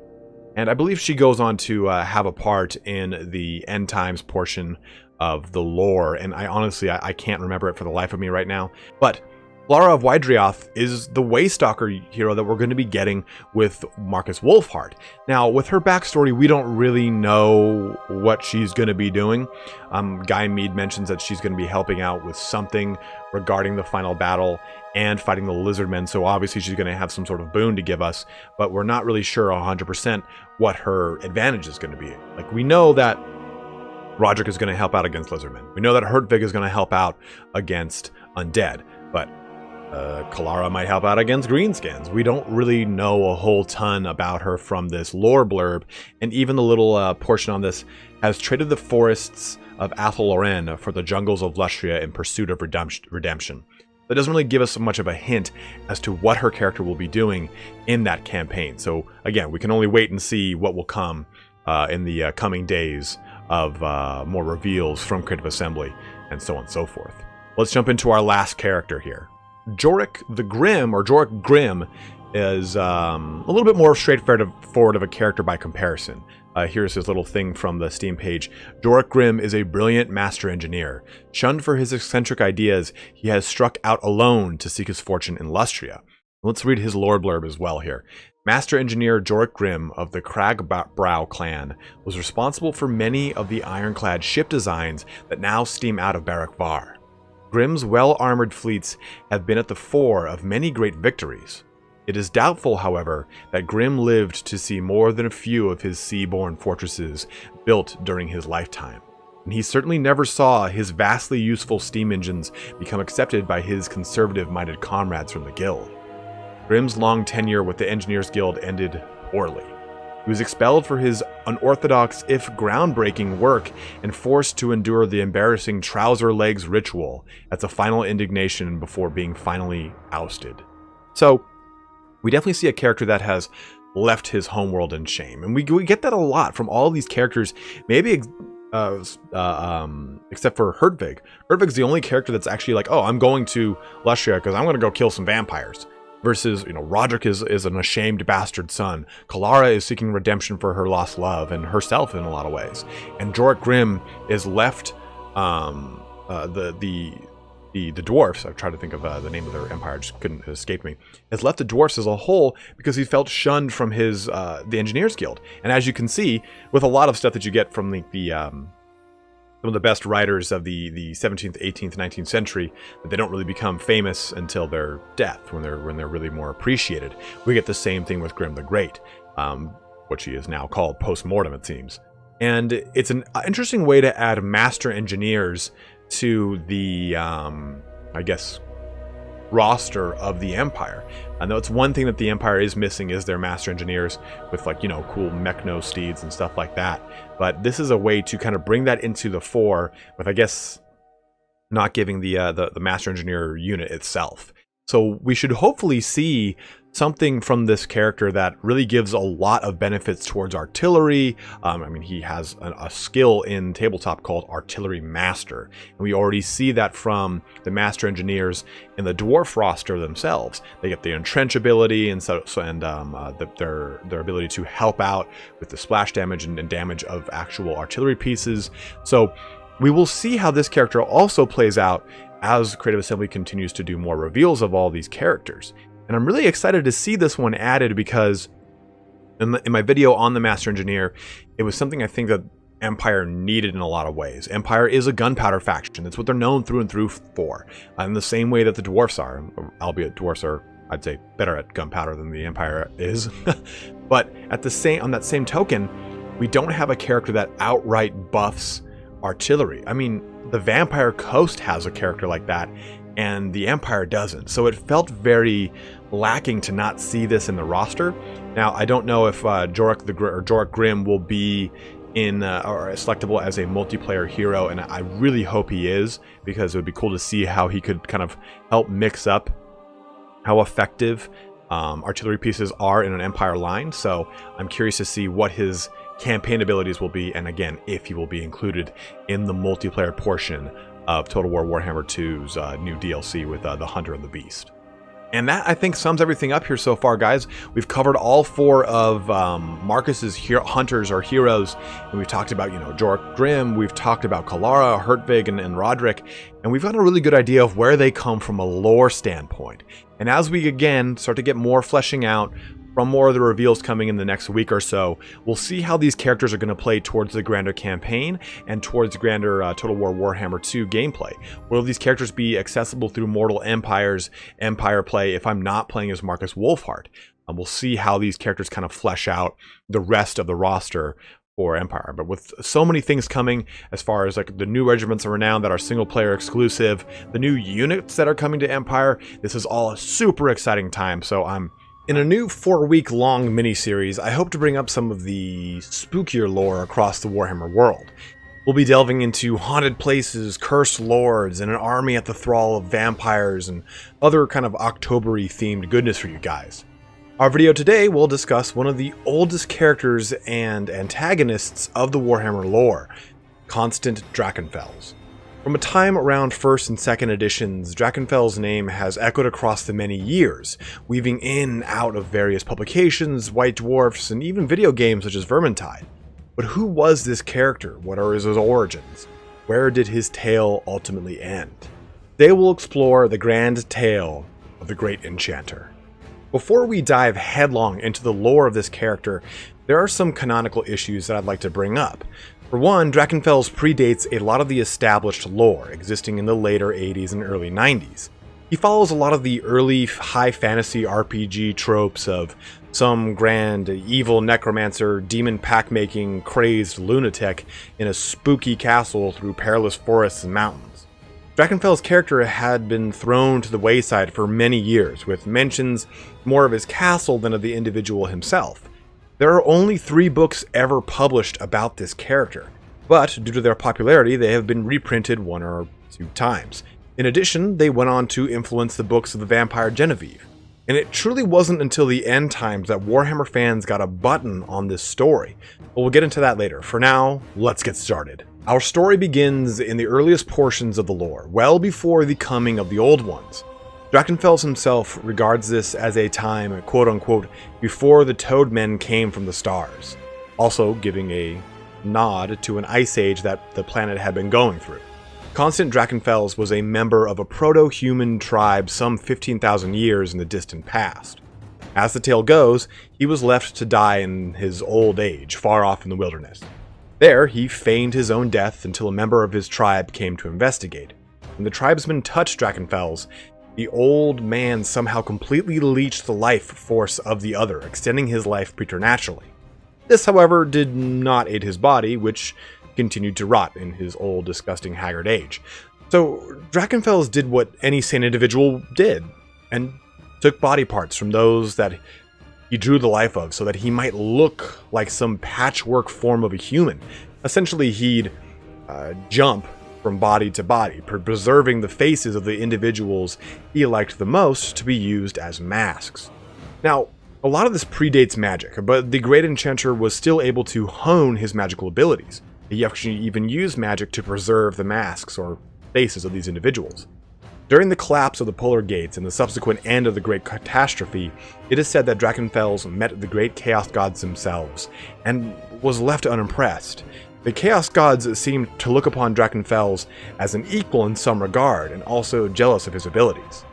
This kind of leaves a lot to be discussed, but I think I'll save those thoughts, I guess you could say, for after the video, when we discuss some of the quote-unquote lore holes, as I'll call them. And I apologize if there seems like a disjointed bit of continuity to the story, but it is the unfortunate circumstance the way Drachenfels has been preserved over the many years of the Warhammer lore, which is to say that this character spent 15 or so years in total obscurity before being, I guess, rehashed by some authors here and there. Either way, Drachenfels eventually created a castle with his namesake deep within the Grey Mountains. 7 long spires jutted out from the very bedrock of the mountain, an indomitable fortress that would overlook the old world from its haunted and grim mountaintop. From this castle, Drachenfels lashes out aimlessly against the outside world. He rarely has any kind of real aim, not like, say, Manfred wanting to take the throne of Altdorf for himself, or Nagash wanting to turn the world into a realm of death. Nay, Drachenfels' motivations are typically singular and sadistic in their nature, merely looking to torture or kill people out of boredom than some agenda. The first time we see Drachenfels enter the, I guess, kind of current timeline, or the timeline as we know it, is when Sigmar rallies his fledgling empire against the many hosts of greenskins throughout the old world. Uniting the tribes of man, Sigmar put all of the orc war bosses of the area to the sword, carving the grand empire from the blood of both orc and human alike. One army comprised primarily of goblins lay at the foothills of the Grey Mountains. Rumored to have been led by a human, Sigmar went to end this plight upon his empire. At the time, Sigmar had also fought against the great necromancer Nagash, and Drachenfels was allied with him. The two armies met on the battlefield, a dark host of goblins and a grand army of tribesmen led by Sigmar. Battling through the horde of disgusting, groveling, chittering little creatures. I hate goblins. Oh god, I fucking hate goblins. Sigmar made his way to the mighty Drachenfels. Here stood a man well above 6 feet tall, an elaborate mask hiding his face, with piercing red eyes glaring from the mask, fine robes cast around his body. Their duel was quick and swift as Sigmar slew the great enchanter, putting the army to rout and ending the terror from the castle deep within the Grey Mountains. But that would not be the last people heard of this ancient terror. By some fell magic, Castle Drachenfels slowly reconstituted its cursed master, constant Drachenfels coming back to life deep within the bowels of his mighty holdfast. In 1854 IC, some 1800 years or so after his initial banishment, Drachenfels was seen amongst the living once more, this time at the head of an army comprised of undead and demons. Moving through Athel-Loren and into the lands of Bretonnia, he attacked the lands of Paravan. Sieging the capital city itself and killing every defender, he took the ruling family hostage and ransomed them against the people of Paravan for their release. Upon payment, he had the family as well as the ruling nobles executed, taking the riches back with him to the castle Drachenfels. One of those nobles, as just a kind of a little aside here, was actually the father of the famous vampire Genevieve. Well, the soon-to-be famous vampire Genevieve. A scant amount of time later, a few decades really, Drachenfels presented himself to the Empire, seeking to repent for his sins. The money he took from Paravan he used to pay reparations to all the families he had hurt during his time as a tyrant through the lands of the Old World. He then threw himself at the graves of those that he had tortured and killed, seen publicly crying and asking for their forgiveness. So you get this kind of grand altruistic act from Drachenfels. Well, maybe not altruistic, but one of repentance, of a man that has realized the error of his ways, and did all within his power to right his many wrongs. He had rebuilt his image so much so that he had earned the trust of the emperor of the time, Emperor Carolus. Inviting the entire imperial court to his palace as a grand gesture, he ordered a feast to be held in the name of the empire. Many elector counts were present with their families or at least sons in tow. There, each guest was served wine as music was played and much merrymaking was to be had. If, of course, the wine wasn't laced with paralytic poison that froze the entire attending party save for Drachenfels himself. But you've heard of the Red Wedding in Game of Thrones, right? Well, Warhammer remembers this moment as the Poison Feast. Drachenfels then tortured and killed each guest's sons in front of their very eyes. All who attended remained locked in their banquet chairs, with a full feast before them as they all slowly starved to death. Drachenfels is really a swell guy, you know, if you haven't gotten the full measure of his sadistic behavior. Having effectively destroyed the entirety of the Empire's ruling structure, he did nothing. He just wanted the joy from all of it. He just wanted to see people, their sons get killed, and then to watch them slowly starve to death as he ate food in front of them. So, he's a pretty crazy son of a bitch. One of the only children to escape the poison feast was Oswald von Königswald. He, like his father before him, became an elector count and put together a small group of adventurers to take Drachenfels' head. A dwarf, a brigand, an assassin, and Genevieve, who no one knew was a vampire at the time. In 2480 IC, they made their way up the Grey Mountains to the castle Drachenfels. Storming the castle itself, the group was able to slay the great enchanter, with Oswald landing the killing blow, banishing the servants of darkness from the realm once more. Oswald then took up residence after his army destroyed every member of Drachenfels garrison. What no one knew was that at the time of this great duel between Oswald and Drachenfels, a deal was struck. Most of the members of the adventuring party had been wounded or waylaid in other parts of the castle, but Oswald was promised power and the title of slaying Constant in exchange for not outright killing Drachenfels himself. So, for 20-some-odd years, Oswald ruled from the castle in relative peace. He had commissioned the famous actor and playwright Detlef Sierck to create a play about the heroic acts of Oswald's defeat of Drachenfels. This play was to be presented to the imperial court with Emperor Karl Franz and his son, Prince Luitpold, in attendance. The play started off magnificently, a grand spectacle for all to be watched, until Drachenfels possessed the lead actor at the climax of the play. Destroying all in his path, the vampire Genevieve, who was in attendance at the play, and Detlef combined their strength to slay Drachenfels once and for all. And thus the story of Drachenfels fell into obscurity through the many years after the Oswald's grand fuck-up, until the advance of the end times. And to spare a huge segue, I'll go into the finer points and details of this journey through this pretty tumultuous pit of lore. So Nagash resurrects a powerful enchanter that had recently been banished in the Grey Mountain. His name is, well, the Nameless. In exchange for the Nameless's services, Nagash promises to restore his name and memory. Nameless thus becomes one of Nagash's Mortarchs, exacting his will across the land. Teaming up with Vlad von Karstein, they are responsible for holding a huge swath of the Auric Bastion and keeping it from falling. Unbeknownst to Vlad, the Nameless was possessing the men around him, willing them to stay and fight despite their fear. But over time, his sadistic nature bled through, and he started to have the men flay each other or fight in large gladiatorial battles or erect giant banners of bone and skin only the next morning to kill one another over them. With Vlad's departure from Nagash's services, Gelt's fall to necromancy, and the subsequent crumbling of the Auric Bastion, the Nameless was free to pursue his own ends. He then allied with the Demons of Chaos and fully possessed Luther Huss, the Herald of Sigmar. Allying with Isabella von Karstein, who had been corrupted by Nurgle, they launched an invasion into Sylvania. Using his grand powers, the Nameless possessed and controlled all of Manfred's massive undead army, resulting in Manfred, Luther Harkon, and Vlad all being holed up in an inn called the Dead and Buried. The undead shambling and knocking at the walls, seeking to end the Mortarchs.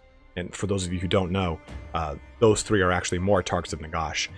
Sallying forth, Harkon and the von Karsteins fought against the Nameless's horde, Vlad engaging in single combat with the possessed Luther Huss. He taunted the Herald rather than seeking to overpower the Nameless. Chiding Luther, he questioned his faith and challenged the might of Sigmar. This, of course, awoke Luther, who was able to purify himself using the holy light of Sigmar from the inside out, completely eradicating the Nameless in the process. It's worth noting that there are times during the Auric Bastion where Vlad openly taunts the Nameless, saying that he knows who he is and that this is a massive fall from grace for who the Nameless actually is, which will lead nicely into our next little section here. And we talked briefly about this in the beginning, but there are a number of conflicts that arise with the story of Drachenfels as a whole. It was hotly contested through the last 20 or so years that Drachenfels' story had fallen out of canonical lore and was no longer relevant to the world that was created in latter editions of Warhammer Fantasy. For one, the age of Drachenfels seems to conflict with the notion that the Old Ones created humans.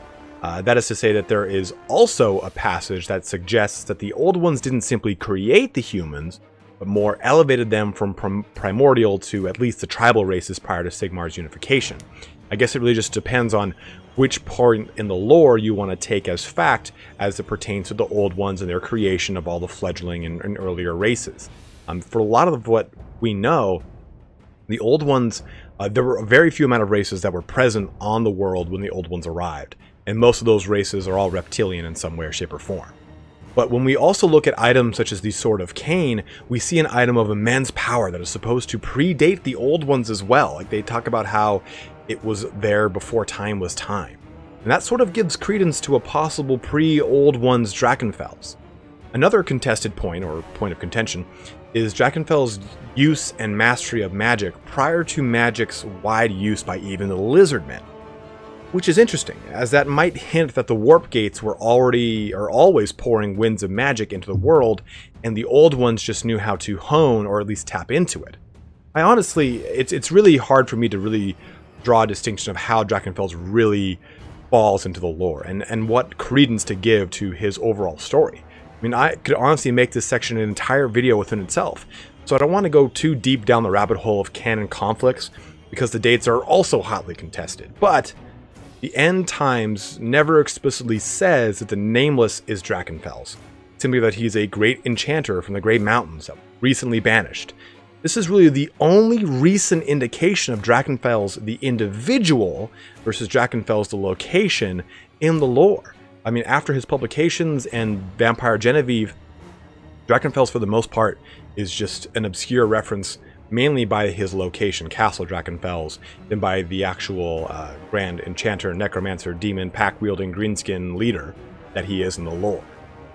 In conclusion, though, Drachenfels represents a very old portion of the Warhammer lore. For the nostalgic, he also represents a very simple time in high fantasy, where mismatched groups of adventurers would range across many environs to slay some grand, evil necromancer demon wizard hybrid vampire. And we've seen the Castle Drachenfels added to Total War Warhammer, and mentions of him through happenings and events through the game, but a lot of people have asked me if I ever see him as a lore that could possibly be added to the game. And I unfortunately have to say no. Unless they wanted to create an end times hybrid greenskin vampire undead demon army, then I think that Drachenfels will always remain what he has always been.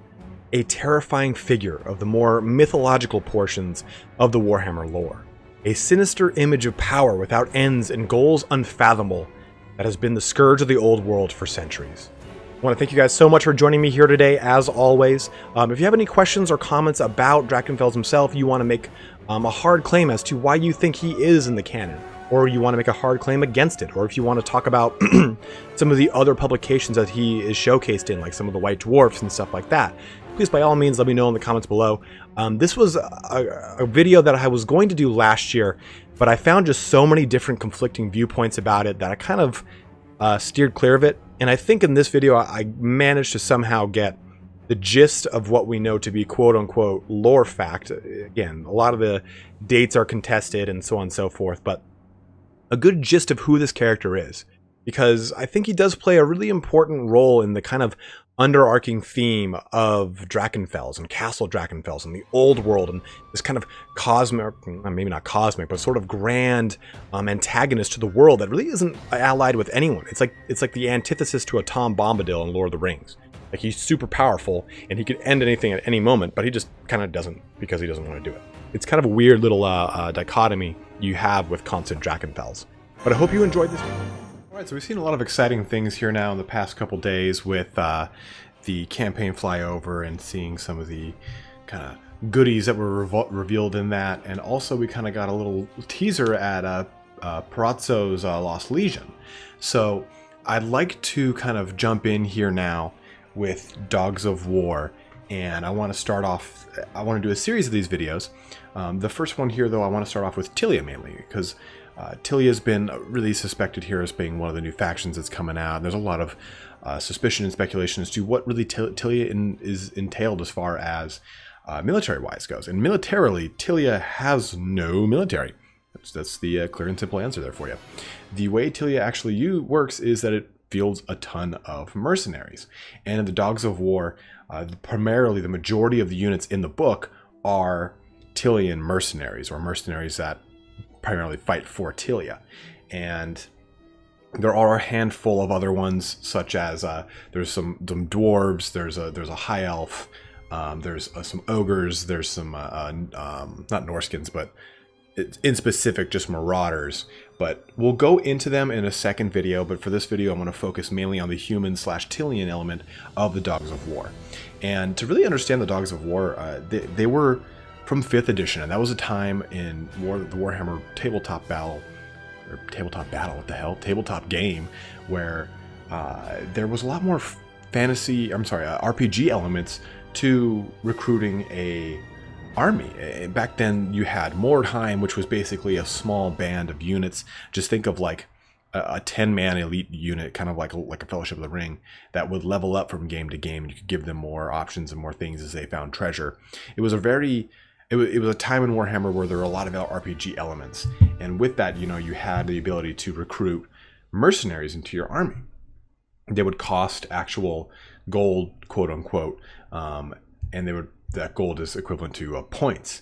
And those points would just be added in an extra cost per model and such, and you could take you could take heroes and lords and even special characters from the Dogs of War. Primarily, though, you use them for their actual units, and that regiments of renown actually come from the Dogs of War primarily. There were some regiments of renown in a lot of the army books where it talks about certain ones being more exceptional than the others, and that's where we get a little bit of that. But the regiments of renown initially do come from the 5th edition here, and we'll start off here with the way I want to do this is I want to read the little blurb about them. This is not so much the flavor text that we used to get, that we've gotten in previous army books. You know, previous army books, we've gotten that whole, oh, you know, the Phoenix Guard are like this and like that, and here's this and that, and history behind them. These are a little bit more narrative heavy and a little bit more fun. They're supposed to read like a really quick little, like 2-3 paragraph short story about the actual unit, and some of them are written from the aspect of a historical kind of piece, and some of them are written from like a, hey, here's like a day in the life of type thing. So these should be pretty fun for you guys to hear. So I'll read the little blurbs like I usually do. Then I'll go through who the captain of each regiment is, their motto, and their battle cry, which is just kind of a fun little bit, as well as their appearance. The cool thing, though, about Dogs of War is some can't be hired by certain armies. Like, for instance, the first one we're going to jump into is Braganza's Besiegers, and they can't be hired by Skaven. And it gives them a reason. You know, the Skaven regularly raid where they're from, so they're not going to have any part of that. So what we'll do here is just go through that real quick, and I'll go through what I think some of the special rules will be with these units, and talk a little bit about what their special rules are like in the game. There's nothing crazy about these units, because in 5th edition there wasn't a whole ton of special rules per unit. For the most part, it was a very homogenous type of you looked at the theme of the army more so than the actual individual units having these intense, like, game-breaking special rules like they kind of did in 8th edition, Banner of the World, Dragon, High Elves, if you played. So, you know, that are the Chaos Demons. But whatever, that's neither here nor there, because, you know, Age of Sigmar just shit on everything we own. But we'll start off here with Braganza's Besiegers, and they're one of my more favorite units. If you've played medieval Total War, you'll recognize the way some of these guys look, because all of the Tilean units, Tilea in general looks like Italy, and they borrow very heavily from medieval Italy. Estalia is supposed to be kind of a combination of Italy and Spain, España and Italia, like we talked about. But this is very much more Papal States, medieval Italy, where you've got very varying units and varying approaches to warfare from each city-state, quote-unquote, in Tilea. So here's Braganza's Besiegers. The famous regiment of Besiegers was originally employed by the ingenious Borgio the Besieger, Prince of Miragliano, as a special siege unit of crossbowmen. Borgio wanted marksmen who would pick off defenders on the walls at close range in the face of a hail of enemy missiles, hold ramparts against assault, provide missile support for sappers and miners, man siege towers, and, if need be, stand their ground against enemy units sallying out of besieged fortresses. Braganza's troops soon proved their worth in Borgio's many sieges, and turned out to be equally good as a rear guard in open battle. Having stormed, starved out, or received the surrender of pretty well every city and fortress that they ever besieged, Borgio was well pleased with Braganza's Besiegers, and offered to find them work in return for a cut of the profits. Braganza accepted Borgio's kind offer at once, knowing full well that to refuse Borgio's kindness was not only impolite, but also a terminal course of action. Soon the besiegers took ship for Tabaro, where they took part in the siege of the pirate stronghold on the island of Cerro Scuro. Then they were hired by the dwarves to help recapture a very strong dwarf outpost in the Badlands, which had been recaptured by orcs. Braganza was paid handsomely with a massive chest of jewels, and the regiment began the long trek back to Miragliano through hostile territory to deliver Borgio's agreed share of the loot. No one ever double-crossed Borgio and lived. They battled their way across the Appuccini's in winter and fought off dwarf bandits, orcs, beastmen, empire robber knights, a Tilean outlaw band, renegade Bretonnian commoners who had treacherously slain their lords, starving and extremely desperate halflings, even more hungry and desperate ogres, the notorious Red Company of Remus, whose captain had a vendetta against Braganza, and various others, winning by forming a hollow square and shooting them all down as they came. On entering Tilea, they heard the news that Borgio had been treacherously assassinated, and his mighty Dogs of War army had either disbanded or split into factions, fighting in the streets of Miragliano. Braganza decided to do the obvious thing and share out the jewels and continue his career as one of the best mercenary regiments ever to come out of Tilea. The besiegers were soon hired by the Prince of Lucchini and sent to Sartosa, where the prince was waging war against one or other of the many pirate chiefs on the island. Since then, the besiegers have fought for many masters in many sieges and open battles, always standing like a wall of steel and adding to their legendary reputation. So you got this really kind of nifty looking unit here. They look very much like the Milanese crossbowmen you'd see in Medieval 2, and that's true to form here. The pavis, as it's called, a pavis, is a very large shield that was worn on the back that would then be slung over and dug into the ground. It had a metal lip on it that would help to kind of jam it into the ground and be used to siege, basically be a siege piece more or less in the front line or from a parapet. Back then, this was like a port. This is a port in the time in the Renaissance where crossbows were mainstays because they were able to completely penetrate through armor. You see a lot of these videos, you'll see a lot of like movies where, oh, there's this gallant knight riding through the land and just get like plunked by an arrow. It wasn't the case most of the time. You had to have a very special bodkin that would go through the mail and then pierce hopefully through the chainmail. Majority of the time when you had armor, you weren't aiming to swipe their arm clean off with your very sharp broadsword. You were more often than not aiming to incapacitate or knock a unit out of the fight. More often you would quite literally turn their body pieces and body parts into mush with the heavy impact of whatever weapon you were using. Another really here nor there, I just wanted to give you guys a little bit of a history lesson on that. And for those of you that are really, really big history buffs, please feel free to correct me. I'm always loving the kind of feedback you guys give me on stuff. But so the captain of the Braganza's besiegers is Luca Braganza. Their motto is invincibility at no extra charge, and their battle cry is Borgio. Their appearance, the besiegers wear full plate armor in the exotic Miragliano style and carry a large pavis on a backstrap. So you again have a really amazing kind of unit here. I'm thinking they're going to be your crossbowmen. They're going to have the AP of a crossbow, I would assume, as well as maybe silver shields so they can, take return fire. Maybe that'll be at a cost of, maybe it's a toggleable ability that'll prevent them from moving, or maybe even reduce their speed as a whole. But I would see those shields also giving them maybe some charge defense, and they themselves will have heavy armor. So they will be probably pretty stalwart when it comes to being charged by infantry. They'll be able to hold their own a little bit longer than most crossbow units that we see in Total War Warhammer 1. And you can kind of get a feel for how the Dogs of War book is set up just by this first description, right? So it's a little bit more humorous, a little more fun. Like, oh, they fought this and that and this and this and this and that and that and this and this and this and this and this and that and this and that. And you're like, oh, wow. Ooh. It's just kind of, that's the prose of the book. And in fact, a lot of these sentences, I go like 5 or 6, yeah, and sometimes me reading is kind of a little funky, but I go like 5 or 6 lines and then there's a period, and it's just the prose of the book in general is very fun and wacky. But you can see from these units in the pictures here that they're really, really cool looking units with Braganza's besiegers here. We'll jump on over, skipping over the dwarves, over into Volan's Venators. Volan came to Tilea from somewhere within the Empire.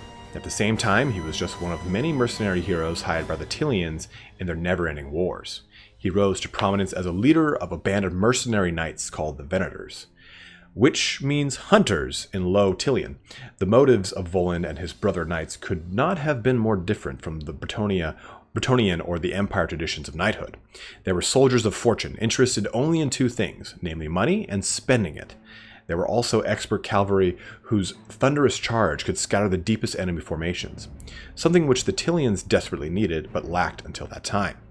Those who joined Volund were often as not the dispossessed and frequently disgraced sons of the rich and famous, owning nothing but magnificent suits of armor and well-bred war horses. Their ambitions turned mainly to fighting and money, though not necessarily in that order. Not only were they good at fighting, but they were eager to practice and get even better. These young wastrels were joined by renegade knights from the Empire and one or two Bretonnian knights errant who somehow forgot their noble errands, leading to a lot of good-humored rivalry and brawling. Volund decreed that the Venators should abandon all identifying family crests and adopt new names in order to obscure their true origins. It is rumored that Volund himself was really the disgraced son of some well-known Empire count. There were also rumors that he was none other than the bastard son of the Emperor. Volund himself never sought to affirm or contradict any of these tales, which consequently grew ever more elaborate and unlikely over the years. The story that he was the shameful offspring of the Fey Enchantress of Bretonnia and an extraordinarily intelligent, one-eyed pig called Eric is one of the less credible yarns spun about Volund's mysterious past. Volund's Venators fought their way through the old world, hiring themselves out for gold, which they spent mainly on debauched drinking sessions in which wine was consumed by the gallon. For a while, they traveled east, where they were hired by some of the more desperate of the border princes, tenaciously holding on to their tiny realms in the orc-infested wastes. For the entertainment between battles, the Venators joust against each other, while their companions make wagers on the outcome. It is quite common for Venators to be seriously injured or even killed in these fights, or in the drunken brawls which inevitably follow. The regiment is accompanied on the march by a long baggage train of servants, grooms, and raucous camp followers, piled on top of trundling wagons loaded with casks of looted wine. The noise of their camp can be heard miles away. Volund and his men once shocked Bretonnian chivalry by the sheer audacity of turning up at the great tourney of Corsair, with their armor still tarnished with the mud and blood of Kislevites battlefields. Despite nursing gargantuan hangovers and against all expectations, the Venators unhorsed the king's champion and a score of the best knights in the realm. The king of Bretonnia was so incensed that he swore Volund would never enter his realm again except in chains. Despised by Bretonnian knights and shunned by knights of the Empire, the Venators care not a fig. They have fought in many hard battles against the worst of enemies in places where nobler and more sober knights have never even seen. So the captain is obviously Volund. His motto is Volund's Venators, the answer, no questions asked. The battle cry, last one to die, is a sissy. And their appearance is the regiment wears burnished brass armor, no heraldry except a V sign. So, giant knights for the V for Vendetta, basically. And again, you get an idea. It's a really fun kind of like unit. Like, oh yeah, it's just a bunch of drunken, surly knights who are basically like rock stars in the Warhammer world, just spelunking from town to town with their groupies, blowing through hood rats left and right. Basically the way I kind of see these guys. And they're really going to be a heavily armored a cavalry unit here. Nothing too crazy with these guys, I don't think. I'm just seeing probably a heavy cav unit, and if it depends on how they're going to make Dogs of War. Are they going to make them available to the units that can use them? Like, for instance, any Warhammer army can hire the Venators except Bretonnia. Volund was banned from the realm upon pain of death following the debacle of the Tournament of Corsair. So I'm wondering if that's going to happen. Okay, Dogs of War are going to enter the game. They're going to be maybe hireable a la Regiments of Renown, and in the same way, only certain armies can hire them. So maybe Bretonnia can't hire these guys at all. So picture now dwarfs with the ability to hire the Volund's Venators. So they've got an ability to field cavalry, finally. So they can counter heavy cavalry like the Blood Knights, stuff like that. So I'm wondering how they're going to do them, if they even put them in the game. This is mainly just kind of speculation and hopes that we do see all of them. I mean, we've already seen one of them in the flyover, so it's going to be interesting to see how they do this. Is this just going to be a rogue army that maybe you can unlock for multiplayer? We'll see. But we'll jump on over now to I think one of the ones that a lot of people are looking to hear about, and that is Parazzo's Lost Legion. Me being Italian, it's kind of easy for me to understand that the double Z is usually like a Z sound, like a Parazzo versus like Parazzo. And like the double C sound is usually a CH sound. My last name has a double C in it, so I know all too well. But we'll start off again here with, we'll jump into Parazzo's Lost Legion. And this is the one we saw in the flyover campaign, right before we jumped into the Mazda Mundi portion, if you want to go take a look. You just saw the banner of them. Parazzo's Lost Legion are all that remains of the expedition sent to Lustria by the merchants of Tabaro. The regiment was one of the 3 recruited in Tabaro from among the reckless and poverty-stricken youths of the city. The promise of untold wealth to be found in the jungles of Lustria was a temptation none could resist, and they joined the colors in droves. Fernando Parazzo was hired to command one of the regiments. Although young, he was already an experienced mercenary captain, skilled in the art of war. Before the expedition embarked, he trained his men in the use of both pike and crossbow, the 2 traditional weapons of Tilean mercenaries, foreseeing the conditions that the regiment would encounter in the jungles of Lustria. No sooner had the expedition arrived in Lustrian waters than it had ran into trouble. When all the mercenaries had disembarked, the sailors of the ships, who were also mercenaries, weighed anchor and abandoned them, taking the pay chests of the 3 regiments with them. Of course, as a precaution against an opposed landing, the pay chests had been left to last. Parazzo had advised against this, but had been outvoted by the other 2 captains. Now the mercenaries realized that he was by far the best leader, and the other 2 regiments mutinied. Their incompetent and unfortunate captains were cast adrift on rafts in the mangrove swamps, and the mercenaries joined together in a single regiment under Parazzo's command, calling themselves the Lost Legion. Everybody knew that obeying Parazzo's orders was their best hope of survival, and so no one objected when he insisted that the troops remain encamped on the coast until everyone was trained to use both pike and crossbow. After several weeks, all the bad elements among the stranded mercenaries were either dead, executed, or had split off into the jungle to their inevitable doom in small groups. The rest were all trained in Parazzo's exacting standards, and all men he could rely on to obey his orders. Now he was ready to lead them into the interior to adventure, riches, or death. After a grueling march, the Lost Legion came upon some lizardmen ruins. Cautiously they entered the ruined city, and soon found gold and gems in various vaults and chambers. As the mercenaries were marching out again, laden with treasures, the lizardmen launched a series of ambushes on the causeway and amid the spawning ponds of the ruined city. Thanks to Parazzo's foresight in training his men to use crossbows and pikes, none of the enemy could get the regiment in enough numbers to force them off the causeway. Their first ambush met with a hail of crossbow bolts, while the second ran into massed pikes. In the afternoon, the skinks met with crossbow volleys against, and later, the Saurus were repulsed by the pikes. The losses among skinks and Saurus were terrible, and soon the ponds were choked with scaly corpses. Just when heat, thirst, and fatigue were almost beyond endurance, the mage priest called off the attacks. The enemy seemed to have to answer to both the skirmishers and his shock troops, and so he had to think of a more cunning tactics. In the pause, Parazzo found himself considering the possibility of striking a deal with the mage priest to serve him as a mercenary and ultimately to return home rich. It was strangely as if the idea had been put in his mind from somewhere else. Quickly he ordered his men to put down their loot and retreat along the causeway. He was obeyed without question, though it broke the men's hearts to abandon the gold. The regiment marched back into the ruins and made camp in the plaza to await events, although Parazzo did not know what to expect. When the sun rose, the sentries were amazed to see not only the piles of treasure returned to the mercenaries, less the biggest and best tablets of gold, but also heaps of food and great gourds of refreshing water. The plaza was lined with Saurus warriors, permitting only one way out of the ruins, to the south. The Lost Legion took the loot, the supplies, and the road appointed for them. The Legion marched for many weeks to the south. They did not encounter any more cities, but did find further piles of supplies along the route. Eventually they entered an eerie landscape of fetid swamps. Here they were attacked by zombie hordes of the Vampire Coast. Now it was clear that the priests had sent Parazzo against their most dreaded enemies. The Lost Legion fought valiantly and defeated the undead wherever they met them. At last, they reached the sea. Here the mercenaries filled their knapsacks with treasure from shipwrecks which they found scattered along the coast. Then, taking the best timbers, they repaired the most seaworthy of the decaying hulks and put to sea. Just when the hulk was on the verge of sinking, Parazzo sighted land. It was the coast of Araby.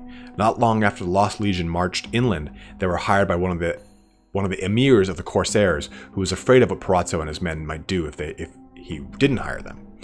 Since then, Parazzo's Lost Legion has fought its way across Araby, Saratosa, and into Tilea once more, serving many masters, winning great wealth, and recruiting the reckless and adventurous to the regimental banner. captain is obviously Palazzo. The motto is "Trained in Lustria," and the battle cry is "Death or Riches." And the regiment wears polished brass armor, green uniforms, and green crests. They wear their hair long. So, really cool history behind these guys. It's really kind of cool too to see like the interaction between humans and lizardmen. There's not a lot of it in a lot of the books, and Burning Shore is one of them where they talk a lot about how they don't really understand the lizardmen, but they're kind of trying to communicate with them at the same time. It's a really cool book. If you haven't read it, read it. But so you see, like, basically the lizardmen put the idea in Palazzo's head to stop attacking, and you have, imagine that, waking up to, oh, here's all of our gold, here's all of our supplies, we're completely surrounded by Saurus that aren't moving, we'll just follow and leave this way. So it kind of just like herded them into exactly where they wanted them, which is kind of a nifty thing, because the Blizzardmen basically hired them without actually doing it like through words, which is pretty damn cool. So in the game, you can choose to have Palazzo's Lost Legion all armed with swords, crossbows, and light armor, or with sword, pike, and heavy armor. So I'm not sure how they're going to do this in Total War. I'm not sure if they're going to have him be like a leader of a mercenary army. The mercenary army is going to be maybe some sort of generic human army. I'm not sure. Excuse me, not sure with this army being in it. Maybe they'll have kind of the same aspect that the Lothern Sea Guard are going to have, where the Lothern Sea Guard can choose to shoot with their bow and arrow, then pick up their swords and their spears and shields to attack. A lot of units from here on out are going to be very similar to Palazzo's Lost Legion, and I apologize about that, because we're pretty much going to have 4 of these units that are going to be just like this. They're going to be heavy armor or light armored pike units. So I do apologize about that ahead of time. It is kind of an annoying thing with the Dogs of War, but they each have a really cool character and history behind them. So half the time you're choosing one of these units is because you like the story more so than the actual unit special rules, because they're not game-breaking special rules. The pike in Total War, or I'm sorry, in the Warhammer tabletop, and how this might translate into Total War Warhammer, is that it's probably going to be an AP anti-large charge defense type weapon. I would expect maybe, I don't know if they'll include a phalanx, but they have a phalanx. The Palazzo's Lost Legion has a phalanx in the tabletop, so it'd be interesting to see if they did bring that into Total War. This would be the first time we've seen it, but we've seen it obviously in other Total Wars, just not this one. So the pike is supposed to confer a bonus to the wielder and a negative to the horses of the cavalry. So I would love to see if they did that, but I definitely could see that just being as charge defense, the standard kind of charge defense we see with a lot of units in Total War Warhammer. But we'll move on here to another similar unit in Leopold's Leopard Company. And I didn't talk about Palazzo's Lost Legion as far as how they looked, but you'll see from the pictures above, obviously, you'll get a really good sense of how these units actually look. You've got that phalanx, you've got the big banner that we've seen from the flyover, so hopefully you guys get a good idea from these pictures, because I don't talk about them as much in this video, because there's not a whole ton. But the guys we're supposed to get into, or about to get into right now, Leopold's Leopard Company, they do have a pretty cool look to them, so let's just jump right in. The Leopard Company takes its name from the legendary leopard of Lucini, which is a badge and mascot of the city. It is said that this leopard was the guardian of the divine twins Lucan and Lucini, founders of the city. According to the story, the twins became lost in the wilderness when they were still only children and took refuge in a cave of the Great Rock, later to be the Acropolis of the city. The cave was the lair of a leopard, but this was no ordinary leopard. She had 2 heads and 3 tails. She could also speak prophecies from one of her heads and warnings from the other. The leopard protected the twins just as if they were her own cubs until shepherds found them. They also found the bones of many orcs, wolves, bears, and trolls around the cave, which the leopard had slain protecting the twins. According to the myth, the leopard prophesied that Lucan and Lucina would found a great city on the rock and rule it as a king and queen. Then the other head warned that the descendants of the twins would fight each other for the realm. After having thus spoken, the leopard disappeared into the cave and was never seen again. The temple of Lucan and Lucina was built over the cave, in which credulous people still believe the leopard lives. The guards of the temple, hired by the priests and paid for by the pious donations from the merchants of the city, were called the Leopard Company, because their sworn duty was to guard the Acropolis as ferociously as the mythical leopard. Thus, the regiment adopted the leopard as its badge. Unfortunately, there was always fighting in the principality between the 2 lines claiming descent, from Lucan or Lucina. This only ended recently when Lorenzo Lupo claimed descent from both, and anyone who disagreed either came to a bad end or has since fled the city. Unfortunately for them, the priests of the city of Lucan and Lucina supported the claim of Lorenzo's rival leper Leopold, who claimed to be a direct descendant of Lucan. Under Leopold's command, the Leopard Company held the Acropolis for many days against Lorenzo's troops. The state of the civil unrest persisted until the priests consulted the Oracle of Lucina, which came down in favor of Lorenzo, albeit a very cryptic augury. The priests promptly cast the Leopard Company from their employment in an effort to placate the vengeful Lorenzo. The soldiers had grown used to extremely good pay in gold and always dressed immaculately and enjoyed the best that the city could provide in food, wine, and entertainment. They were extremely angry. Consequently, the Leopard Company, forgetting their sacred duty, broke down the golden doors of the temples, took the pay owed to them, and laid hands on the priests who were thrown off the Acropolis into the sea. Then they defiantly held out against Lorenzo for a further 2 weeks of bloody siege. Finally, Lorenzo decided to offer Leopold a deal he could not refuse. He would allow Leopold and the Leopard Company to march out of the city in return for ending the siege and promising never to make war on him. Leopold reluctantly set aside his claim, under pressure from his men who wanted to get away with the gold from the temple rather than die. Also, they were afraid that they had offended the two gods of the city and were anxious to leave the Acropolis before divine vengeance struck them, possibly in the form of a rampant two-headed leopard. And so the regiment marched out of Tilea and took service with the various other princes. After much hard campaigning, the regiment had been mauled in many unlikely battles. The superstitious soldiers regarded this as a vengeance of the leopard, which they had sworn to protect and whose temple they had pillaged. Leopold, anxious to hold his regiment together, called a meeting on the stricken battlefield of Terra Morta and told his men that they must regain the favor of the gods. So they voted to appease the leopard by sending back a portion of everything they captured as loot to the Temple of Lucini. The next battle ended in overwhelming victory against all the odds, with the Leopard Company taking the lions, or rather the leopards, share of the loot. For Leopoldo, this earned him the nickname De Luci, meaning the fortunate. Since then, the regiment has gone from strength to strength, fighting in many far distant lands, but always remembering to send something back for the coppers of the priests of the Temple of Lucini. The captain is Leopoldo de Lucini. The motto is "Proceeds to the Lucini Temple's Restoration Fund." The battle cry is "For the Leopard."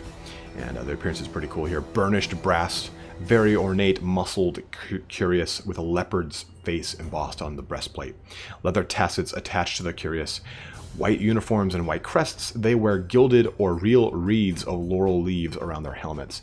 The banner bearer and the drummer wear leopard pelts draped over their shoulders. Their banner shows a leopard with 2 heads and 3 tails. So almost like the origin story of Rome with Romulus and Remus and the she-wolf that raised them. But again, you have another pike unit here. So again, we're probably going to see an AP, anti-large, charge defense type phalanx unit here. They do have only the option to be heavy armor and long pikes. There's no crossbow involved in these guys. But you kind of got an idea from the flavor text here that these are really cool kind of units. They have these leopard heads on their armor, on their helmets. I mean, almost very reminiscent to the Teutonic Knights from the Germanic knightly orders, but of course just being leopards. And they even have, like, their sergeants kind of have that same look of the it's not the Triarii, but the people who carry the standards in every single cohort of Roman legionnaires. So you kind of have that same style on those guys as well, with the leopard head. But although they didn't wear a leopard, of course, in the Roman legion, but still, my point remains. That kind of awesome look, or that really gilded, very ornate look to their armor and everything. So I'm very curious to see if they add these in. So again, keep in mind that this is going to be a great way for a unit like the Vampire Counts to have a heavily armored anti-cav unit that's going to allow them to really hold a flank, hold a line, protect them against maybe a stronger Bretonnian presence, all of the Grail Guardians and the such, that typically do quite the number against the undead, against the Vampire Counts. Also, it does kind of give you a strong unit for, again, dwarfs that allows you to fight against cav on a more equal footing than most of the units in the dwarf army. So we'll jump across here to that kind of puts the pikemen to rest for a little bit here, guys. So don't worry, we will get to 2 more later, but for now we've kind of stopped them. But let's just jump on now over to Bronzino's battery of Galloper guns. So Bronzino's gallopers were first employed at the Battle of Pantheon. These were in fact lightweight cannons removed from their mountings on the galleys of Remus and fixed to specially made carriages. This was done on the instructions of the master gunner Bronzino, who had been hired by Borgio the Besieger, Prince of Miragliano. This innovation contributed in no small measure to the victory, and Bronzino proceeded to raise a battery of specially designed guns forged in the very same foundry as that used by Leonardo da Miragliano to cast his colossal brass statues. Bronzino served Borgio well in many more battles, but following the prince's assassination and the uncertain state of affairs in Miragliano, Bronzino sought other employment. Since then, the battery has turned up in the armies of several notorious mercenary generals, bringing them victory and earning Bronzino enough gold to enable him to forge more and improve designs of lightweight cannons. The gunners bring the cannons into action rapidly and fire at close range. This can have a devastating effect on the enemy in an open battle. As soon as the enemy move near enough to threaten the guns hitch them up and gallop off at speed, finding a new position further back. If the battle goes badly and it is necessary to retreat, the precious cannons can be removed from the battlefield without delay. This not only saves the guns for use again, but it makes it unlikely that the enemy will capture them, nor do the guns have to be abandoned in a hasty retreat like other more cumbersome artillery. Having earned an awesome reputation in Tilea, and incurred with the undying hatred of the survivors of many a pike company, Bronzino's battery was shipped across the ocean to take action against the Lizardmen in a doomed treasure hunting expedition led by the dwarf pirate Cougar Halfbeard. Bronzino used the speed of the guns to fight a heroic rearguard action through the jungle to the beach, felling pursuing Saurus warriors in droves as they went. Indeed, the guns were still firing from the longboats as they were pushed out to sea, sweeping the beach clear of the enemy until they were safely in open water. The battery subsequently turned up in Araby and took part in Sultan's war against the undead, where the speed and mobility of the guns proved decisive in the open expanses of parched sand. Greatly enriched by his efforts, Bronzino brought his battery back to Tilea, where he has been reforging and refitting the guns and considering the numerous and very generous offers arriving every day from rival merchant princes plotting to make war on each other. The captain obviously being Bronzino, the motto, "the biggest bang for your bucks," the battle cry, "ready, aim, fire," and the appearance is a small, lightweight bronze or brass cannons harnessed to light limbers drawn by one horse. One of the gunner's riders rides the horse, the others runs beside the gun carrying the ramrods and other equipment. Bronzino is a big man riding his own horse and wearing ornate armor. So we have a really, really cool unit here. So you've got what is in a lot of which is in really Empire Total War, you've got that kind of horse-drawn artillery that can move around and set up different positions of fire pretty quickly. So with this, we would have a way to kind of have almost like a skirmishing artillery piece, which would be a first for Total War, I would think. Or I'm sorry, for Total War Warhammer. I always just want to say Total War to make it short. TWWH, if you want to call it that. So I definitely see we're gonna probably have something where it's just a simple cannon. So it's going to have your anti-large characteristic, and it's going to have your AP characteristic as well, but it's going to be drawn by horses. This makes me think, because they talk about it being a light cannon, this makes me think that it's probably going to have a shorter range, and it can actually move around a lot quicker. So as a result, the shorter range is going to come with them, or I'm sorry, as a mobility, the shorter range is going to be your sacrifice. So that's the way I could really see them placed in Total War Warhammer, but also I could see them with a Vanguard deployment. They kind of hint at it a little bit here in the rules, but it wouldn't surprise me if there was the ability for it to just get up in the front quickly, because they have the ability to deploy either as a deployed siege piece or artillery piece, or as the horse-drawn artillery piece. So I'd be really interested to see how they kind of push that out in Total War Warhammer. But we can also now jump over here to the Marksman of Miragliano. And the cross, well, I'll just kind of jump into this, but first I want to talk about a little bit about, I almost got ahead of myself, about Bronzino's galloping galloper guns.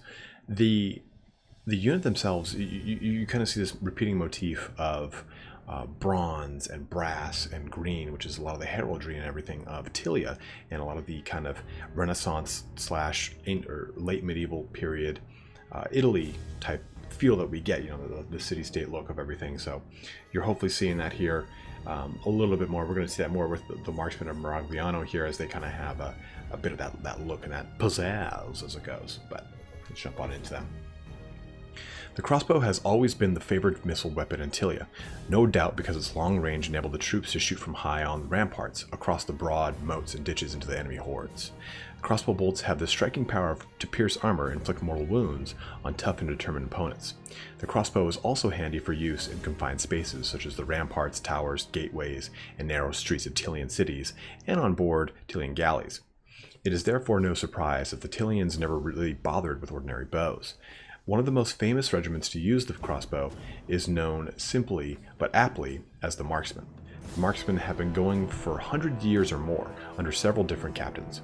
As one captain fell in battle or retired, the most senior surviving Marksman would assume leadership, and the regiment would continue. The regiment always recruits its soldiers from Miragliano, and returns to its home city every now and again to replenish its ranks and renew family ties. Any recruit must prove his marksmanship by shooting a bolt through the head of the prince on a gold ducat. The coin is, of course, placed in the center of a target set at range of 300 paces.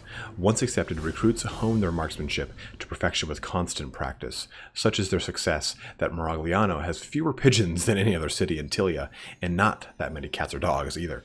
The list of battles in which the marksmen have won distinction and, needless to say, rich rewards in the Empire alone are too numerous to list. As well as fighting for the Emperor, the regiment has served the Tsarina of Kislev and several dwarf lords. On other occasions, the marksmen have fought on the same side as High Elves and have taken part in many overseas adventures. The captain is Maximilian Demarque. The motto is, "We hit the right spot every time," and the battle cry is, "Shoot." The appearance, the marksmen are typical. The marksmen are typical of veteran mercenary companies and wear a variety of clothing, armor, and equipment gleaned from the four corners of the Warhammer world. Many of the marksmen wear a badge in their caps or hats consisting of a tall feather and a pierced gold ducat. The feather represents the swift light flight of a crossbow bolt, and it looks very fine too. The pierced ducat is the very coin that the trooper must strike from 300 paces as a test of marksmanship before he's allowed to join the marksmen. So this unit here, again, we have now a light armored marksman, crossbow unit. We have the heavy crossbow unit with Braganza's besiegers. So they have the special rule of skirmish. So the way I really kind of see these guys playing out is a skirmish unit with AP and having kind of that radius, that the full circle firing that the Way Watchers do, because these guys are a little bit more elite, very accurate. So they're going to have probably a very high ranged attack and maybe even a quicker range speed. I'm not really sure 100% on how they're going to do it, but with that light armor, they're going to be pretty vulnerable. But with the skirmish ability, they'll be pretty nimble as well. So I could see them definitely maybe even having a vanguard deployment as well with Bronzino's battery. So maybe they can work in conjunction to really kind of get to the fore of the enemy. But as I was talking about here, with these guys, you see a very kind of Renaissance look, almost kind of like musketeers in a way. And I do love me some musketeers. But very simple unit, nothing too crazy or out of the box with them. But I do think that we're going to see something that allows for maybe a unit like Vampire Counts or a unit like, or the army like Chaos, a chance to have a very strong ranged presence that can threaten some of the more ranged, not ranged, but flying units that we're going to probably see in Total War Warhammer 2. But we'll jump over here now to Vespero's Vendetta. And these units are really awesome. I think they look really cool too. They kind of have like a sinister Punisher look, so I really dig on these guys hard. So the rivalry between the merchants of Tilea is so violent that everyone of consequence hires bodyguards. These bodyguards protect their masters from plotters, assassins, rebels, and the like. Inevitably, bodyguards end up fighting in the streets with the rival bodyguards. Street battles frequently break out in the narrow alleys and piazzas of Tilean cities in times of war, revolt, or civil disturbances, or in other words, pretty much every damn day.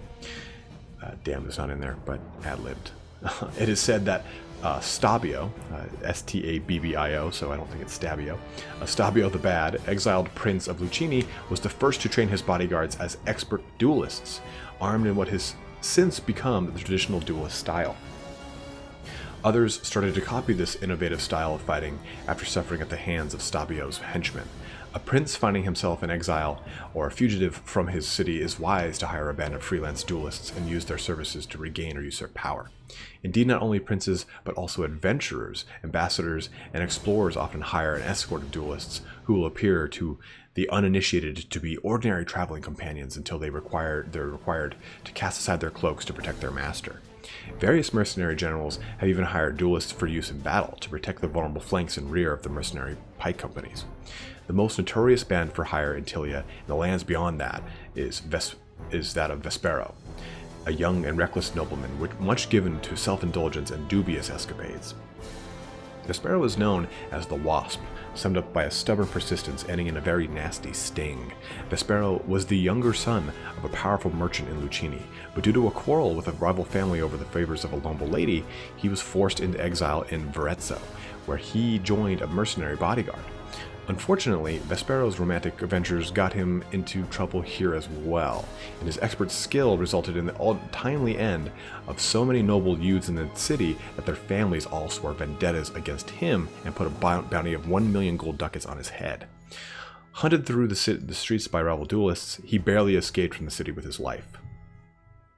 From that moment, Vespero, together with his band of reckless young duelists, handpicked by him as the best exponents of their art, were up for hire to the highest bidder.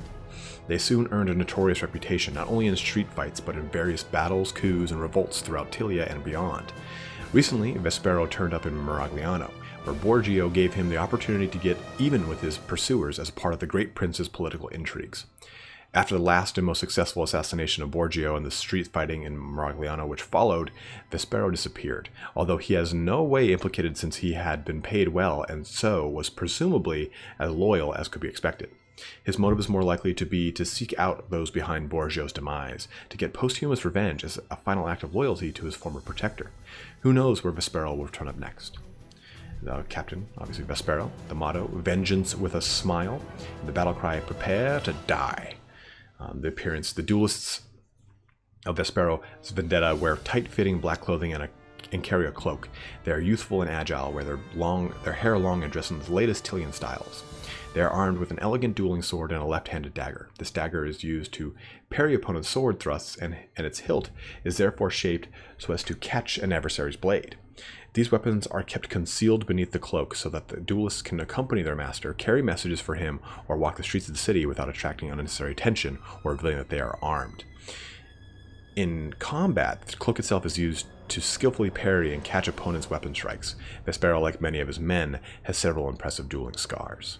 So, these guys have quite a few rules here. They are armed with two weapons, as you can see. You know, they've got their left-handed dagger, they've got their dueling sword, but they also have light armor as well. But they do have skirmish, they have their grimacing death masks. So the way I really see this unit is almost kind of like a souped up, maybe not souped up, but kind of like a slayer, like a dwarf slayer. So I see an AP on them, maybe a stock mechanic to kind of play into the whole fact that they're kind of stealthy looking and everything like that.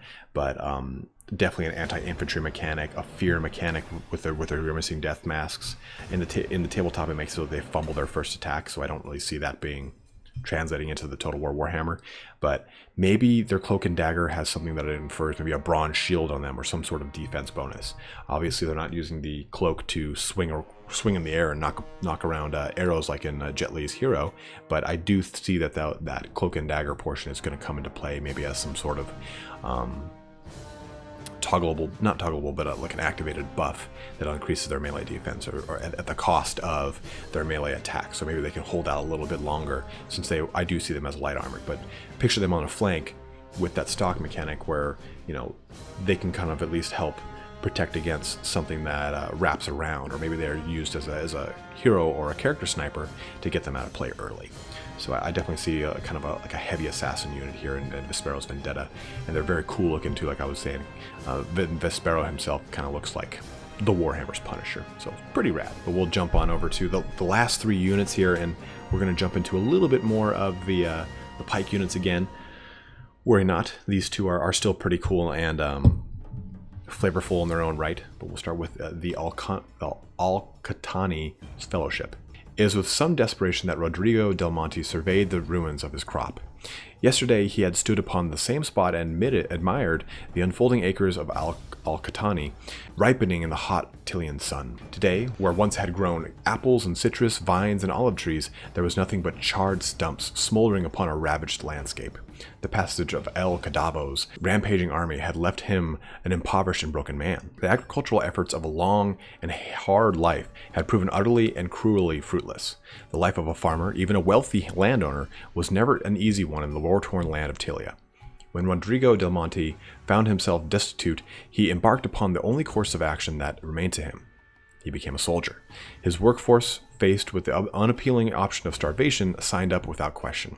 In Remus, Rodrigo sold his last and favorite mule, and with the proceeds bought some shoddy armor, a few second-hand helmets, and a batch of slightly bent pikes. With a bit of elbow grease, a few hammer blows, and the aid of a steaming kettle, Rodrigo's men set about preparing themselves for their first battle. By the time they had finished, they didn't look bad. The Al-Qatani Fellowship's first job was not particularly glamorous or lucrative, escorting a consignment of dung to a rhubarb grower outside of Remus, but soon Rodrigo began to gain a reputation for reliability. The rich and successful were prepared to pay top prices for the best troops, but for every rich merchant, there was 10 small-scale operators who couldn't afford the services of the more expensive mercenaries. The Al-Qatani Fellowship found a niche. Despite its rather modest origin, the Al-Qatani Fellowship has proven itself on more than one occasion. Their first battle more or less set the trend. The villagers of Bucholia, a small wine-growing community in the lee of the Appuccini Mountains, found themselves terrorized by a particularly nasty gang of orcs. These greenskins had come to Tilea as mercenaries, but had proven to be unreliable and untrustworthy that no one would employ them. So they became bandits instead, raiding small farms and villages and generally making life miserable for poor, hardworking village folk. In Bucholia, the villagers pooled all their savings to hire mercenaries to help them, but sadly no one was willing to work for 7 ducats, 3 farthings, and a goat. Even the moneylenders refused to deal with them. When Rodrigo del Monte heard of their plight, he was angered and indignant. The villager's story was a familiar tale of honest, hardworking folk, rare enough in Tilea, unable to find justice because they were poor and powerless. Rodrigo knew this tale very well indeed. Although he had not exactly grown rich as a mercenary, what he had was enough, and so he decided to help the desperate villagers. The Al-Qatani Fellowship arrived in the dead of night, after a long march in the pouring rain. From the roadside they could see the smoldering torches of the orc raiders as they climbed down the slopes behind the village. Tired and hungry as they were, the valiant pikemen prepared for battle. It was quite a surprise for the orcs. They had expected helpless groveling peasants. Instead, they found themselves confronted by grim-faced men with steel-tipped pikes, who fought with the determination of the possessed. After a short struggle, the orc raiders lay dead and scattered. Rodrigo had triumphed. In return, he asked for no money, but only the thanks of the villagers. The villagers were more than willing to give. Since that day, the Al-Qatani Fellowship have fought many battles for many masters, including many of the richest and most famous mercenary generals of Tilea. But even today, they are willing to fight for the poor and helpless at rates which they are far below those of most mercenaries. Although he may never be rich himself, amongst the common people of the countryside, Rodrigo del Monte is the most popular mercenary captain in the land. He is cheered and greeted wherever he goes, and stories of his unselfish deeds are told around the hearth of simple country folk throughout all Tilea. So the captain here is Rodrigo del Monte, as we found. The motto is cut price, cutthroats you can afford. The cut price, cutthroats you can afford. Battle cry is yes! And their appearance is the Al-Qatani Fellowship wear simple, some might say cheap, armor and red-crested helmets of unfashionable design. Their clothing is simple, practical, and somewhat threadbare. They carry sturdy steel-tipped pikes. So I see these guys as kind of being like the entry level of the Dogs of War unit. They all have light armor. They just have their simple pikes here, so nothing really special. So again, I think we're going to see an AP, anti-large, charge defense type phalanx unit here, but with the benefit of maybe being very cheap to afford, and the very first one you can afford for that matter. And on top of it, I could easily see that they have some sort of leadership mechanic, either a negative one, maybe because they're not the most stalwart and price heavy ones, or maybe a rather good one, or one maybe they not I don't want to say have a frenzy, but maybe they're unbreakable because they are fighting for such a good cause in one way or another. Like maybe they see that. So this is, again, I think your very entry level unit into the Dogs of War, and they are a light armored pike, and we've seen now some heavy armored pike with Perazzo's Lost Legion and Leopold's Leopard Company, but we're going to see now another one as well as we jump on over here to Rico's Republican Guard. And I promise this is the last pike unit that we're going to be dealing with the Dogs of War, and also coincidentally the second to last unit in this video at least. So, Rico's Republican Guard. The Republican Guard was raised in Remus by a group of rebellious merchants during the time of a disastrous famine and widespread revolts that preceded the birth of the Republic. The regiment played a leading part in overthrowing the tyrannical merchant prince of Remus, the notorious Omilio Mondo. It was upon one of the guard's pikes that Mondo's head was paraded around the city to the drunken applause of the mob. The revolt involved a great deal of vicious street fighting in which no mercy was shown by either faction, and none asked for either. Several captains of the Republican Guard fell in quick succession, often shot in the back by Mondo's henchmen who had concealed themselves on the rooftops or high up in the bell towers surrounding the palace. In the thick of battle, a common soldier by the name of Rico, known as Ragged Rico, because of his torn and bloodied clothing, assumed command. He seemed blessed by the war goddess herself, and survived even the bloodiest hand-to-hand combat, despite fighting at the forefront of battle. With the Republic firmly established, the regiment was showered with praise and honors, if not much actual cash. Their bandaged wounds and numerous scars gave the young guardsmen plenty of opportunity to talk about their courage in battle.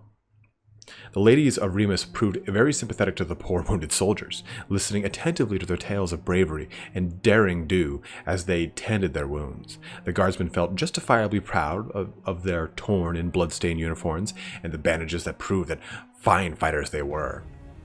Another good reason for their rough appearance was that the impoverished New Republic could not afford much of their loyalty, and pay was usually well in arrears.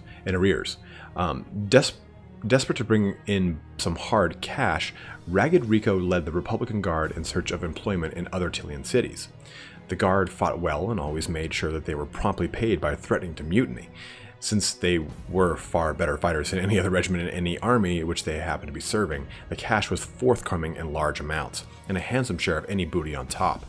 The reputation of the regiment grew steadily and attracted new recruits from all over Tilea, usually strong young peasant lads fed up with tilling fields for rich landowners. Ragged Rico tramped the lengths and breadth of Tilea and helped the citizens of many embattled cities to assert their rights against tyrants and oppressors. When news of the regiment's success reached the ears of the Republican Council, they immediately sent for Rico. They felt that, as a citizen of Remus, leading a regiment raised by a Republican merchant, he owed them a share of the wagon loads of gold and spoils of war won by his pikemen. Back in Remus, Rico and the Republican Council soon fell out over the share out and... Man, that was a really weird sentence here. Back in Remus, Rico and the Republican Council soon fell out over the share out, and Rico ordered several wagons of loot to be taken out of the city under the cover of darkness. When the council found out, they voted Rico's execution by a majority of 1. Rico's loyal soldiers, who had fought side by side with him in many heroic battles, were in no mood to stand by while their beloved captain was chopped into tiny bits and impaled on the leaning tower of Remus. The regiment promptly rescued Rico from his dungeon in the tower, routing all troops sent against him, which outnumbered them 10 to 1 in the process. With Rico at their head, the regiment marched out of Remus with their loot. The citizens cheered them from the rooftops, and a few tears were shed by the ladies of Remus, who threw silken scarves and handkerchiefs, which the troops tied about their arms and helmets as a memento of the hospitality they had enjoyed. They marched from Tilea to Sartosa and traveled over the sea to Estalia, Bretonia, the Empire, Kislev, and the beleaguered border princes, where the regiment was continued to win fame and renown ever since. Captain obviously being Ragged Rico. The motto, Rico's Reputation Republican, the price of freedom. The battle cry is Liberty, Equity, Liquidity. And their appearance is Rico's Republican Guard wear ornate, polished armor and red crested helms. They have blood-stained bandages tied around their arms, legs, or heads, badges of courage which they are justifiably proud. Such is their popularity that they also wear numerous silken scarves donated by adorning ladies in grateful acknowledgement of their services, quote unquote. Their armor is the best that money can buy, embellished with gems and gold plate, which is the ideal way for a soldier of fortune to look good and carry his wealth close to him. So again, a very simple unit here, just a very heavy armored pike unit again. So rolling out the AP, the anti-large, the charge defense, kind of phalanx style. I'm hoping that each one of these has a little bit more of a special pizzazz. Maybe Rico's, because they're so used to fighting other humans, it seems like from this lore, maybe they're more anti-infantry and less AP. I'm just hoping that there's some sort of variety between them all, or otherwise we're going to have 4 units that are the same, 3 of them having heavy armor, 1 of them having light armor. That's really going to be it. I mean, they don't have like skirmish between them or anything like that, so I definitely think they have to add some flavor, some variety to each one of these.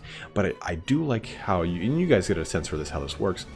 Each one of these units, they look the way that their lore describes them. They have a piece of their lore attached to their unit. Like these guys have the blood-stained bandages around their body parts, their armor, and you've got the cloaks around Vesperio's Vendetta. And I just love the way that they kind of add a lot of character to these units, and we're going to see these hopefully in Total War Warhammer 2 as being a really cool break of character for an army. So if you have a whole line of undead, and then you've got the what's these guys called, the Rico's Republican Guard, then it's going to add that kind of cool flair. And I really like the way that they were presented in 5th edition, and they did kind of taper off. Not many people use them at the later editions because there were so many good options for your army in your current rulebook, but I think it's going to be great to see them brought back in full force here.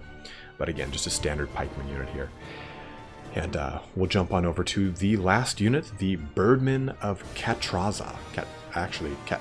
Catrazza, maybe, probably. Yeah, just not 100% sure on the pronunciation on that one. Catrazza. There are times in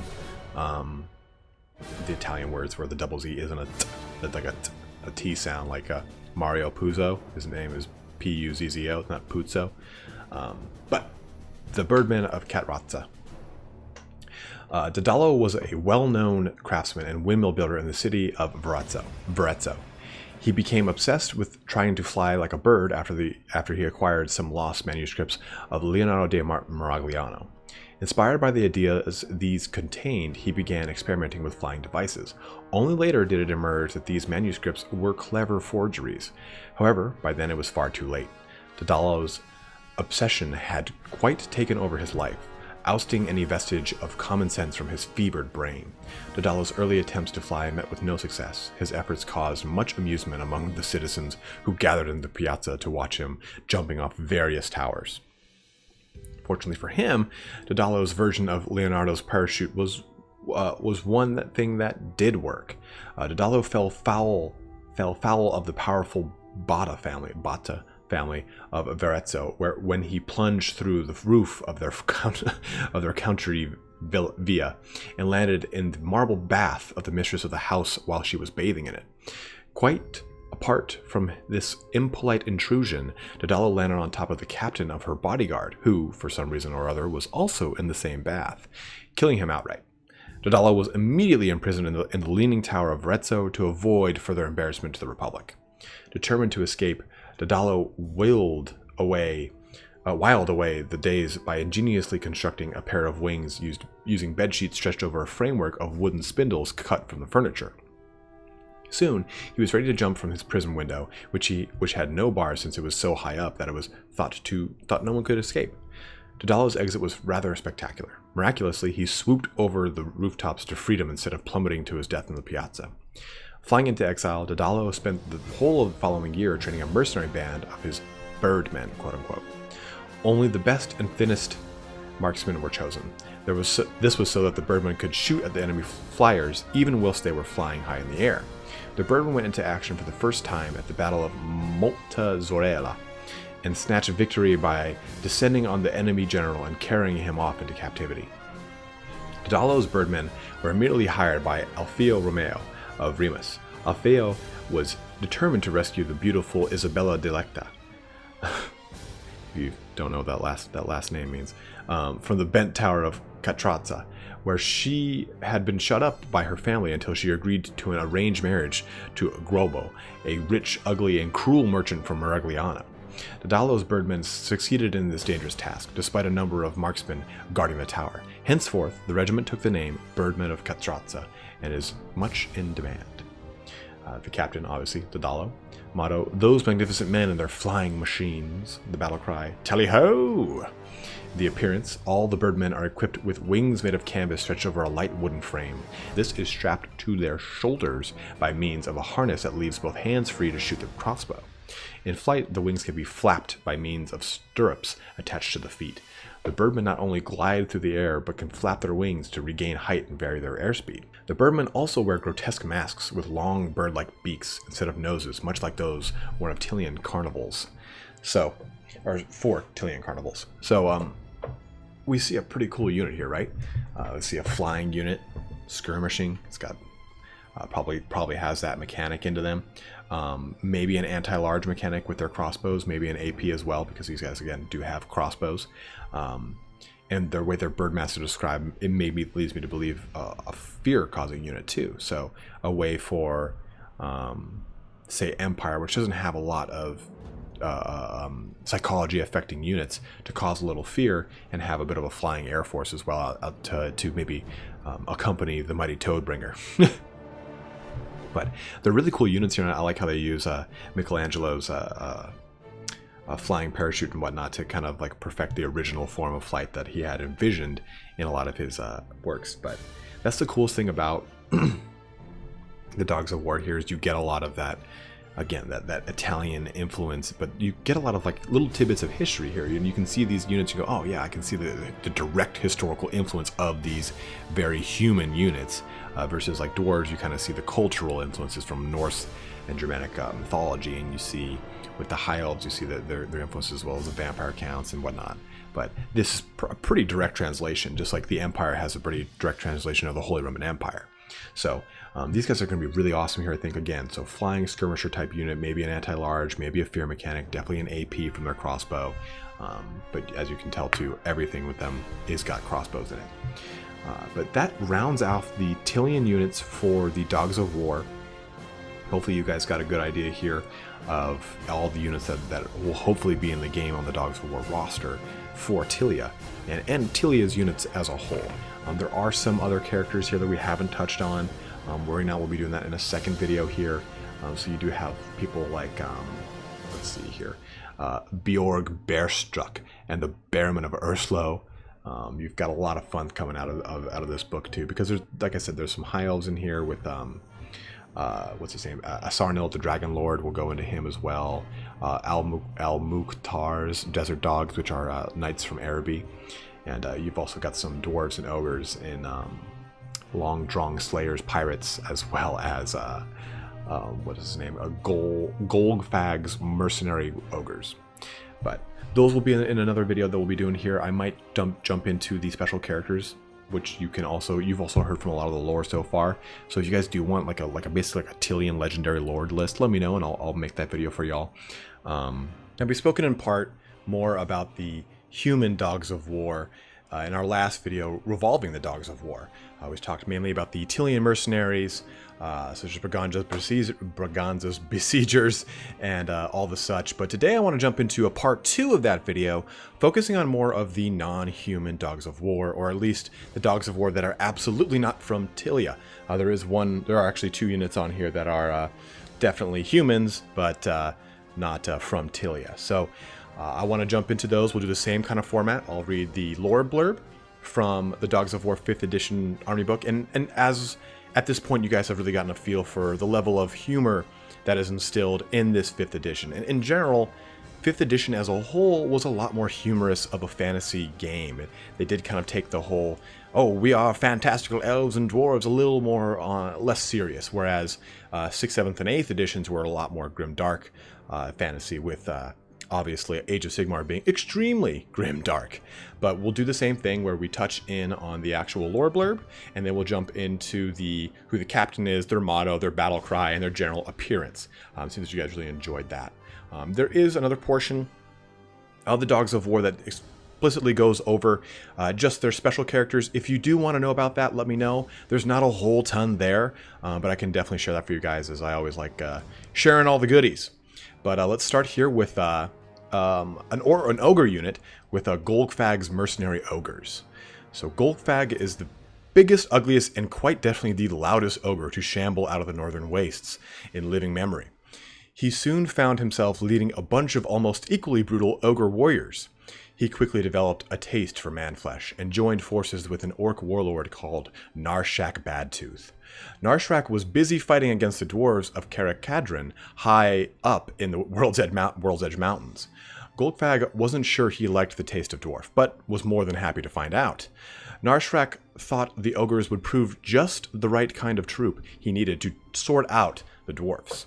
However, he soon grew tired of the ogre's appetite for goblins, booze, and raucous singing.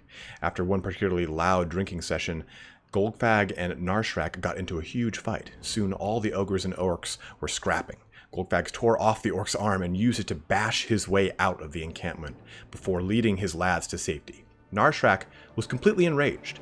Golgfag promptly offered his services to the dwarf leader Ungrim Ironfist. He showed Narshak's arm to Ungrim as proof of his sincerity. In the face of such a convincing offer, Ironfist was hardly able to refuse. Golgfag led his ogres and a party of dwarves along a secret track to the orcs' encampment in Broken Leg Gully, so called because of its impossible steep and treacherous sides. The orcs were trapped and horribly slaughtered.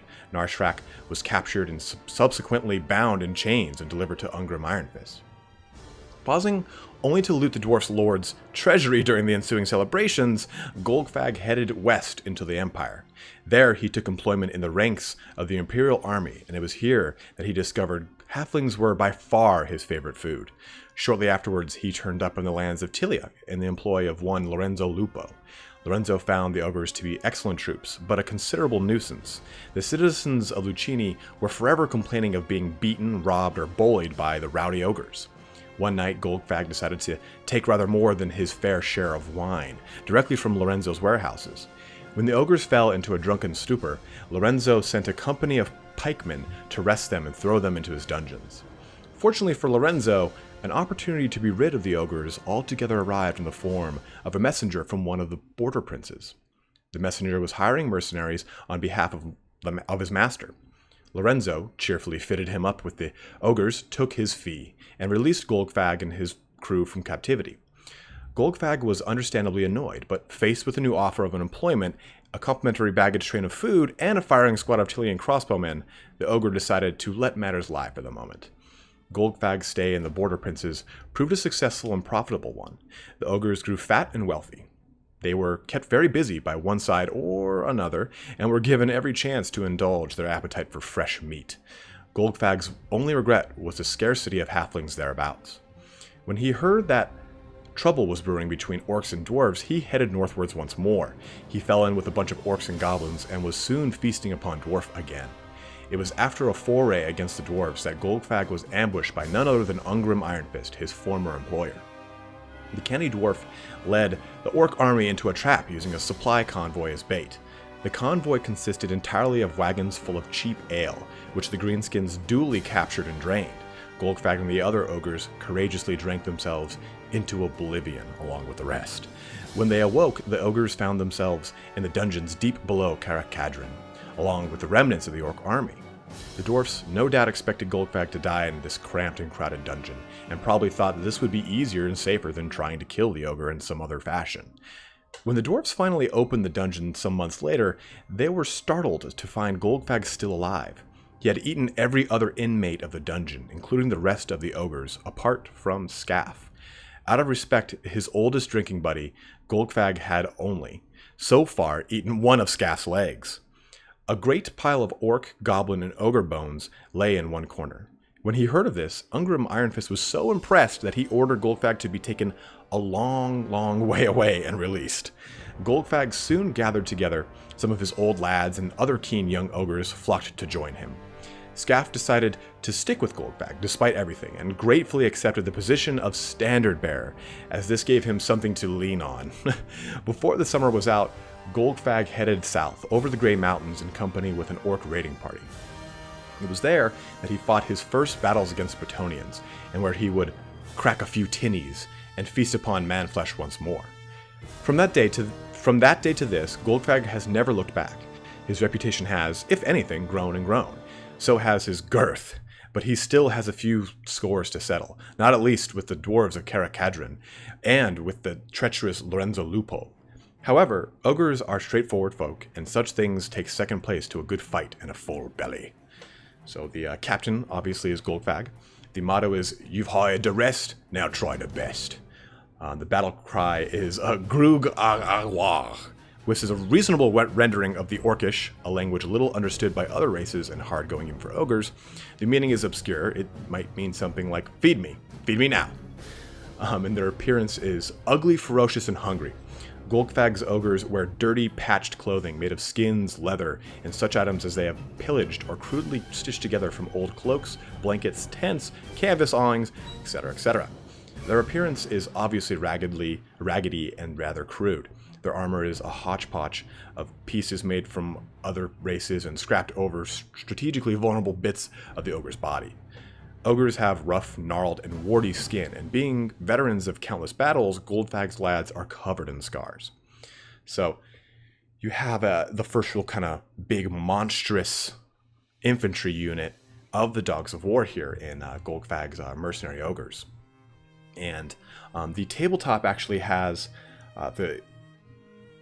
the ogres having it's impact charges or thundering charge. I can't remember. It's one or the other. And they actually do damage before both sides can confer actual melee hits. So in Total War Warhammer, it'd be pretty obvious to me that these would have a charge bonus or some sort of charge mechanic where when they got in there, they would knock everything around, just like a lot of the cavalry units do when they charge into infantry units and the such. But they do cause fear. They are talked about as having heavy armor as far as their actual weapons and armor description go, even though their appearance is a little bit contrary to that.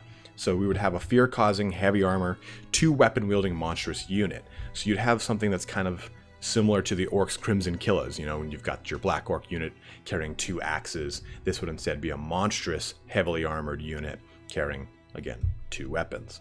But they do instill fear. So this is going to be a really awesome way for, again, armies that don't have monstrous infantry to field it. You know, you're looking at your Empire, you're looking at your dwarfs, units that just don't have the staying power that a monstrous infantry unit does bring, as being able to be recruited into their army, which is pretty great. But pretty easy, pretty simple guys here. And if you guys really haven't noticed, with the Dogs of War, there's nothing like overly game breaking. It's just a way for you to bring something for your army that your army does not have. Dwarfs having the ability to now bring monstrous infantry, or now being able to bring cavalry, or the ability for chaos or undead to have archers. This is what the Dogs of War is meant for, is to fill those gaps that your army naturally creates as a weakness of part of the army. So you can see here that there's, like I said, there's nothing that's over the top where you're like, oh man, that's going to be meta defining. That's got to be in everyone's army. But that starts off here with Goldfag. Let's jump on over to Long Drong, and we'll kind of go into his little backstory here as well. And just to kind of reinforce, this is all speculation. I'm just kind of trying to share the glory of the Dogs of War lore with y'all, but at the same time trying to color it with what I think or hope what we would hopefully see in a Dogs of War DLC or expansion with Total War Warhammer 1/2. But let's jump into Long Drong Slayer's Pirates. Long Drong, sorry about that, who, as his name suggests, was a rather tall dwarf and claimed a dubious line of descent from Drong the Hard, legendary dwarf ancestor known for many sagas, began his career as a dwarf seafarer in Barak Var. He worked his way up from cabin dwarf to captain of the dwarf trading ship, the Barrel of Ale, which brought fine dwarf brews by the sea route to faraway colonies. That was until one terrible voyage around the coast of Sartosa. A storm blew up, the worst for 100 years, and the ship foundered on the treacherous rocks. Although the crew were washed up to the shore, the entire cargo of the rare dwarf ales was lost. The disaster was something no dwarf could bear, and no self-respecting dwarf captain would wish to survive. Long Drong knew his career as a dwarf trader was over. He resolved to become a slayer on the seven seas and to seek a heroic end worthy of his saga. His crew, who were just as ashamed by the loss of the cargo as their captain, followed his example and swore upon their ancestors to lead a life of roving sea slayers until a worthy death ended their shame and redeemed them in legend. Having thus sworn, Long Drong, now known as Long Drong Slayer, trekked inland to his destiny, which was to become the most notorious pirate ever to lurk on Sartosa. His first act was to storm the stronghold of the dreaded pirate Capitano Sissisico and capture his ship and treasure stash. With the latter, Long Drong hired dwarf craftsmen to rebuild the flimsy vessel into something a dwarf could be proud of, not sparing the iron, of course. He also hired dwarf smiths to forge cannons for the vessel, which Long Drong named the Fair Fragar, after a famous dwarf maiden of Barakvar, rumored to be very beautiful. A figurehead representing her was carved by the crew. Unfortunately, neither Long Drong nor any of his crew had ever seen a real-life dwarf maiden, so they had to rely on their imagination and hearsay. The result, parts of which were shod in brass, made an awesome ram on the prow of the ship. The prisoners, now chained in Long Drong's dungeons, were freed in return for telling him all they knew about buried treasure and handing over any maps they had. Long Drong learned that the key to success was often the possession of a pay chest full of gold, with which to hire a mercenary army and hold it together under your command. Many such pay chests had been lost in battle, and there were mercenary generals willing to pay handsomely for their return, even double the value of anything in the chest, or a great fortune for the empty chest alone. This was because recovery of a lost pay chest is a matter of pride among mercenary generals, who regard such chests in the same way as other races do their army standards. So Long Drong let it be known that, being a seafaring dwarf, he could seek out and rescue a lost pay chest wherever it may be in the known world and return it to its rightful owner. All he asked was to keep any treasure that he might find in it, plus a reward in gold equal to as much as the chest would hold. By the standards of mercenary generals, this was but a small price to pay for the restoration of an honor and respect, and soon offers to hire the services came flowing in by swift messengers. Thus, the fair Faragar voyaged to many distant lands, Araby, Lustria, Albion, and many uncharted islands, and brought back various pay chests which may or may not have been genuine. In doing so, Long Drong raided the treasure hoards of many notorious pirates and corsairs and made countless enemies determined to get their revenge on him. A price was on his head. Everyone sought to accomplish his doom. What more could a seafaring slayer ask for? His only friends turned out to be those mercenary generals for whom have restored honor, and those soon began to hire Long Drong and his pirate crew to fight a regiment in their armies. Their tasks, needless to say, was to seek out and capture the enemy pay chest on the battlefield. Only reckless dwarf sea slayers seeking a heroic end would take on or succeed in such a task, as Long Drong has still not yet to meet his doom. So the captain is obviously Long Drong Slayer. His motto is Lost Pay Chest, Recovery Our Specialty. And their battle cry is 15 dwarfs and a dead dwarf's chest, yo ho ho and a flagon of ale. Their appearance is Long Drong Slayer has a hook hand, peg leg, eye patch, long red plated beard, pistol stuffed down his breeches, and a parrot on his shoulder which says, bits of gold, all the time. His crew are a swarthy bunch of rogues who are proud to fight under the skull and crossbones flag. So you have a really cool kind of pirate-themed unit here with the Long Drong Slayers, but the cool thing is that they are Slayers. They're the Slayer unit. So they don't have the iconic axe of a Slayer. In fact, they don't have armor, just as true to any Slayer unit in Total War, or I'm sorry, in Warhammer in general. But they do carry a sword and a pistol. So how I kind of see this translating in Total War Warhammer 2 is maybe a company or a unit similar to the Free Company Militia. So they've got a sword in one hand and their pistol in the other, so they can do that ranged combat, but also be very effective in close combat. I see them as maybe having some sort of AP mechanic from their pistols, and either an anti-large mechanic as per most Slayers, or an anti-infantry mechanic because they've got swords rather than their typical axes. But they're going to be immune to psychology if they are included, because that is a staple of all Slayers, like the rule right here. Like all Slayers, the Dwarf Pirates are immune to psychology and break tests. So I could definitely see that being a possibility. They do have an ability called Dwarf Rum, which is, basically the rule describes it as being, they ingest this rum that is basically laced with gunpowder and iron fillings that causes just such a stench that other units can't deploy around the Dwarf Slayers but most importantly, when units get into close combat with them, it reduces their combat effectiveness. So I could see them as having an aura that would reduce the combat effectiveness of units around them, and I think that would be hilarious as far as like the theme of the Dogs of War go. And as we've really talked about, what makes the Dogs of War is the thematic use of every single one of them in your army, or the comedic kind of like little quirks that they've got, like Dwarf Rum being a rule for a grim dark fantasy game is hilarious. The good kind of irony, you know? But I think that this would be a really cool way to get a unit very similar to Free Company Militia, or what we will see with Lothar and Seaguard, into the game. Because I think the Free Company Militia, while an underutilized unit, is a really, really fun unit. And the Lothar and Seaguard are my favorite unit in tabletop. So this would be another unit I think that would just flourish on the battlefield. But that kind of rounds out here with the Long Drong Slayers. And we'll kind of jump on over to one unit that we haven't heard from in anything we've talked about so far. So this one will be kind of unique, mainly because it hails from Araby, which is a region we really haven't talked about in much of any of these lore videos yet, but one I hope to jump into more here in coming videos. But let's jump into Al-Mukhtar's Desert Dogs. Young Werner Gluck was sent by his parents to an exclusive school in Marienburg, a common fate for children of rich and famous parents who couldn't be bothered to raise their offspring for themselves. As a consequence, childhood was a lonely and deeply unhappy time for him. The schoolmasters beat him frequently, and the older boys adopted him as their personal slave. Werner lived in constant anticipation of a sound thrashing. He learned to endure things by immersing himself in dreams of foreign travel and exotic lands. Years later, Werner Gluck stepped from a Tilean merchant ship onto the harbor of Lashik, city of the Arabian Corsairs. His eagerness to travel the world had brought him to the greatest city of Araby. Swarthy-skinned boys dressed in rags scampered about his feet, offering to carry his bags and attempting to pick his pockets. He sent them away with a single word of command. The boys gawped in amazement and ran away quickly. They did not expect a blonde-haired, blue-eyed stranger to speak their language, let alone to be so familiar with the coarse vernacular of Araby. Perhaps he was no ordinary stranger at all, but the mysterious Al-Mukhtar, the Chosen One, whose coming was foretold that very year. Werner knew nothing of this old legend. He was gratified to find the people of Araby friendly and generous, at least once he had spoken to them, after which they generally stopped trying to steal his belongings. The word began to spread through the city. Werner remained oblivious of his growing fame.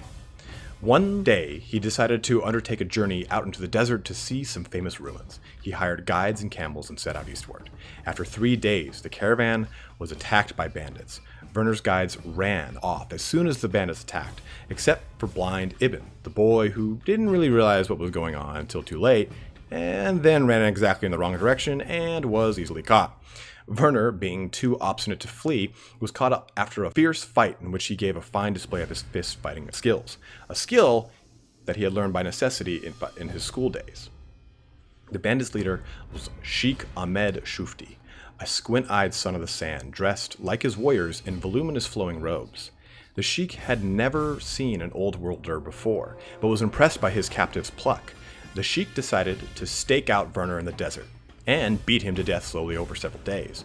Whilst they were entertained by his cries and pitiful pleading, the bandits would roast one of the camels.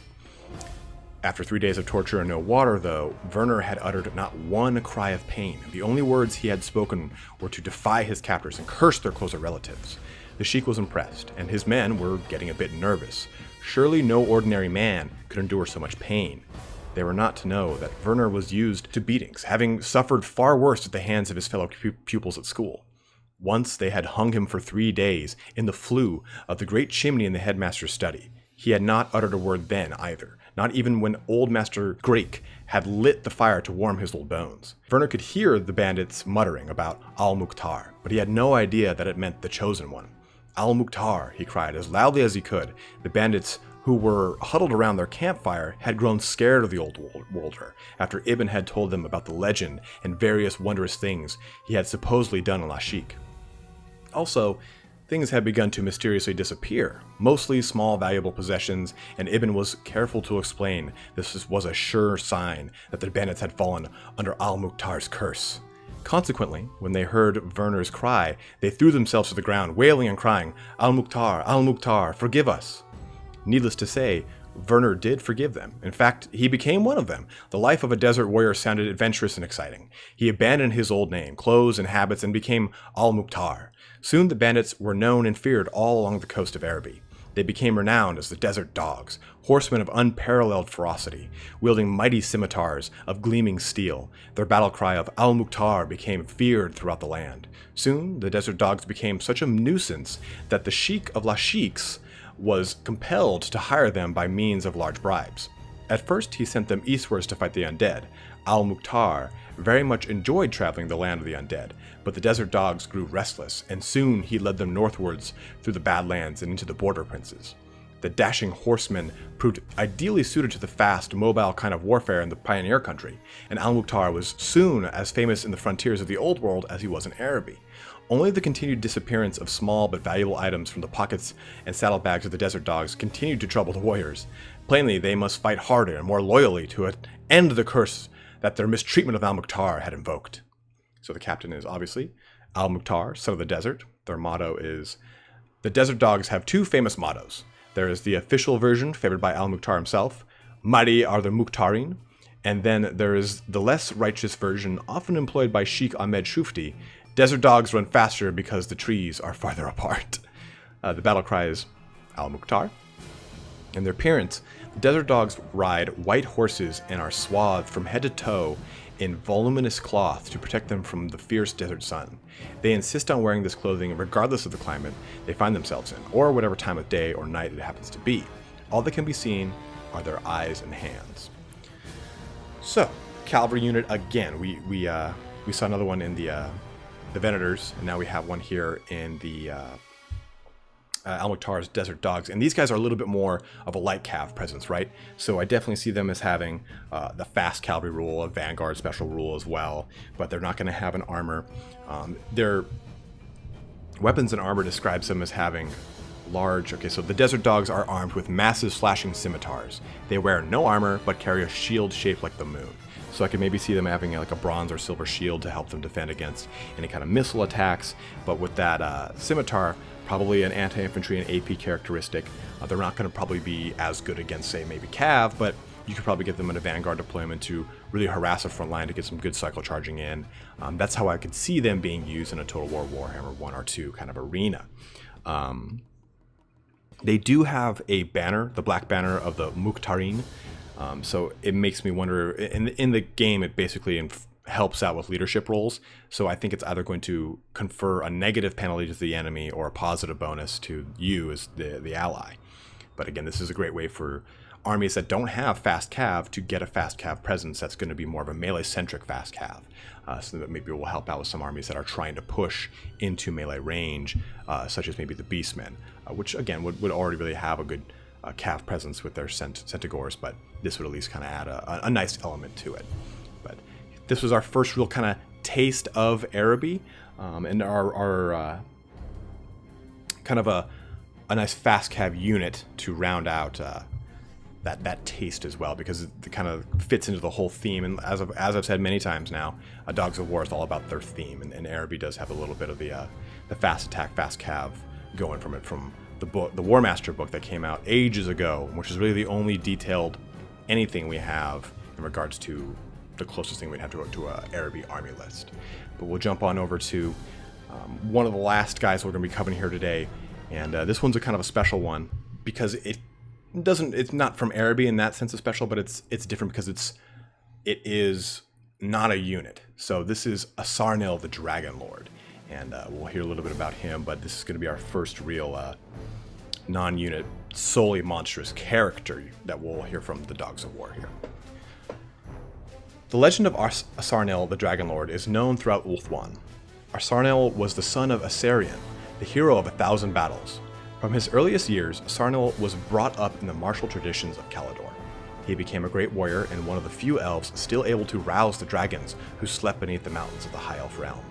His companion, Deathfang, was one of the greatest dragons that the princes of Caledor could still wake from their deep slumber. Together, they were all but invincible, and their fame reached far beyond the boundaries of Caledor. During the Great War against Chaos, Asarnil fought with distinction alongside his brother, dragon princes.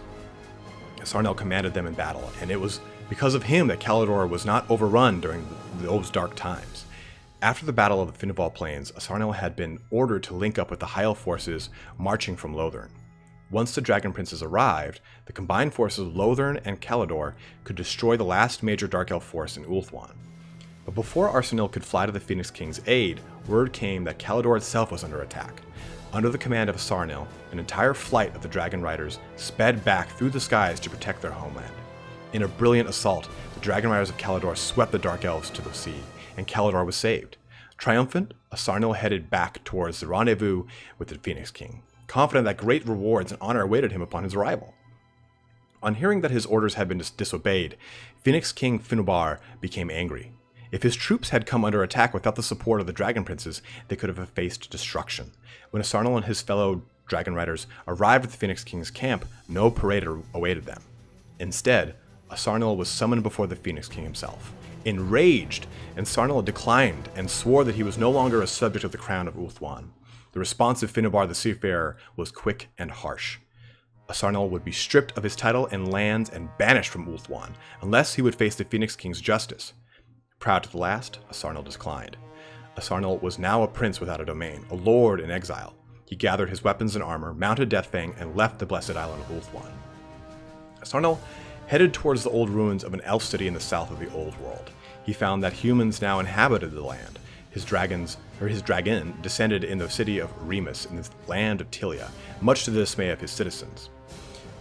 However, the Prince of Remus realized that such a mighty ally would give them the advantage they needed in their war. He immediately hired the services of Sarnil for the war Remus was waging against its rival city of Miragliano.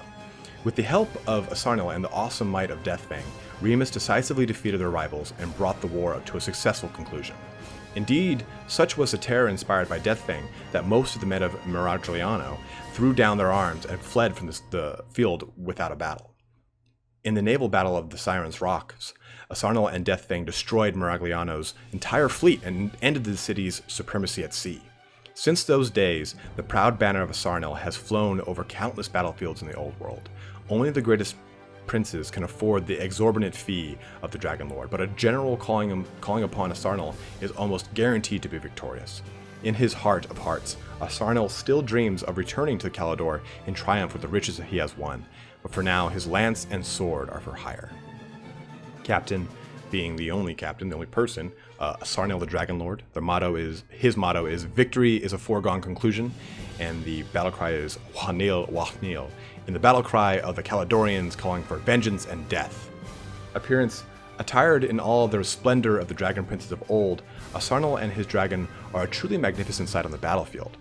Glittering Ithilmar armor and shining gems combined with the sheer presence of the great dragon Deathfang are unforgettable, if you survive to tell the tale.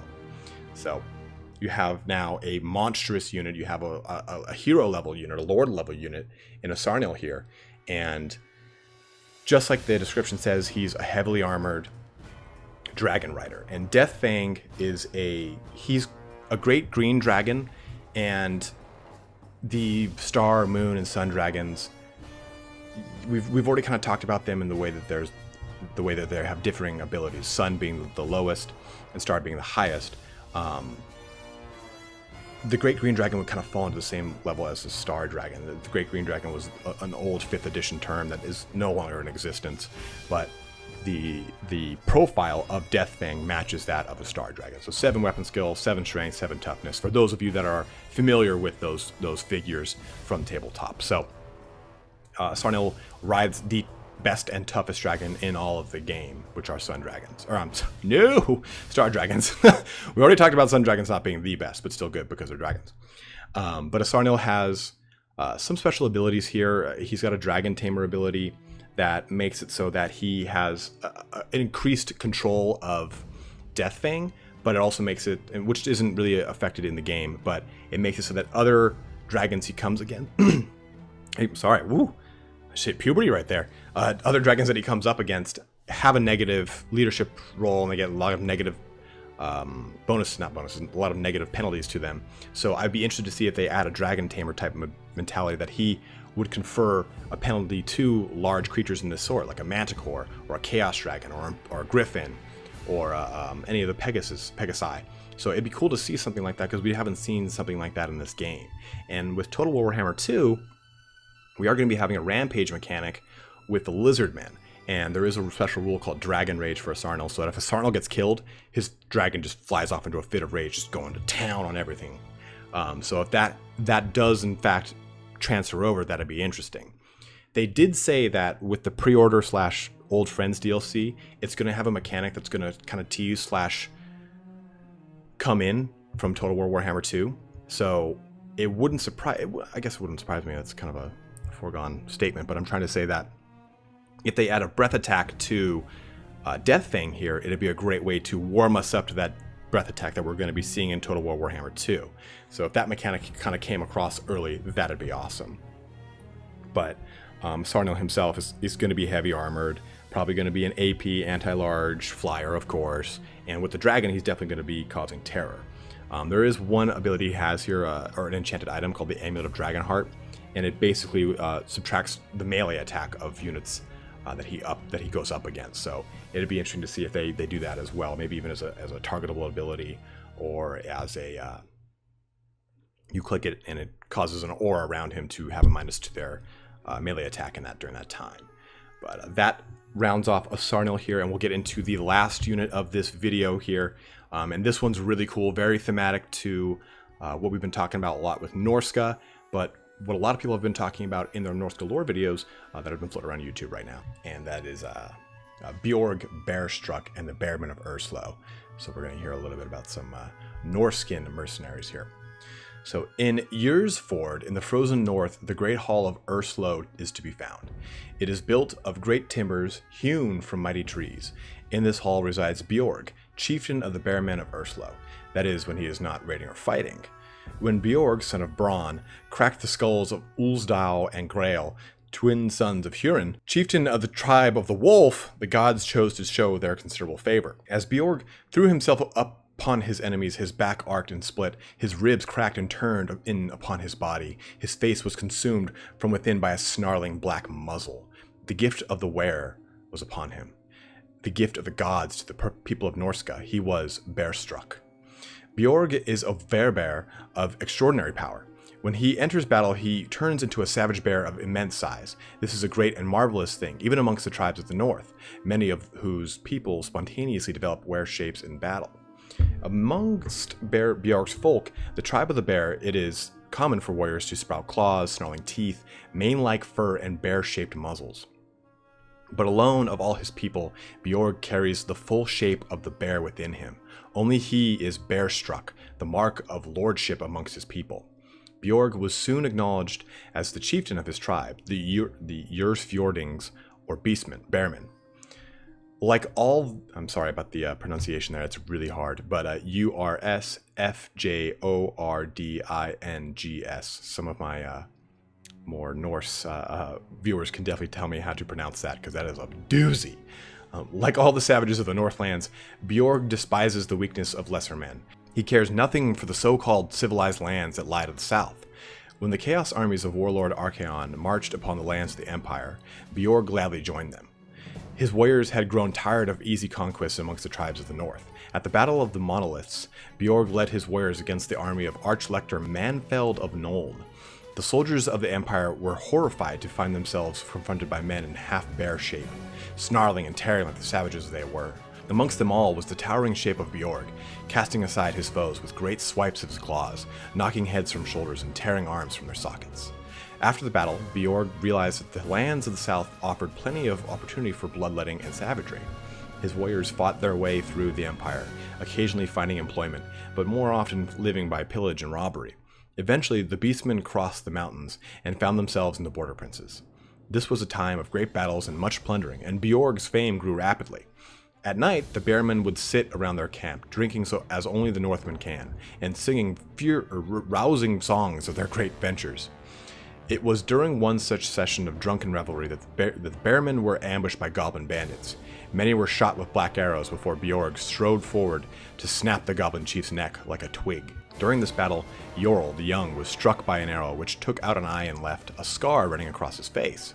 Despite his injuries, Jorl held onto the tribe's banner, the Bear of Urslo, an immense bearskin slain by Bronn to celebrate the birth of his son Bjorg. Bjorg rewarded the young warrior with gold and the honored place in battle by his side. So the captain is obviously Bjorg Bearstruck. The motto is "The Dark Gods Bless Us." The battle cry. Bjorg and his men launch themselves upon the foe with a mighty bear-like growl. The appearance, the bearmen like... The bearmen, like many of the tribes of Norska, are affected by the dark power of chaos. This has made them as much beasts as men, and all are touched with the mark of the werebear. So some extend with shaggy hair, brutal ursine faces, massive teeth, and slashing claws. They wear barbaric clothing made of furs, held together with leather straps, and they have wild, unkempt hair. Their iron helmets have horns, which make them look especially ferocious, and many wear long, shaggy cloaks made from wild bears, often with the head or claws left on. So, the book describes this as being Bjorg and 4 bearmen, including the Jarl. So I think that we're going to see another monstrous infantry unit here, especially because they're all werebears in one way or another, either the claws or the faces and whatnot. So it'd be really awesome to see that unit, almost like a very small but very strong monstrous infantry unit again, that would cause fear. They would have that light armor, but again, be monstrous infantry. They do have 2 special rules. Their bear banner gives them frenzy, and they have a bear fang talisman, which actually gives them a ward save. So it'd be awesome to see that as well. So a frenzied monstrous unit with a ward save that are werebears charging across the battlefield and into the foe. It's pretty damn awesome in my mind here. And it would be something very unique, right? We haven't seen anything really like this in Total War Warhammer at all. And it does kind of fit into what we've heard with the possibility of Norska coming out as a playable faction or as a DLC in the Old Fan or the pre-ordered DLC bonus. But we will see. Hopefully these guys do sneak onto the roster here. And again, the Dogs of War themselves being an actual army is speculative, but I think it's pretty safe to say with what we're doing with what we're seeing with the Estalian conquistadors and how they really want to tie up all of the races of Warhammer into these games. You know, we know that with Total War Warhammer 3 we're going to be seeing another set of races, so maybe that's going to be more of the demons and the such. So maybe the Dogs of War will wait until then, maybe they won't. Hopefully they won't. I think part of me thinks that with the second iteration we're going to see a lot more variety and a lot more character from some of the armies that come out, and like I've been saying almost all video, the Dogs of War are no short of character. With the start of my new Tilean campaign on the channel, I wanted to dive into a bit of lore that I haven't really touched on in a long time. The last time we actually went into any of the Southern Realms lore was during the heavy speculation time between Total War Warhammer 2's announcement and its launch. So today I want to start talking about some of the legendary lords or the special characters of the Dogs of War 5th edition army list. This makes up the special characters of Cataf Southern Realms mod, and it also is going to play into some of the characters that we see, some of the characters that we've been playing through that campaign stream. If you have not seen the campaign, it is on the channel. I stream every Tuesday and Thursday around 10 a.m. Pacific Standard Time, which is like 6 p.m. GMT. So today we're going to talk about Borgio the Besieger, probably and arguably the most iconic character of the Dogs of War. The way we're going to do this is just like any other Legendary Lord video that I do. I'm going to read through the lore blurb. We're going to talk about the magic items in that army book, as well as his special rules. But rather than me speculating about how he's going to be added into the game, we'll jump into Cataf's Southern Realm mod, and we'll actually just take a look at the way that he has been brought to life through that mod, and I'll kind of say whether or not I think that that's 100% the way they would do it, or if there's things I would change, whatever kind of comes to mind. But let's talk about that lore and get into the might of Borgio the Besieger.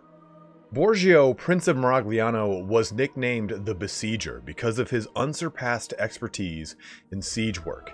It was said that no city, not even the ingenious ramparts of Maragliano itself, could defy him. Borgio was certainly an expert tactician and won most of his battles. In 3 great victories, he established Maragliano as the most powerful principality in Tilea. After these, his enemies usually avoided open battle and shut themselves up within the walls of their cities, only to succumb to Borgio's siege techniques. He was equally astute as a politician, but rather tyrannical. Opponents and rivals did not last long. During his career, Borgio fought against every other principality and republic in Tilea, for one reason or another, from wars over trading rights to pure vendettas against rival princes who had tried to have him assassinated. Indeed, there were so many failed attempts to assassinate Borgio, some of which came very close to success, that he gained a reputation as a man who had to be killed more than once to be sure. It is said that Borgio once defeated an orc horde by splitting them into 3 parts. Opinion is divided as to whether this refers to the horde or the individual orcs. It is also said that Borgio could ride a horse, go to sleep, and read a book at the same time. Another apocryphal tale tells that he was once taken prisoner by the pirate princess of Sartosa and escaped by diving into the sea from the dungeon tower, which was conveniently leaning over a high cliff, and swam the pirates' currents across to Tilea. Then he returned with a mercenary fleet, captured the princess, and would not let her go until the pirates had paid him an enormous tribute gathered from their far-flung stashes of plunder. If this ever happened, it must have been early in his career. It is also rumored that Borgio wrote very good poetry, did all his own cooking, wise man, and wrestled with lions. Borgio is noted for devising unusual battle tactics and new troop types, which usually took his opponents by surprise. He certainly had access to Leonardo's manuscripts in the library of the princely palazzo in Maragliano. He was a very big and imposing man of robust nature. In a siege, he always dismounted to lead the assault over the walls in person, and would strip off his armor and jump down into a moat to dig with the common soldiers. This endeared him to the troops, and he commanded a loyalty among his mercenaries, which has been the envy of every prince since. However, Borgio could not always count on similar loyalty from courtiers, intriguers, and spies in the pay of rivals, who knew they could not defeat him in battle, and so resorted to underhanded means. It is said that he finally met his end after a long and distinguished reign when he was stabbed with a poisoned toasting fork in his bath. The circumstances are mysterious, but this was probably the only occasion that a man such as Borgio could be taken by surprise. Many say that his marriage to Dolcelata, the rather bad-tempered big sister of Lucrezia Belladonna, was his undoing. Borgio's demise resulted in street fighting in Maragliano as various factions vied for power. Borgio's excellent army fragmented, and many illustrious regiments went their own ways under their own captains to become notorious regiments of renown, available for hire to the highest bidder. The lore of Borgio the Besieger kind of actually paints the portrait of what we get in the Dogs of War, and this is directly from the 5th edition Dogs of War army book. One of the only ones that was ever released, unfortunately. And by the way, the pirate princess of Sartosa is not Aranessa Saltspite. Aranessa Saltspite was just a lord of Sartosa, or I guess a lady of Sartosa. She wasn't actually a pirate princess or anything like that, like we get in Total War Warhammer. But Borgio's death kind of sets the pace for a lot of these regiments of renown existing in the Dogs of War. Braganza's Besiegers, stuff like that, a lot of them really kind of get their start with Borgio the Besieger. And as you read some of the lore of the book itself or of the other legendary lords, you see them giving a nod to the time in which Borgio was the head of Maragliano, or either in the middle of it or after it or before it, whatever one it kind of plays, or whatever kind of chronologically makes sense for that character. But that kind of does it for our overall lore of Borgio the Besieger. Let's dive in real quick now to the magic items and special rules on the mod itself, on Cthulhu Southern Realms mod in Total War Warhammer 2. All right, and here we are in the game with Borgio the Besieger here. So let's take a look at, I'm going to press start battle. It's a siege battle. Let's see what happens. That beastman's going to attack the walls. Who cares? So let's take a look at how they did this. The Prince of Borgio of Maragliano is one of the greatest condottieri to ever lead an Attilian army. Strong in will, charisma, and limb, he might even be the one to unite the city-state. So taking a look at how they kind of brought him into the game, we've got a difficult to slay, which basically, kind of get back a little bit here. Basically the way this works is if his hit points are below a certain percent, 50% in this case, he will receive a full surge of health back. And I've actually seen this happen in some of my fights on the campaign. He was pretty low in health, all of a sudden it just surged all the way back up. Now, I believe that this only happens once. But I swear to God, I've seen it more. Yeah, the 182nd recast on this.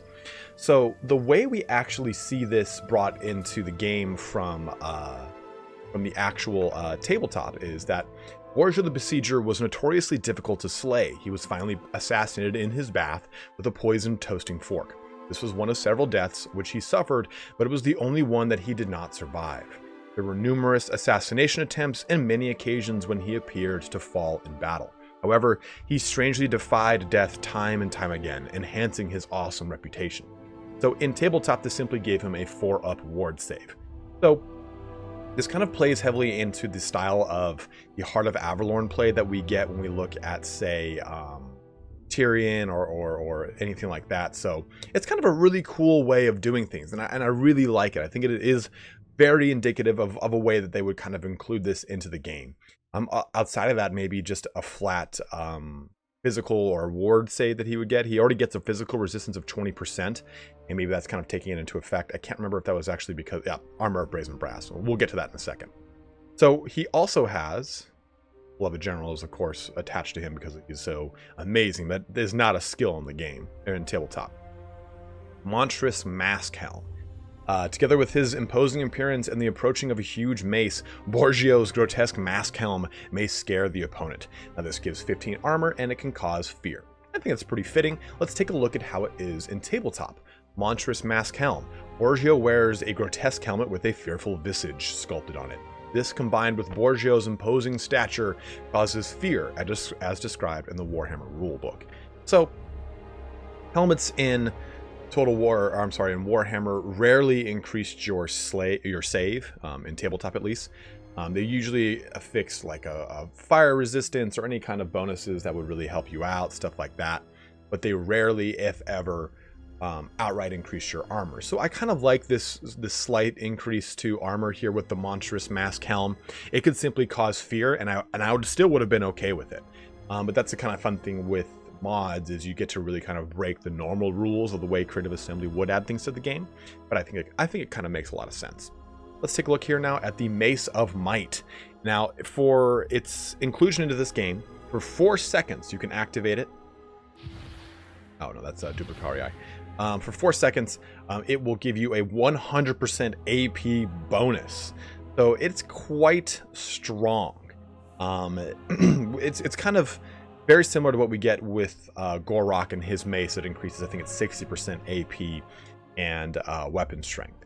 But how is it really, I guess, differ from the tabletop inclusion? So the Mace of Might. Borgio wields a hefty mace made from a cannonball, which failed to slay him at the siege of Remus, and ended up embedded in his breastplate. Borgio, regarding it as a lucky talisman, had the cannonball made into a mace. If Borgio rolls a 6 to hit when fighting with the mace strikes with strength 10. So I think that kind of plays a little bit into the way it would work here. You know, it is saying like, okay, you're going to get a real brief, really heavy hit from the Mace of Might.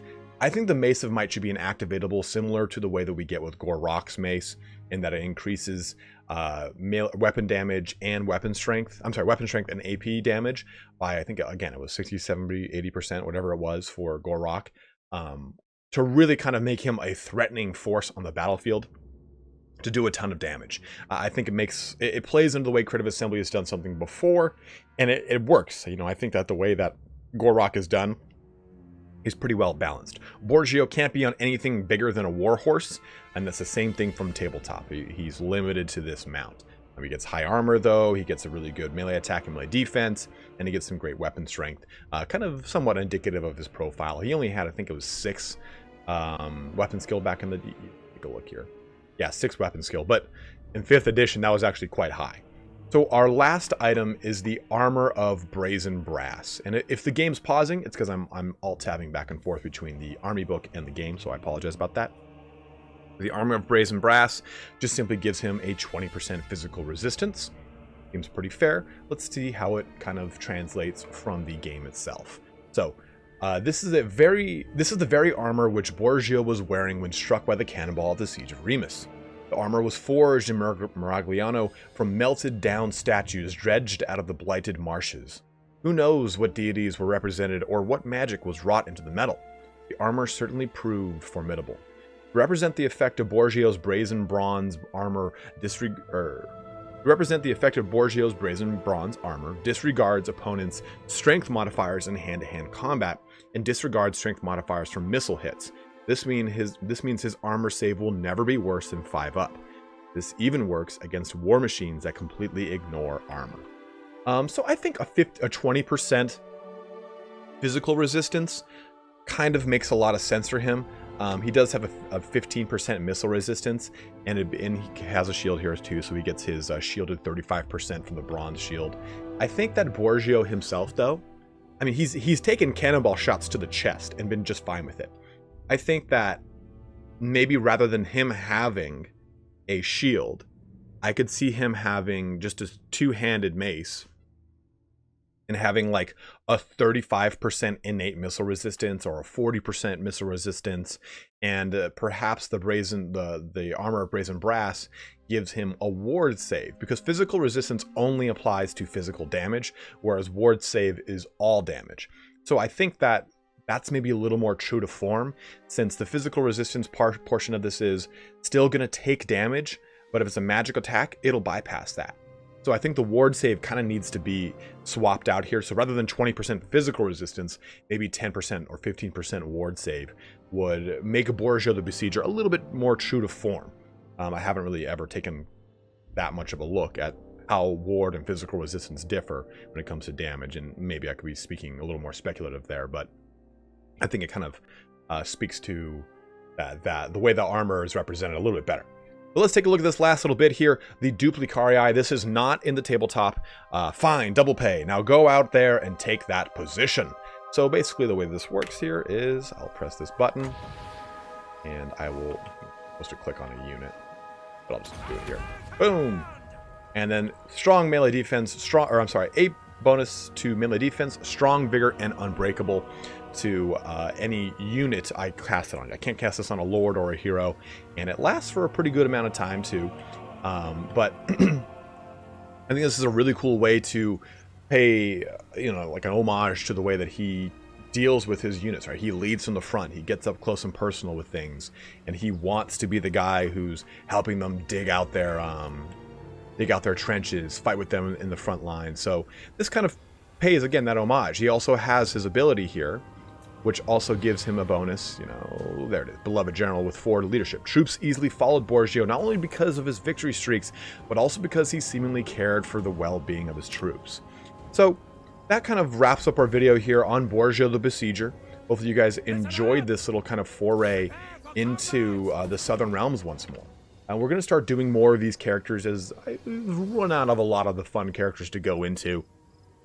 And I feel like Borgio's a really fun one. Leonardo's a fun one. Lucrezia's really cool. There's a lot of really cool lords in the Southern Realms, and the history of the Southern Realms themselves is very interesting. And I think it's rife for us to talk about as we get closer and closer to the hopeful announcement of Warhammer 3 sometime this year. Continuing our lore of the Southern Realms, I want to talk about another legendary lord, or should I say legendary lady, that a lot of people really enjoy. That's Lucrezia Belladonna. This is the only of the legendary lords that is a caster next to, I think actually, the Dark Prince is a caster too, but I haven't looked at his profile in a long time. We'll get to that later.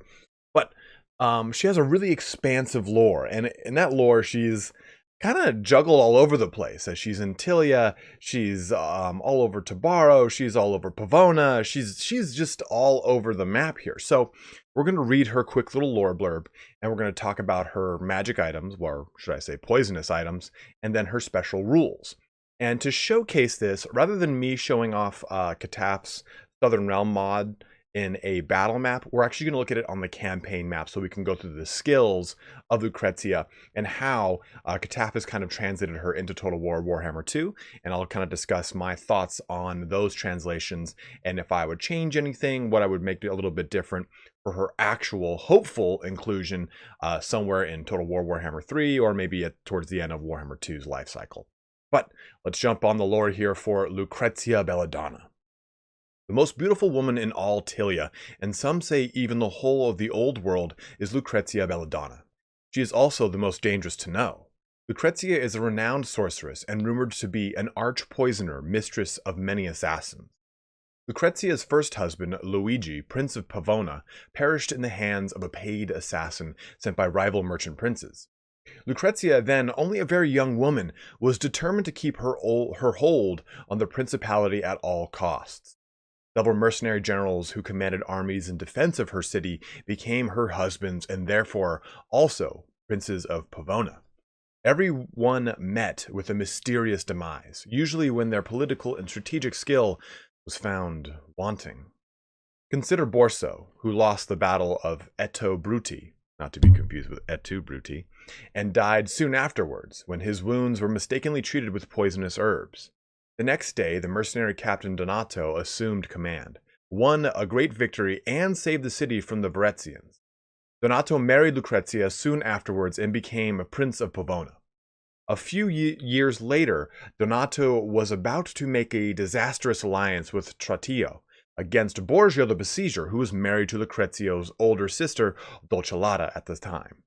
However, before the army of Pavona was committed to this unwise course of action, Donato succumbed to a meal of poisonous toadstools, which had been gathered from the woods by an ignorant kitchen servant, unable to tell the difference between edible and venomous mushrooms.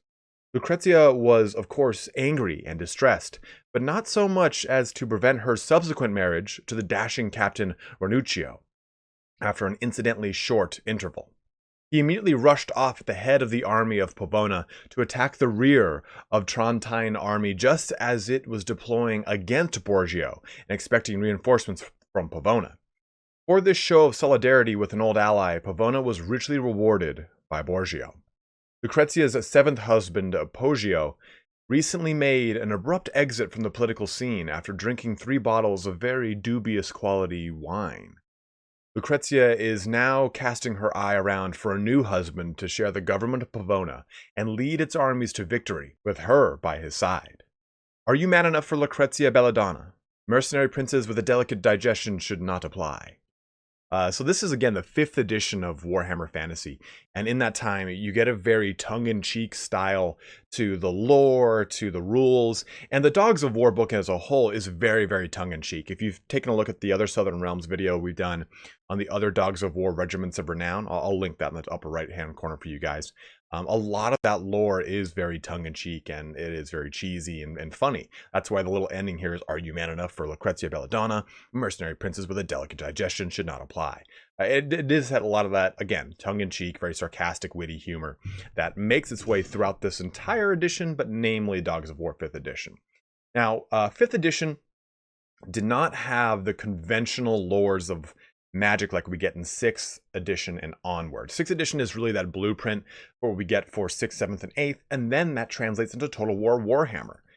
In 5th edition, you just had battle magic, and you could take battle magic spells as per allotted per your level, per your character profile, so on and so forth. So, Lucrezia is a hireling sorceress, a hireling wizard, and she can take 3 battle magic spells. And this is translated in the Cataph mod by just her being the lore of death, which I think is pretty fitting. And she's got 2 special rules here: Expert Poisoner and Stunning Beauty. What we're going to do is I'm going to read the lore for both of these special rules, and we'll kind of look at them in conjunction with the Cataph mod. So let's jump on over to the Southern Realms mod. So here we are in the Southern Realms mod. We've started a campaign with Lucrezia, and you can see she's over here in Tabaro, right next to Skavenblight, Maragliano, and Margherita over there on the left. But let's jump into her character profile real quick and talk about some of her skills. She does have Inured, which is enemy action success chance minus 5%. And as far as her faction mechanic, she's the Mistress of Diplomacy, hero action cost, hero recruitment rank, and diplomatic relation benefits across the line. Now, that's not going to be translated from anything in the Warhammer Army book, but I just wanted to showcase that real quick. So let's take a look at her skills. And these are the special skills that are in the army book. So for instance, we're going to look here at Stunning Beauty. We're going to keep this up. I'm going to read the lore blurb on it. It's pretty extensive. It is said that Lucrezia Belladonna is the most beautiful lady in the old world. However, Bretonnian knights consider this honor to rightfully belong to the famed Enchantress of Bretonnia. When a Tilian noble once praised her beauty at a tournament in Bretonnia, he was immediately challenged to a joust by a rash Bretonnian knight. The Lady Belladonna, who happened to be present, appointed the Tilian as her champion. When the Tilian, following the local custom, asked Lucrezia for her favor, she simply kissed his lance. No pun intended. Unfortunately, the Tilian was unhorsed in the joust, though he did score a glancing blow on the Bretonnian, which resulted in nothing more than a scratch. However, the Bretonnian quickly slumped in the saddle and fell down dead. When the heralds asked whether the lance tip was poisoned, Lucrezia said, "How can it be poisoned? I have just kissed it, and I don't feel it at all unwell." Since then, no one has claimed to be more beautiful than Lucrezia Belladonna. Cast doubts on her beauty is the kiss of death. So, interestingly enough, this actually isn't a ability that hurts you. Instead, the way it worked in tabletop is that you would basically stop friendly units from fleeing. And this is exactly what we get here. So you can target a unit, and everything in 30 meters around her is immune to psychology. I'm sorry, you can't target a unit. Everything in 30 meters around her is immune to psychology. Cannot target if, is what I was reading right there. Cannot target if unit is a lord or a hero. So she gives immune to psychology to all units around her, which is really kind of cool. If we read the lore here, or I'm sorry, the book, one amazing effect of Lucrezia's Stunning Beauty is that any friendly fleeing unit within 6 inches of her at the beginning of her turn will immediately rally. So a similar effect here. I think this is a very good translation to it, and I think it makes her very, very strong when you're taking a look at her on the campaign map, or even in a quick battle if you want to kind of think of it that way. Of course, she has really low armor. That's kind of like your trade-off right there. She's a very heavily support character. And we get that, of course, because she is a caster, not a hybrid caster. She's kind of more of predominantly one. And again, here's that death line I was talking about here. You're going to do Spirit Leech, everything here. Just pretty standard edition death caster. Nothing special here as far as that goes. And these other lines are actually pretty standard to a merchant prince, as if you were, say, Tilea. So again, nothing crazy here. But this line is pretty cool and is different. She does have another ability I want to go into real quick called Expert Poisoner. And the way this works is it's, I thought it was represented, but I don't. No, but we'll read this real quick. Lucrezia is rumored to be an expert in the mixing of poisons and potions. Whether this is true or not, no one knows, or at least no one has lived long enough to tell the tale. Her enemies always seem to come to a bad end. Lucrezia is equipped with 3 items of a poisonous nature. The Phial of Poison, there. The Poison Stiletto, right there, and the Potion of Pavona, right there. So we can see those kind of play out as we read those items in her profile as well. But I want to talk real quick about her special line here. And it's pretty interesting, right? It has a direct nod to her lore. The 8th husband. The previous 7 husbands of Lucrezia have always been useful and influential men until they stopped being such. During these dire circumstances of exile, the new consort must be especially supportive. So a very cool little nod there. And the Prince of you can choose then one of these 4. And if you choose one of these 4, and I think this is really, really cool. I like this approach here. So basically you're saying your 8th husband is either the Prince of Tabaro, Prince of Margrita, Prince of Bilbali, or just a free market. So we'll take a look at these lower little blurbs here. Tabaldis Marcirius de Vela, current Prince of Tabaro and powerful banker. His city is a safe port and cosmopolitan center that is certainly very promising in right hands. You get diplomatic relations with Tabaro and Tilea, but you lose with Bilbali and Margrita. And you get leadership when fighting Skaven, and income from ports increase. Margrita is, again, adverse to what we were just talking about, mainly a huge bonus to Margrita itself. You get a relations decrease with Lucchini, which is interesting because Lucchini, I don't think is its own entity. We'll take a look. Marrying the ruler of Margrita, one of the most powerful cities in Estalia, would certainly broaden the horizons, but also antagonize Lucrezia's Tilian compatriots. Melee attack when attacking at sea, and recruitment cost reduction for infantry. The Prince of Bilbali, Xavier Rothmuir, ruler of the northern port and expatriate member of House Rothmer of Marienburg, while Bilbali's territory is not reliable by itself for future plans. Their fleets and foreign trade are a considerable asset. So Marienburg bonuses, Bilbali benefits, and income from trade benefit. The last one is free market. You just don't choose anyone. Or maybe not. Having a lot of suitors, especially the influential ones, may open a lot more doors than only one. Benefits to Southern Realms, Bretonnia, and the Empire. And once you do that, well, I guess rank 15, you then have diplomatic manipulation.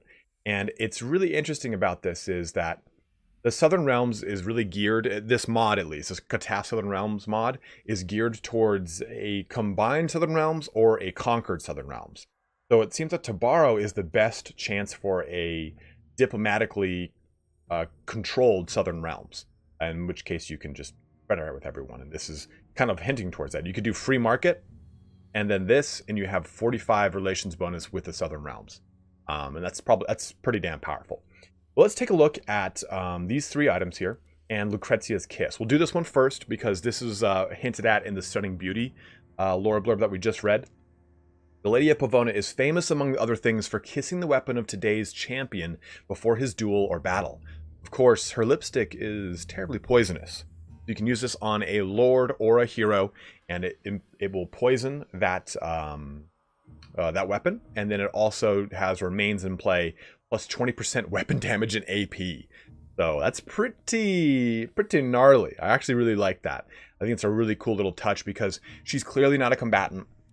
You can see her stat line here. She's not meant to be in that front lines. She has no way to actually increase her frontline capabilities because, again, she is a pure caster character, not a hybrid character. So using this, you can use it on a Templar. You can use this on a captain to really give you a lot of benefit from them. And that's why you get so many benefits to putting captains in your army. I mean, turn 1, you could do this, hero capacity +1 for captains. I think there's an actual spell that helps, or I'm sorry, skill line that helps out with hero recruitment rank as well. But either way, it's a really cool little touch here, and I really kind of like this nod because this is nothing in the lore. The army book as far as an ability goes or a magic item. It's just extrapolated from the lore in a really cool way to make her a little bit more of a support character and viable too, right? I feel like this character, because she is so weak in combat, needs that little bit of a lean on a hero that is very combat centric. So let's read the special poisoned items as they're called. Let me read the little lore blurbs on this. So, although Lucrezia is a master sorceress, she does not have magic items. Instead, she has various poisonous items, reflecting her special skill as an arch poisoner. The first one is Phial of Poison. Long before the battle, the enemy camp is infiltrated by Lucrezia's paid assassin, equipped with a phial of poison specially prepared by his mistress. This will be tipped into the drink or meal of one of the enemy characters during the feasting on the eve of battle. There is no telling which character will be poisoned. The agent will just take his best opportunity and slink away. The poison is slow acting and will strike the next day as the armies draw up for battle. To represent the effect of this poison, roll a dice for each character in the opposing army, starting with the lowest points value and working upwards. The first character to roll a 1 has been poisoned and suffers 2 wounds immediately. So that's how it's translated from the lore into the actual game mechanic. Let's see how it is in Total War Warhammer 2. This is pretty interesting here. So it's a direct damage ability, lasts for 3 seconds, and it's around herself, and it has a max of 5 enemies, map wide. Unit is a lord or a hero, and they will suffer a massive reduction to their vigor and have a huge ability recharge reduction. I don't know about the damage on this, to be totally honest. I have never played her in combat. Discreetly poisoning the enemy commanders the night before battle is, well, just another continuation of diplomacy, like war itself. So it's a really kind of an interesting way to do this. I like that. Okay, as soon as you zone into the battle, someone's going to take some damage, because it says chance opponent will resist damage is quite high. So obviously that's negative. But they could outright resist the file themselves and not really take any damage. But they do. They'll take some damage, it looks like. Reduction in their vigor, and then ability recharge reduction as well. Especially good if you're fighting against greenskins. That's a pretty cool little nod there. I like that one. Let's take a look at the Potion of Pavona next. This is a potion which Lucrezia can give to any character on her own side before the battle, or she can drink it herself. The effect of the potion enhances D6 characteristics by +1 each. Okay, there's no lore on this, it looks like. Sorry. Let me see. However, there is a risk. The potion may prove slightly poisonous. To represent this after you have nominated the character. Okay, that's... So basically, you roll a die. If you roll a 1, you take damage. So, again, this is the same thing here. So there's a chance you'll resist this damage, and if you do, it causes damage to you, but you can only put it on a character, a lord, or a hero. But if you do, weapon damage, melee defense, physical resistance, and melee attack increased. That is a huge benefit over the actual Warhammer 5th edition version of this. I mean, that's an overall increase to a lot of abilities. So the amount of damage they're going to do, the amount of damage they are likely to take, and the likelihood in which they will deal that damage out. And then if they do get damage dealt to them, it's a reduced damage amount. So that's a pretty huge amount of bonuses there. But I wonder how much actual damage it does. Let me see here. If you roll a 1-1... I mean, in the book, it's only 1 wound, so I imagine it's not a lot of damage translated into the game. So that's pretty cool. I like that. Let's take a look at the Poison Stiletto here as our last item to close out Lucrezia Belladonna. Lucrezia always keeps a stiletto dagger secreted in her garter. This is not only for self-defense, but because you never know when you might want to do an off-the-cuff assassination and may not have a ready prepared poison to hand. Of course, Lucrezia's stiletto has been dipped in the venom of a toad and used to chop poisonous mushrooms. Ooh! So she would use this instead of her sword, so it would replace her sword in what's it called? Tabletop. But let's see what this says here. It would give her 2 melee defense and 2 melee attack, so what? 36 and 32. It would give her poisonous attacks, enemy hero action success chance -8%, which I think is crucial. I think one thing that I didn't really do for Borgio, which I regret, and I'm sorry guys, is not talking about those campaign benefits you get from these items, because that's what really makes these items really flavorful. Because I could talk about, oh yeah, let me look at this. Okay, it's poison damage, probably do some AP, blah, blah, blah. But what really makes these flavorful lore additions to the game, in any of the official DLCs, any of these mods, is really taking a look at how they incorporate those campaign benefits to really give that strong nod to the lore behind each item. So Poison Stiletto will also give you 30 AP and a crap ton of poison damage. So you get a really fun character in Lucrezia Belladonna. And if I were to have done this mod, or if I were to have done the DLC, I would not have envisioned Lucrezia Belladonna as her own character. And I think that is a really strong stance here that Kataf took with making Lucrezia her own character in Tabaro. I'm sorry, her own faction. I would have made her own character, just not her own faction. I really like that. I think it's a really cool little ability here. And we do get, see, that's what I mean. Lucini's part of Tilea, so it's interesting that it says negative relations with Lucini. So I like that she gets her own faction. I think it makes it very, very flavorful, especially to her lore. Gives some really cool nods, and it looks like her research tree is the exact same one as Tilea. Continuing our discussion on the Southern Realms legendary lords, I want to talk about Christopher Columbus, or should I say Marco Colombo. This is the Dogs of War special character that best kind of gives that nod to, well, again, Christopher Columbus. He's an individual who discovers the New World as it is, and really sets the pace for what we get in Total War Warhammer 2 with Port Reaver and so on and so forth. So, we're going to dive into the lore of Marco Colombo from the 5th edition Dogs of War book. We're going to talk about his special rules, and then we're going to talk about his magic items. And we're going to cross-reference those with Kataf's Southern Realms mod, just like we've done with Lucrezia Belladonna, as well as Borgio the Besieged. And the lore blurb on him is quite small for Marco, so let's just dive right on into Marco Colombo. Marco Colombo is best known as the explorer who discovered Lustria, although it was really discovered years before by the Norse. Marco was, however, the first Old Worlder to establish friendly relations with the Lizardmen. Not an easy thing to do. Before Marco's epic voyage to Lustria, he had visited Araby as a merchant and taken part in various sea fights along the coast of Araby and around the pirate stronghold of Sartosa. Marco was therefore already a seasoned campaigner and known as a mercenary captain before making his name as an explorer. On his return from Lustria with a great fortune in gold and gems, he took over the army of his patron as a mercenary general and made himself Prince of Trantio. After that, he led the army of Trantio against rival cities on several occasions, as well as occasional expeditions beyond the Appuccini Mountains. He also sent further expeditions to Lustria in order to seek the fabled Norse colony of Skeggi, which they eventually discovered after several years of searching.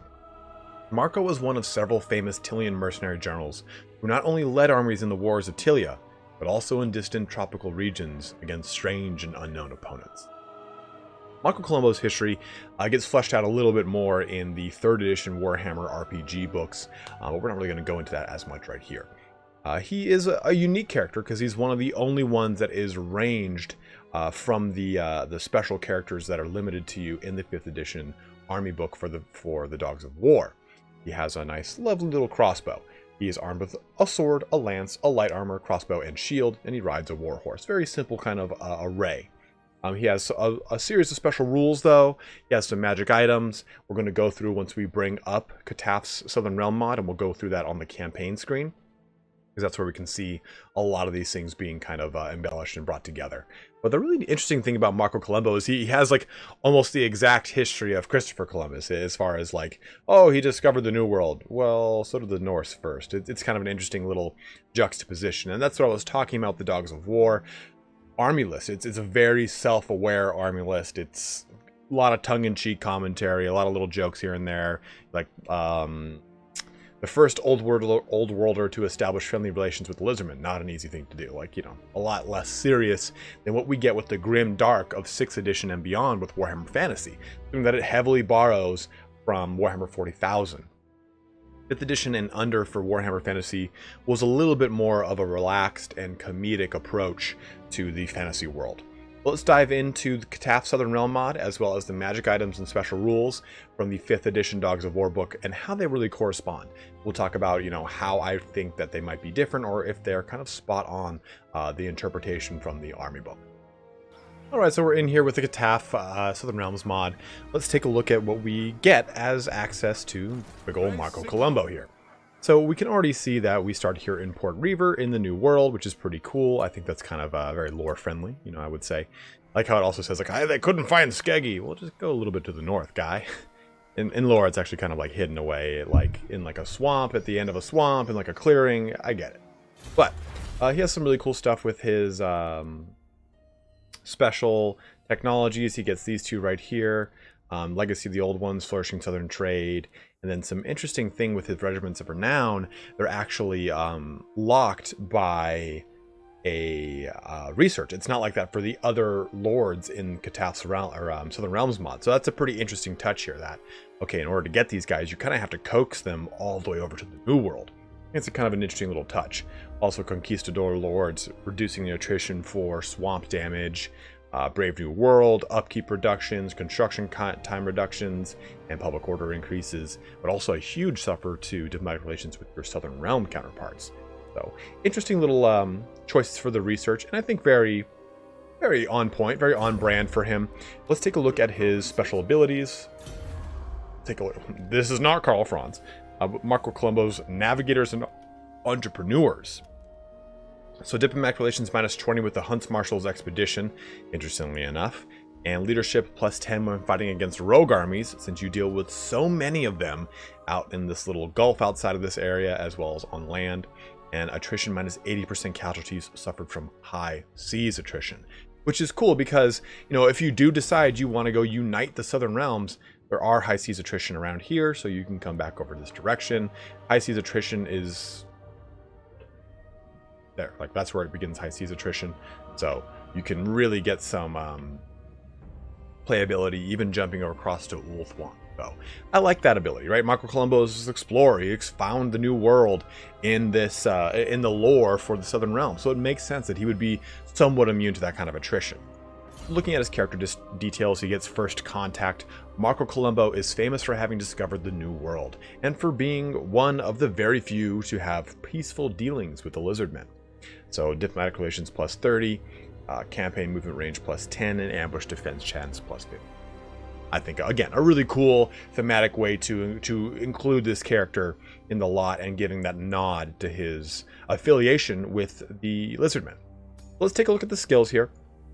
Anytime the screen kind of pauses or anything like that, it's because I have the 5th edition army book up on my right-hand screen, so it kind of locks Total War Warhammer, so just ignore that if you see it.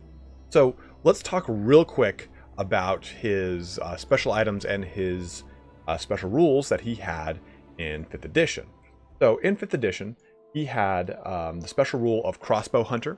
Marco is an expert huntsman with the crossbow who enjoys chasing big game and gigantic monsters on his tropical expeditions. Marco is armed with a crossbow which he can use while mounted and may move and shoot from the saddle. Of course, Marco is quite a marksman with his crossbow, as reflected by his ballistic skill. Then his other special rule is Navigator's Telescope. Marco has a special high-power telescope which he uses at sea.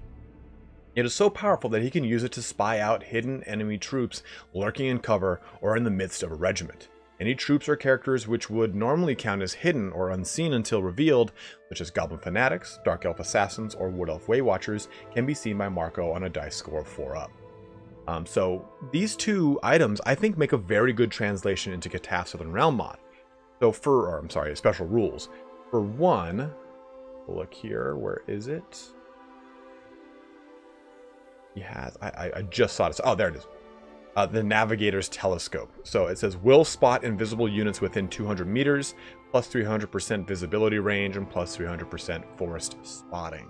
So I think that's a really cool nod to this. His missile damage I think is a little low for him having a crossbow. It does 60 AP damage, which is pretty cool. And it has 180 range, which is actually pretty devastating. But I think for a single entity, this has to be a little bit higher in general. He does get full marksman, which I would say is kind of that kind of lean over from Crossbow Hunter, which increases the range and ammunition as well as missile damage for all missile infantry within the Lord's army. That's a nifty little treat that he gets. He, for the most part, his very bottom branch, his blue branch is the same, and as well as his red branch is the same for, I'd say, a Merchant Prince. His yellow branch over here, nothing too crazy. He gets Fleet Finger, which helps his reload reduction, and Piercing Shots, which helps his missile damage. But before we jump into his magic items, there's a really cool nod that Cataff did for this special line for Marco Colombo. So he gets skink contacts. Making friends with skink interpreters isn't easy, but the more contacts you have, the more you understand each other, the more business can be done. So he gets diplomatic relation bonuses with lizardmen, tradable resources, income from ports bonuses, and this really kind of spans over to kill beastmen, helping out with any kind of beastman bray herds he has to deal with. Kill a Jakota. That's a rat, right? Yes, that's a rat. I was worried you'd say that. So that helps out with Skaven. Kill Conks, which is Dark Elves. Kill Greenskins, which is Greenskins. Kill High Elves. Oh, I thought that was, I'm sorry. I thought Conks was going to be Elf. No, so this is Warriors of Chaos and Norska. And then kill Undead. So you can really choose skink contacts, and then after rank 2, and then you can choose these things as you see fit to whoever you're fighting, right? So, okay, kill Undead. I think that's what makes Marco Colombo's starting position so unique in this mod, is that he starts centralized to all of these as having them as natural opponents. So you can really choose what makes the most sense. Then befriend the priests. Skink priests like their prophetic mumbo jumbo, but their needs are just as businesslike as anybody else's. They pay in pearls as big as eyes. So a further increase to diplomatic relations, reduction in attrition from swamp attrition. That would 50% plus the 33% from the research would be an 88 or 83% reduction in attrition from swamp, which is pretty nifty. Untainted, income from ports, and income from tradable resources. Befriend the Slan. Helps out even further with Lizardmen, magic resistance for local armies, and Untainted, as well as the army ability Holy Stella, which helps out with accuracy and missile damage. Then lastly, Secrets of the Lizards gives you an increase to your Battle Wizard recruitment rank, Untainted, melee defense when fighting against Lizardmen, and bonus versus large when fighting against them. And I think that's a cool one, bonus versus large when fighting against Lizardmen. I like that a lot. And we do know that this gentleman is the Prince of Trontio. And so as thus he gets reinforcements from Trantio. Until he is usurped, these things tend to happen in Tilea, and especially in Trantio. Columbo is still prince, with friends over there. That was a weird vocal inflection. Armored friends. So experience +3 for all Pavis crossbowmen, broken lances, and noble retinue. Now, as we look at his special abilities here, also he gets a warhorse and a doom crossbolt, which is interesting here. Okay, so there it is. I was gonna say, man, it's kind of, he has a very underwhelming stat line. So there it is. So actually, once he reaches rank 5 and increases to a warhorse, which is what he has in the tabletop, he gets AP and magic damage at 360 missile damage. So that makes sense. So once you get him to rank 5 and upgrade it, then it kind of comes a little bit more in line to what I would expect from this character to do. But I like that. And he also gets fire wheels to moving, because, you know, that kind of gives that nod from his crossbow hunter special rule that says that he can fire while on the saddle. So I could really get behind that. So I could see what he did there. Gets a barbed Ithelmar steed, in fact, but I don't think it's actually an Ithelmar. I've not played this character to that point. So he's got 3 little items here, and these are straight out of the rulebook. So we're going to read the rulebook first, then we'll read the item in game. So the Gem of Lustria. While in Lustria, Marco acquired this strange gem as part of his reward for serving the Slann mage priests as a mercenary. The gem is made of a polished green stone and shaped in the form of a snake's tongue, the mark of the lizardman serpent god Sotek. While wearing this talisman, Marco may re-roll 1 failed armor save. And this just gives him physical resistance. It helps out with enemy hero action success chance, and Untainted in Total War Warhammer. And I think that maybe ward save would be a little bit more on target here than physical resistance, but I do think that the enemy hero action success chance is kind of fun. I like that. I like that kind of nod to that whole giving protection from Sotek. Untainted, I also could see as well, just because like the vehemency of all of the zealotry, I guess you could say, actually, of the worshippers of Sotek, and it being very much about purification in a lot of ways. So I could see the nod to Untainted here, and it's a great way to kind of combat a lot of the different types of, not attrition, but corruption you're going to deal with across Vampiric, Skaven, and Chaos when you deal with that from Norsca and the such. So Gem of Lustria, I think, kind of pays a good homage here to its tabletop counterpart. Let's read the Gourd of Lustrian Wine. Marco always keeps with him his last remaining gourd of cactus juice, which he calls Lustrian Wine. This was given to him by the Skinks during his expedition to Lustria. Although it is about as potent as orange juice from a lizardman, for a human being it is prickly stuff indeed. A swig from the gourd at the start of his turn will boost Marco's strength by +d6 for the rest of that turn.